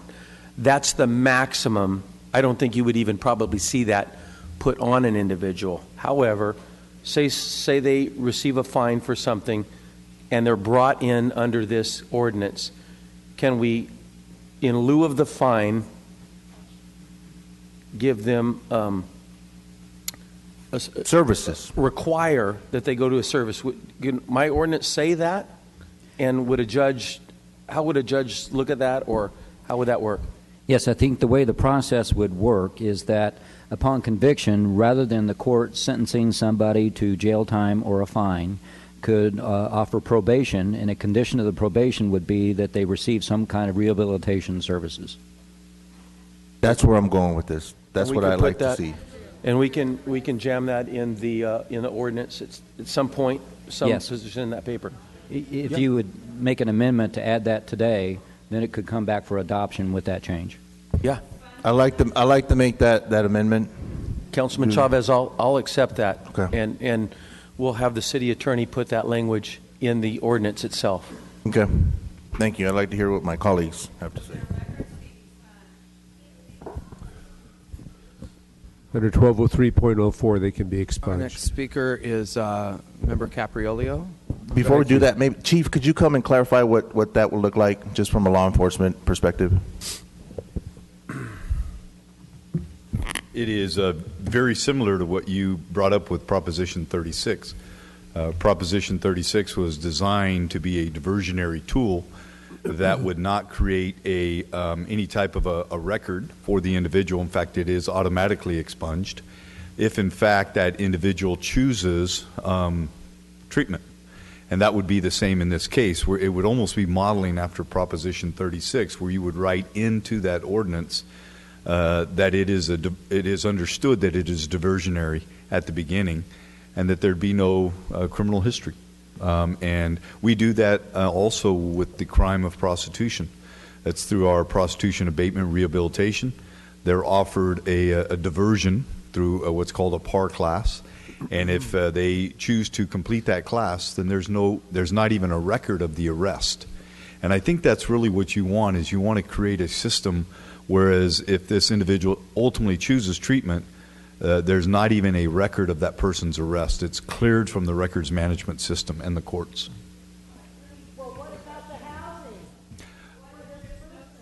Thank you, Chief. Councilmember Chavez, are you here? Folks, wanted to remind everyone that the public comment period is over, and now the debate returns to the council dais, so council members have a chance to ask questions and weigh in. I feel very confident. We have a good bunch of people up here. They're going to ask the right questions and make sure that you get the answers that you need tonight. But I ask that everyone here also respect the time of the council members as we muddle through this and try to get to a piece of good public policy. So I thank you all for that very much. Our next speaker, thank you. Our next speaker, Member Capriolio, followed by Member Soria. Thank you, Council President. Thanks, everyone, for being here. Really appreciate all the information that you brought forward and your participation. It's critical mass to the democratic process and to make the government work effectively.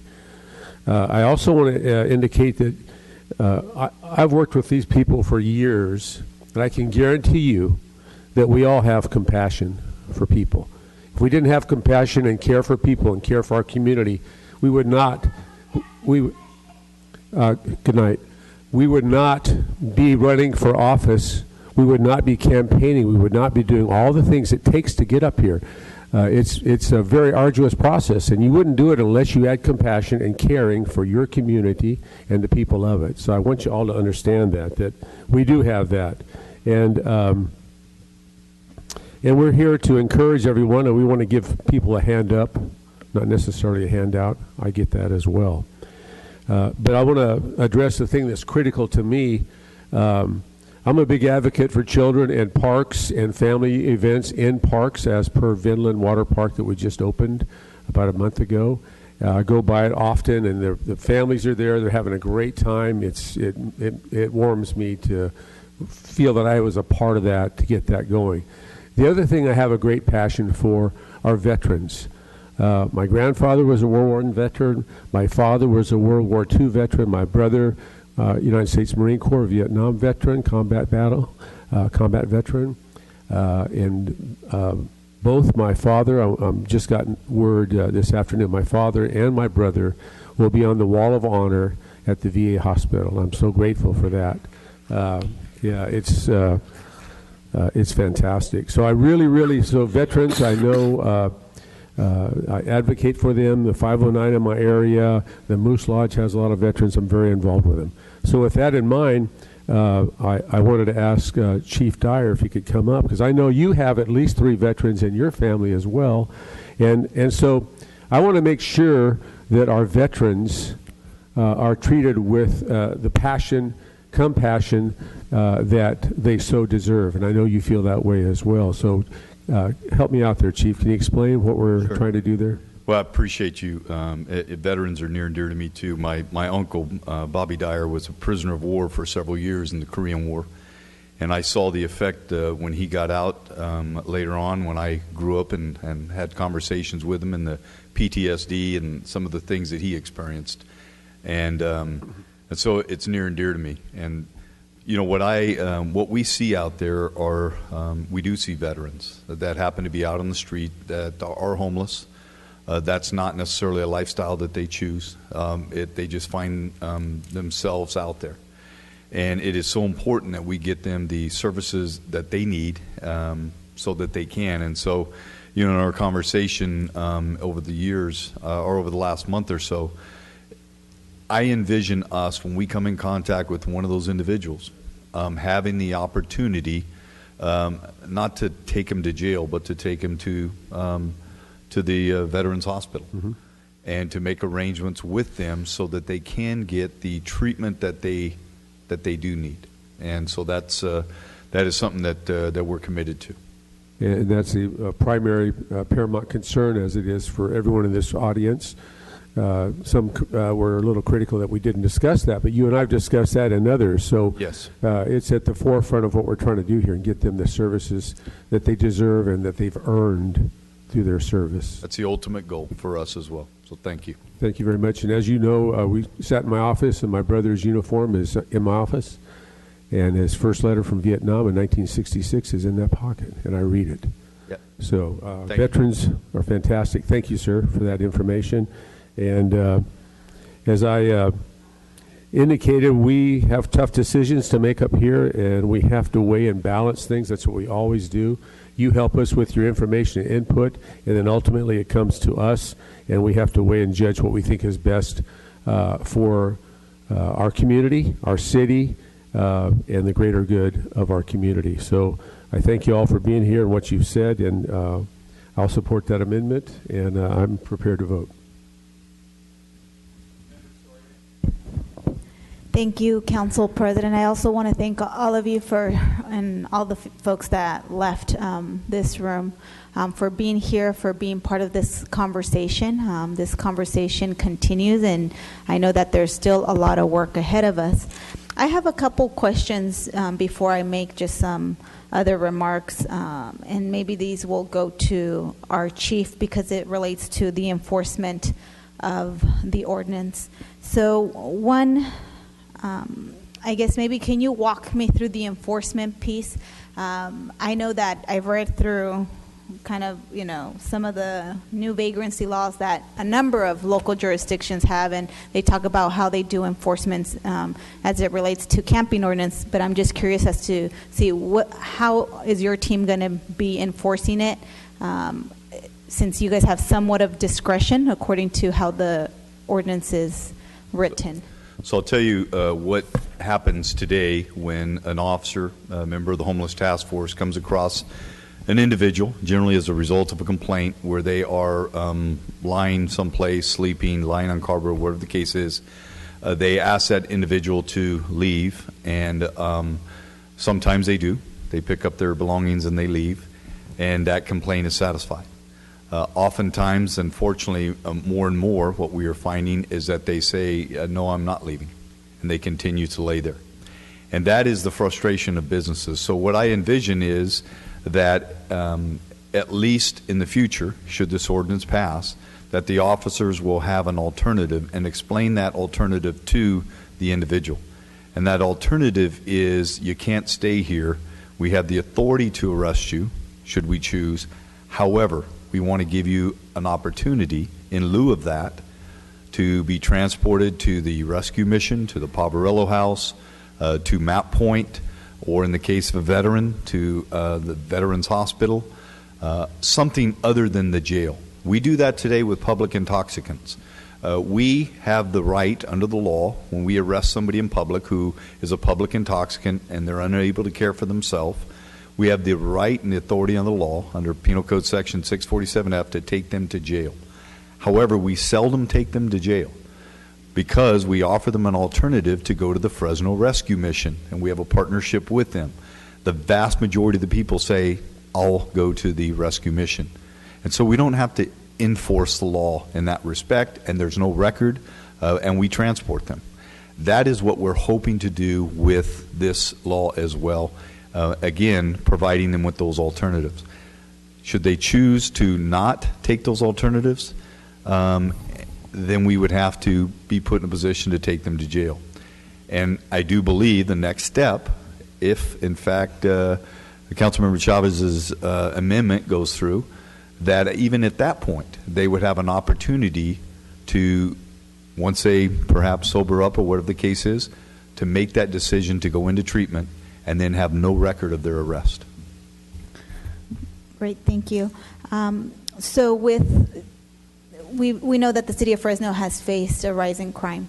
I don't think that that's any secret. We've seen a tremendous amount of more shootings in our community.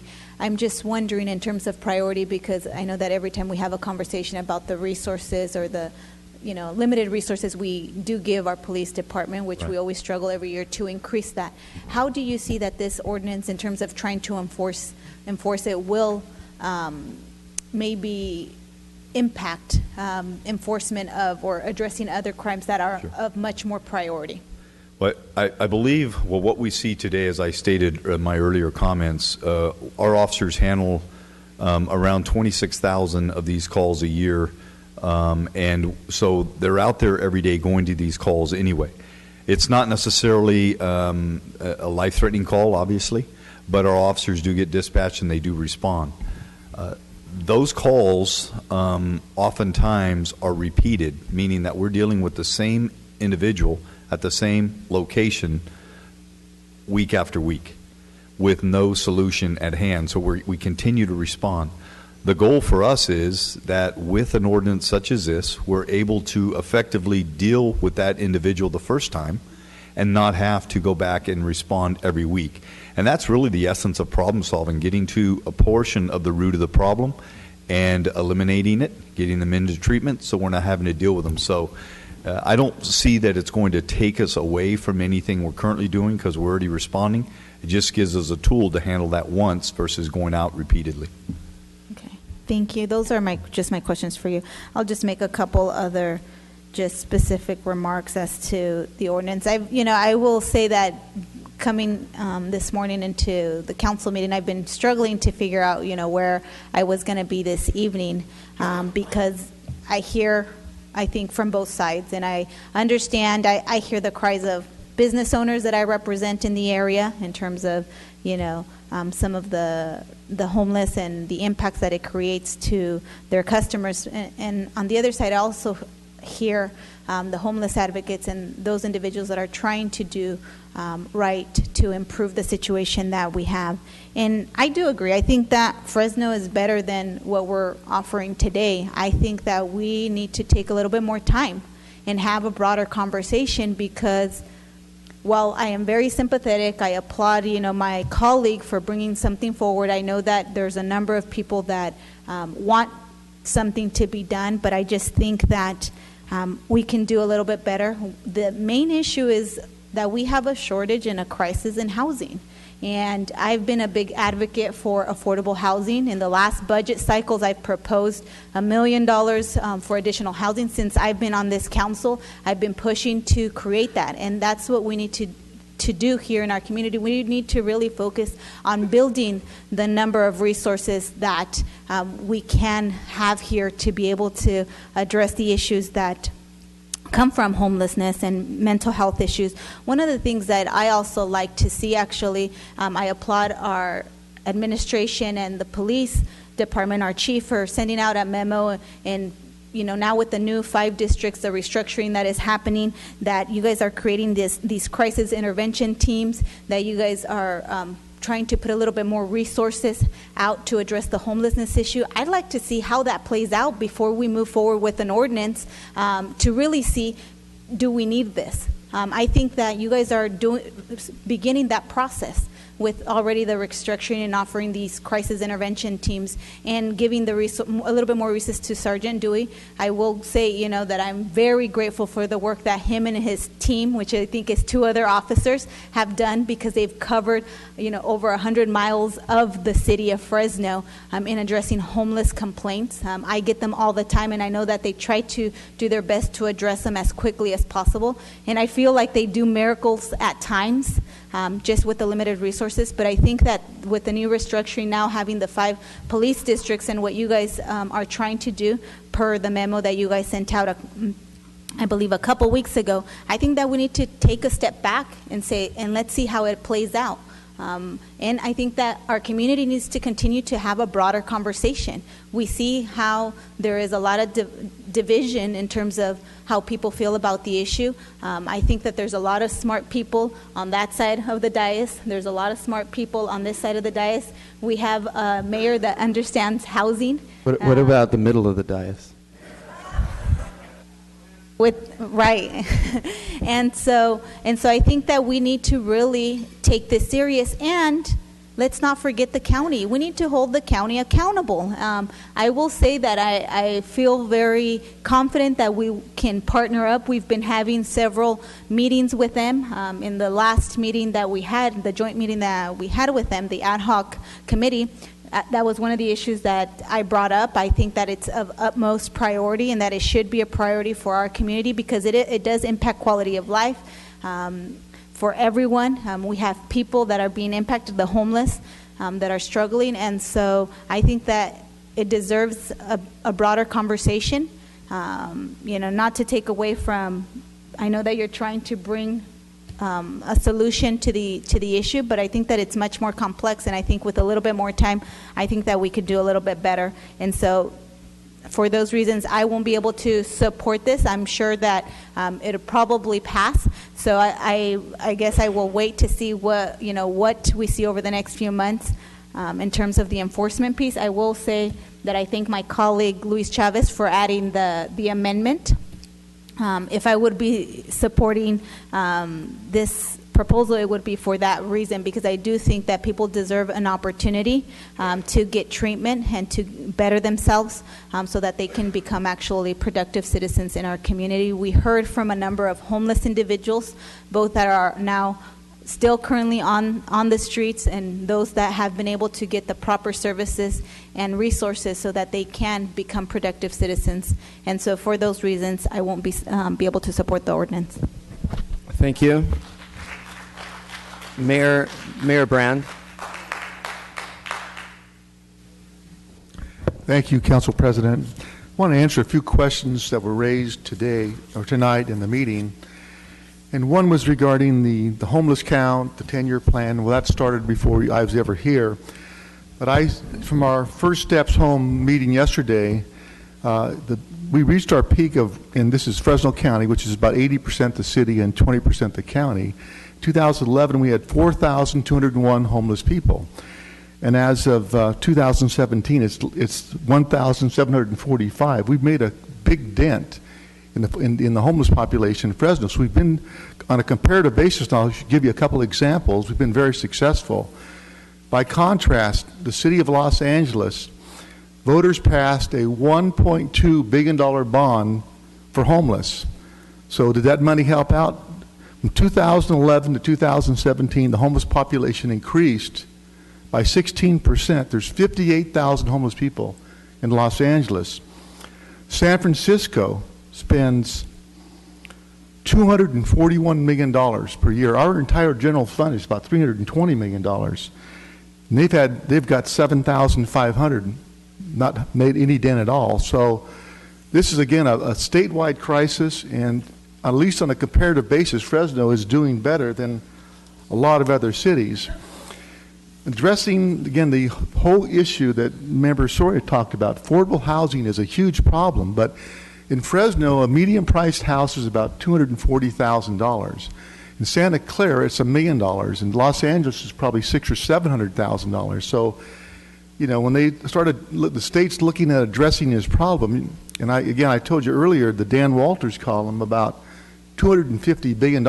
In my opinion, that's an underestimate. It's almost impossible. It's like the single-payer health system they talked about at $400 billion. The entire state budget isn't that big. So this is an enormous problem that is going to have to be addressed. I think there may be some creative solutions in the city of Fresno that we can look at because we have different demographics, different economics. I mean, just off the top of my head, on rental housing, I spent 30-plus years there. You can still buy some units that are distressed and need some work for under $50,000 a unit.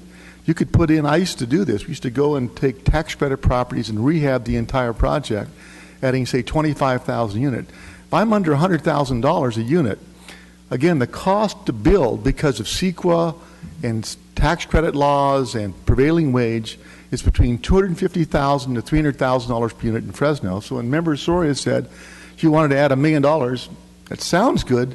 That's 3 to 4 units. That's not even a drop in the bucket. But if we can bring the cost under $100,000 and find a way to do that, and I'll certainly look at that, it's clearly that's a better, more economical point to do that. So I'm willing to look at innovative ways, and it's clear tonight from the testimony, and Sean Jenkins, I think he left, right? Sean, oh, thank you. I thought you left. Come on up, Sean. A lot of questions were asked about, you know, how we're doing on different segments, and Sean is one of the local experts on what's going on.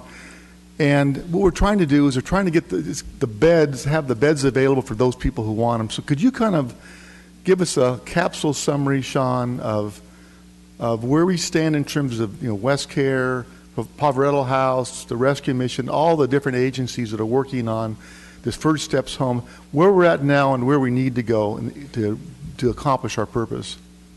We currently are at minimum 500 units short to really get even to the chronic homeless, to end the chronic homelessness. And I think that we currently have the resources, and we're working through it through some vouchers through the VA, some money that West Care's got through San Joaquin Valley Veterans to house our veteran population, and we're working through those pieces. But for our what we consider chronic homeless, and then people that aren't considered chronic, which, you know, chronic, we're talking somebody that's been on the streets for 12 consecutive months, or 4 times equaling 12 months over 3 years. Mm-hmm. So there's a lot of folks out there, and I think that I understand that we have a problem, but the fact is that we have a resource problem. We need more resources to house these folks, because sending them to Map Point, which I think does an amazing job, West Care helped start that, and Kingsview and Poverello and them are running it now, and it does an amazing job. But sending all these people to Map Point is literally like giving away tickets to Six Flags Magic Mountain Fresno, because it doesn't exist. There's not the resources there to take care of them. So we need additional resources, and that's the bottom line. We're not going to solve this until we have the resources.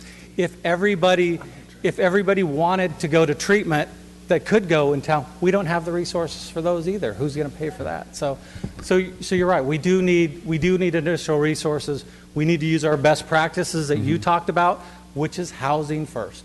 Right. Is Cruz Avila here?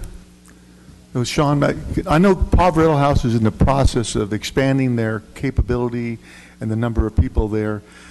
Is that going to make a dent as far as, you know, what their current plans are? It's amazing what they're doing, because they're expanding to 5 different sites and doing mobile map points. But it still is, those are people going out engaging the people, just like the money that you put forward, that Mayor Swearingen put forward last year, and you continued this year with the HERO team, the homeless engagement outreach team. They're going out and they're reaching people and they're talking to people. But when we do these surveys and we have people that legitimately say, I'm ready to be housed and I want to be housed, but you don't have the resources to do it, that's the problem. So we have the outreach. We've got the Fresno Madera Continuum of Care has got providers that go out every week and do outreach. And we've got a list, we've got a master list of people waiting to be housed. We know who they are. It's not like we don't know who they are. We just literally don't have the resources to pay for the housing. Yeah, I appreciate that. And I think what we did, you were there yesterday too, on the faith-based organization. I think that's another resource we're hoping that will make it have a huge impact on this problem. Thank you, Sean, for what you do, and we'll be working together closely. Right. And I think everybody needs to come together to pull resources Right. together. It's not one final, on the veterans, I know we've made a lot of progress. The goal is to get every veteran homeless person off the street. What kind of progress are we making to get that goal? We're making progress. It's a little slower than we'd like, but we are making progress. We have a veterans master list. We're working on that. We have put in for continued funding through the VA and through the federal government to match so we have VASH vouchers that are permanent vouchers that run through the Housing Authority. Right.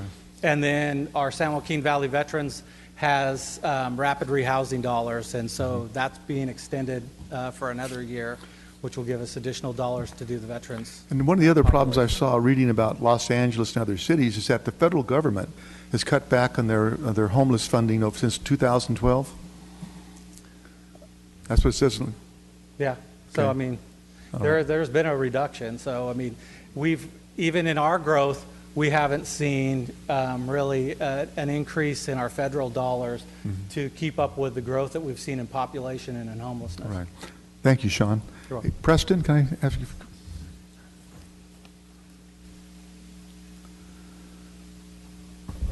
So I know you're intimately involved in this issue, and the Housing Authority is working on providing housing. So what's in the future for the Housing Authority to work towards solving this problem, closing that gap on housing?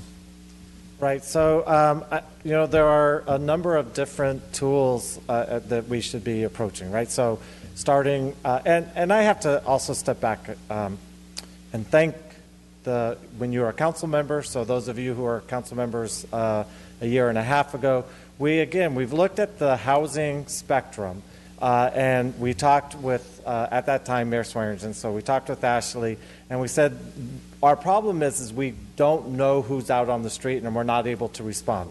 You, as the council, chose to award $430,000 to Sean, to WestCare.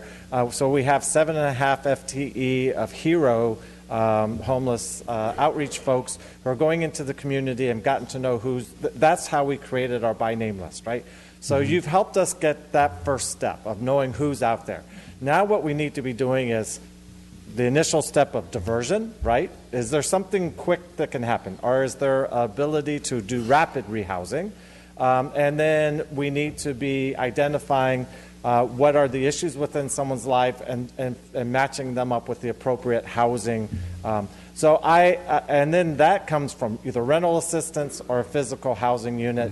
I agree with you that when you look at the cost of building new and the restrictions associated with funding, and then capitalizing reserves and replacements, that you get to really high cost per units. One of the conversations you've always had with the Housing Authority, one of the critiques that we listen to and we try to do better. I would love for us to sit down and say, let's think of a way to create those housing options that are not going to necessarily have the federal dollars and therefore not necessarily increase the cost. And maybe we can get more people housed with fewer dollars. It was federal homeless prevention and rapid rehousing funds that HPRP, yes, have dropped out significantly. So you agree with me. I think the solution really is not in building new units. The solution is trying to find existing complexes. I know the ones we did last year on Calaveras, trying to find a way to do that. And again, even if it's expensive, and you and I went over this, it's still substantially less than the cost of building new, which I've met with Member Sawyer today. We talked about a complex on Blackstone and how expensive it is, because the tax credit game is basically adding cost. The higher cost you can come, the more bells and whistles, the more successful you're going to be. Because what's happening statewide, again, this is a statewide crisis, is that everybody is competing for the 4% and 9% tax credits. So the criteria and the competition elevates. As that competition elevates, the cost increase. So it's a spiral for the entire state that's going in the wrong direction. But I'm willing to work with you and others to try to find, solutions. I know a couple people talked tonight about shelters. The problem there is going to be is in whose backyard is it going to be. And I know before when we had the large encampment downtown when I first came on the council that the people in West Fresno didn't want that encampment there, and I don't blame them. So there's clearly a huge issue that we're dealing with, and I'm as my administration, I will follow the First Steps Home, the Homeless First, the programs that my predecessor started and that you were part of and others were part of, but there's no easy... Right. And if I could add one more comment to what the comment about the shelter. So when I came here 10 years ago, I was a firm believer that we needed a shelter. We're the largest community in the country at that time that didn't have a come-as-you-are shelter. And what I learned by going around the country, you talked about best practices, what I learned is that a shelter doesn't increase the chances of someone living independently for a period of time down the road. And so if our goal is really about making sure someone is living independently and connected within the community, that the shelter is just really kind of a distraction of cost, security. I mean, it's not just going to be about where you locate it, but it's going to be Chief Dyer, like making sure safety, security. It's going to be a pretty big conversation. So we kind of moved away in the continuum of care, away from the idea of a shelter, a come-as-you-are shelter, to really focus, again, rental assistance, renovated housing units. I do think new construction has a role, but yes, it does add cost, but a 30-year net present value is less than the rental assistance. No. But all of those things are kind of, I think what we're really asking the question is what leads to the outcome of people living in housing down the road? And that is housing first. We're looking for a long-term, sustainable outcome, not just simply putting Band-Aids on it. Sure. And the last thing, we did a study, again, a number of years ago. The cost to the city per every homeless individual is like $30,000 a year in terms of police, fire, ambulance, cost to the hospital system, and for us to house someone with services is $10,000 a year. We get tenant-based rental assistance from the city. We match it up with the service partners, services being provided, funding through the First Steps Home. So we're able to house someone for $10,000 a year with services. To me, that's what we really need to be pushing towards, is figuring out how do we get that. If it's 500 people, what's the number? Is that $5 million? Yeah, that's a lot of money. Yeah. Right. Thank you. $5 million a year is a lot of money. So. Thank you, Preston. Another issue too is Fresno County, and as Member Soria mentioned, she's part of a committee that meets every month. There's been a tremendous improvement in the relationship between the city and the county. And remember, the county provides all the social services, mental health, substance abuse. It's essential to work closely with the county to solve this problem. And you're right, Preston, we're spending millions of dollars in taxpayer money with police and fire and other forms without really resolving the issue. And really, you think about it, a job, somebody having a job is a major step in the direction of getting somebody off the streets, getting them a home, and getting somebody out of the criminal justice system. So in my administration, I'm committed to creating at least 10,000 jobs, and that's going to have a ripple effect across this entire economy and have a direct impact on the problems we're having today. Because I know there's people out there that want jobs. There's people that are lost a job, had health reasons. So that's the long-term solution. There's no quick fix in this issue. But again, I am committed to resolving this issue, or not resolving, just trying to mitigate, because I think it's just an expansive, pervasive issue that the best we're going to do is try to mitigate and contain, but I'll do everything I can within my God-given abilities to, bring hope for the people in this city and again, jobs and treatment. And not going to be easy, but hopefully when I leave this place, it'll be a better place. Thank you, Council President. Thank you, Mayor. Member Brandow. All right, cool. Mayor, you mentioned early on, so everybody's been talking about the need for more resources, right? And I'm going to come back to my primary objective here in a little bit, but I also have some questions about that.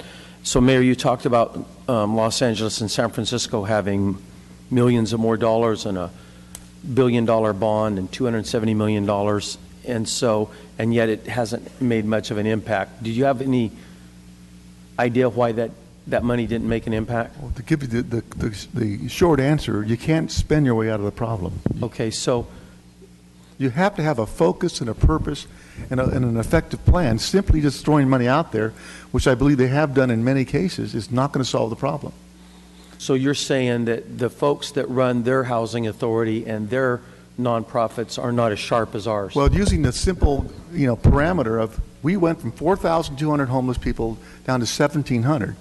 Los Angeles, with $1 billion, went up 16%. San Francisco went up slightly. So we're doing something right here. We're on the right track. We have a long way to go. But I mean, I'm not an expert on this. But I can judge by numbers.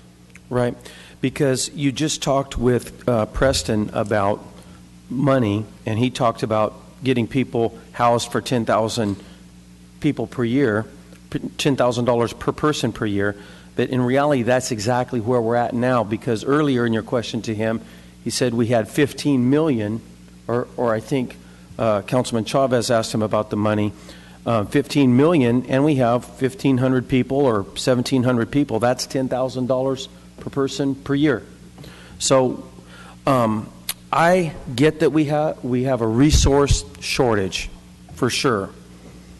And one of the reasons we have a resource shortage is because affordable housing, that phrase, affordable housing, is one of the biggest BS phrases that government uses, okay? Affordable housing is not affordable. And if anybody wants to champion this, not going to be me, could be you, Preston, you got to remove the prevailing wage requirement that the state and the feds put on that money that makes it so damn expensive. Now, trust me, I know a lot of people hate me in this room right now, but if you get $1 million and you can build 4 units with it. But if you could take that $1 million and remove the prevailing wage requirement, you could build more units and house more of the people we want to house, okay? Now, if that doesn't make sense to you, then I can't help you, okay? So somebody needs to get the message to the people who have the money. It's the city of Fresno does not have the money. It comes from the state and the feds, and they give it to us, these great people, with lots of strings attached. And Preston, we had an iced tea yesterday, and we talked about this a little bit. And so what I'm talking about is not unrealistic. We've got to send the message up the food chain that we need to remove the prevailing wage requirement and allow that money to help more people, okay? That's one thing that I was just thinking about in context of what we're talking about tonight. I am afraid that this ordinance might catch some of our partners a little flat-footed, and I acknowledge that. But our partners, just like the city, we're going to have to step up. Now, I want folks to know that money comes into this racket a couple of different ways. It comes in through the feds, through HUD, and it comes in through the state of California, through the county of Fresno, right down the street. Most of you folks should be right down the street next Tuesday, because they are the ones that control the purse strings for a lot of the help for the mentally ill comes through the county, not through the city. If it's coming through the city, we could help more with that money. We could give it out more freely, right? But it comes through the county to help the mentally ill and those that are on substance abuse. Now, we need our county partners to start asking questions about how they can free up the use of that money. So I'm a little worried that maybe we have caught some of our partners a little flat-footed, and that was not my intention at all. But I don't think we're building, it's almost, the number is so minimal, it's almost safe to say we're not building any housing for these folks.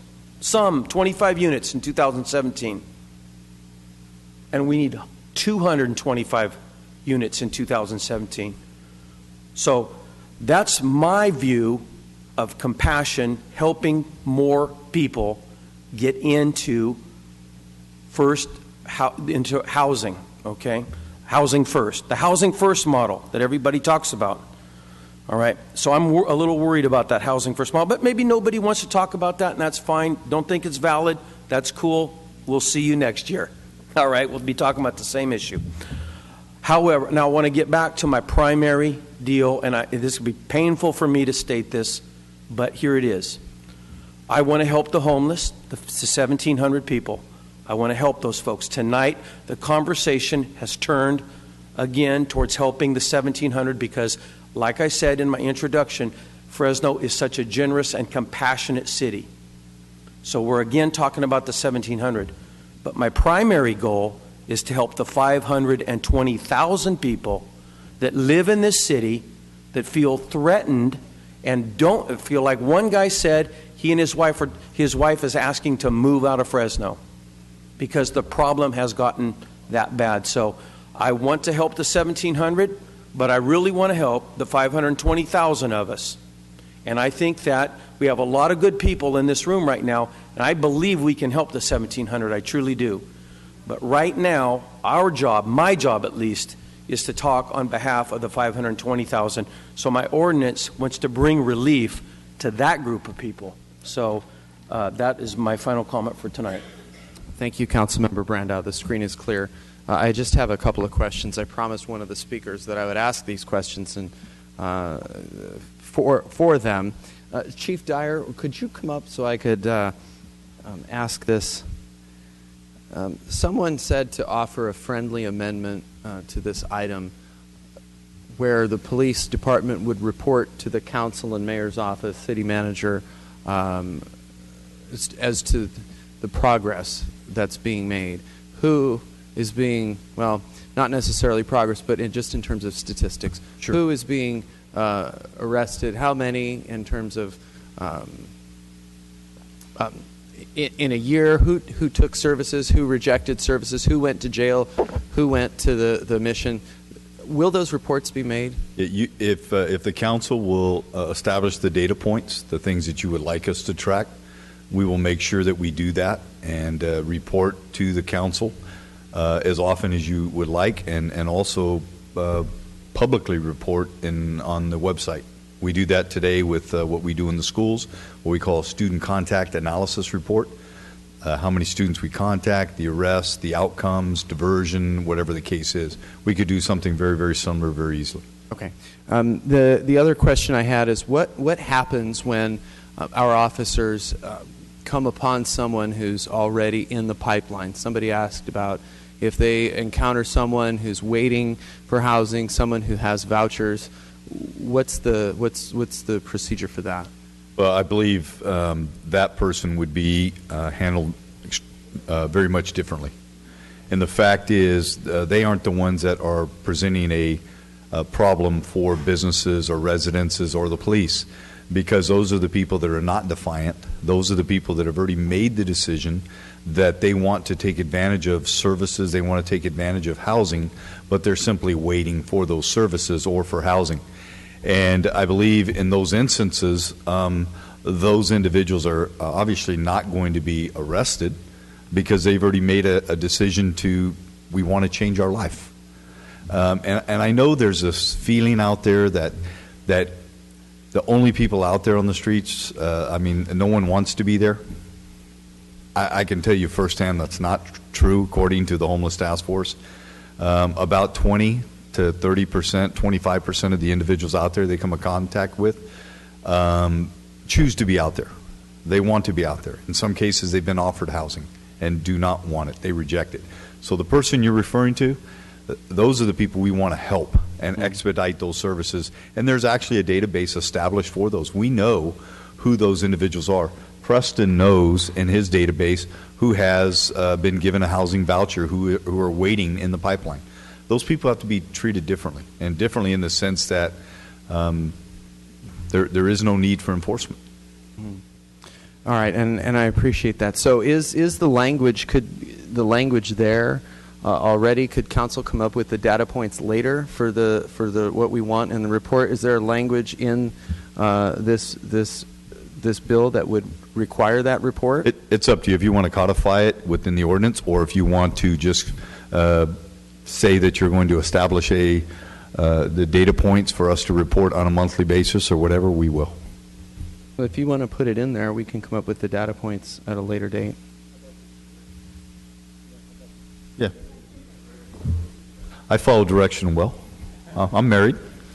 So there's no willingness to actually put it in to require. Okay. Form a committee and establish some data points. Okay. Committees.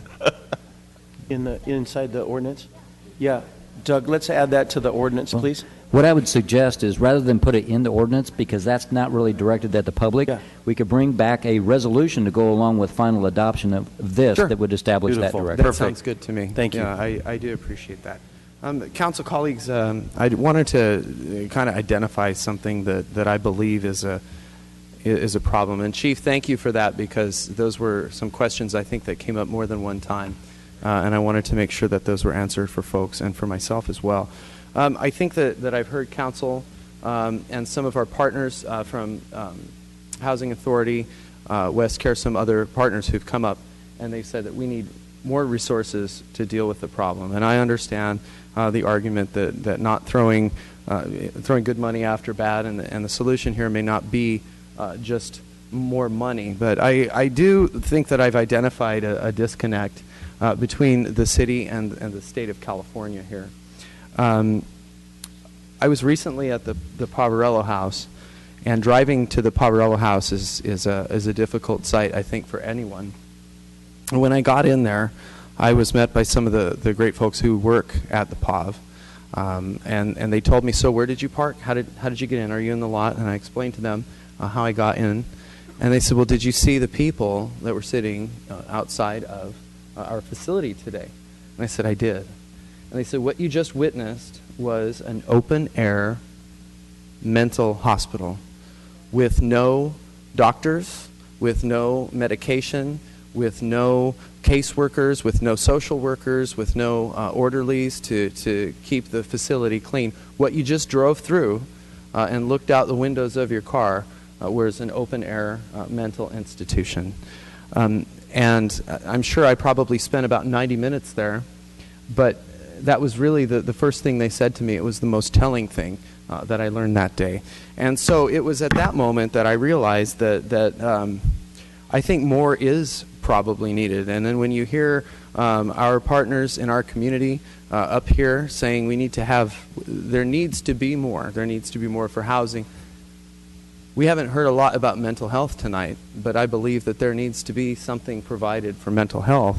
And so I believe that folks are kind of nibbling around the edges but haven't exactly said that. I think that there's really a state versus city dynamic here. I think it's very clear. And I figured what our general fund, say it's $300 million. Now 75% of that is not discretionary. That goes to fund police and fire and bond, we'll just say, and bond service, payment on bonds, councils before us borrowing. So that leaves us with discretionary of about $75 million. So of a $300 million general fund, we have a discretion over $75 million. So if we were able to put, I think somebody said $1 million or $2 million into homeless services, that's not a lot of money. It's not a lot of money toward fixing the problem, but it's a fortune to this organization that has to, oh shoot, we're going to have to take some from parks to put here, and we need to take some from this program to save this one. And politics and being in public service is about priorities. And there are some folks who say, well, when you have two programs that you believe are needed and critical, some folks will say, well, it's not an if-then situation, it's a both-and situation. But I think that that's incorrect, because that's what this is about. It's about priorities. Every week we come here and people become upset with us because we have to vote and we have to prioritize one program over another. So it's not both and, it's if-then. And what I'm getting at is, I think Sacramento is the key. I think Sacramento is the key. The state legislature, our governor, I have identified programs that are not helping the homeless. Imagine if we had the kind of vigor and enthusiasm and fire and passion to go and address a committee in Sacramento about this. And I know that some people probably do. But imagine if the state of California, the people of our state, demanded that our governor and the people in the state legislature address this problem with the same amount of money and resources and funds that they're putting into the train. They're going to dump $70 million on this city in the next year. And it's going to go to build a beautiful glass temple to a train. While we talk about our brothers and sisters, it's funny. Oh, isn't it funny? Because our brothers and sisters, look at your passion tonight has affected me, and the things you've said have talked to me.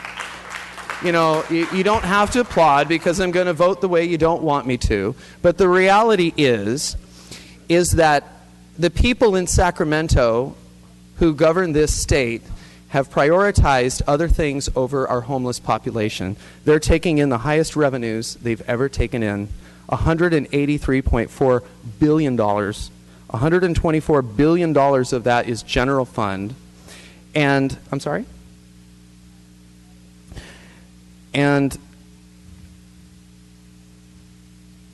I don't feel from Sacramento the same. You know, it's difficult for us at the local level to sit here in front of you all and vote on something that's very difficult, vote on something that's personal, vote on something that affects people and families and neighborhoods. Our representatives in Sacramento vote in the dark in a building with locked doors, and nobody sees them unless you're up late at night and you stumble upon the wrong cable channel.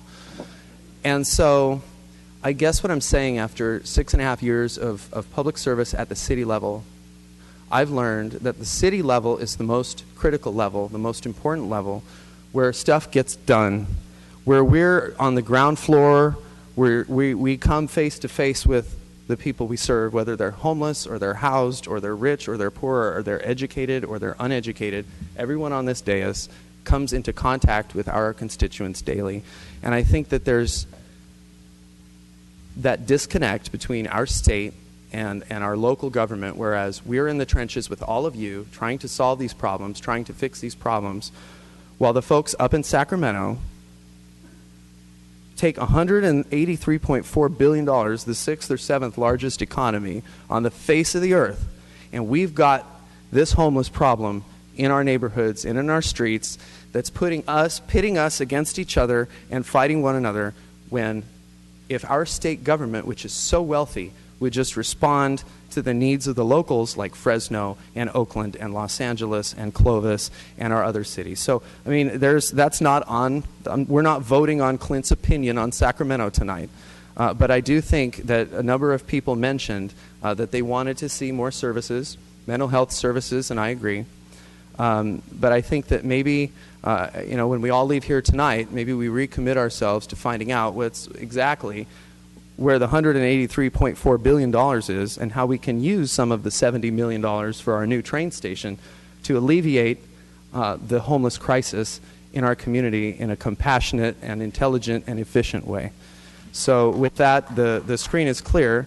I would like to vote electronically, please. Thank you all for your patience this evening. Sometimes it takes us a while to get through. Please cast your votes. Wouldn't be a bad idea, Rebecca.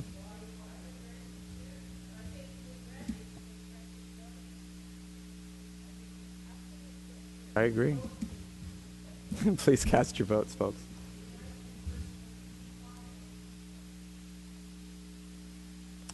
Motion carries 4 yes, 1 no.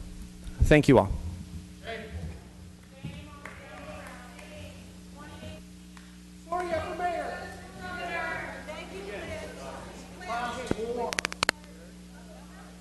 Rebecca. And I was wondering.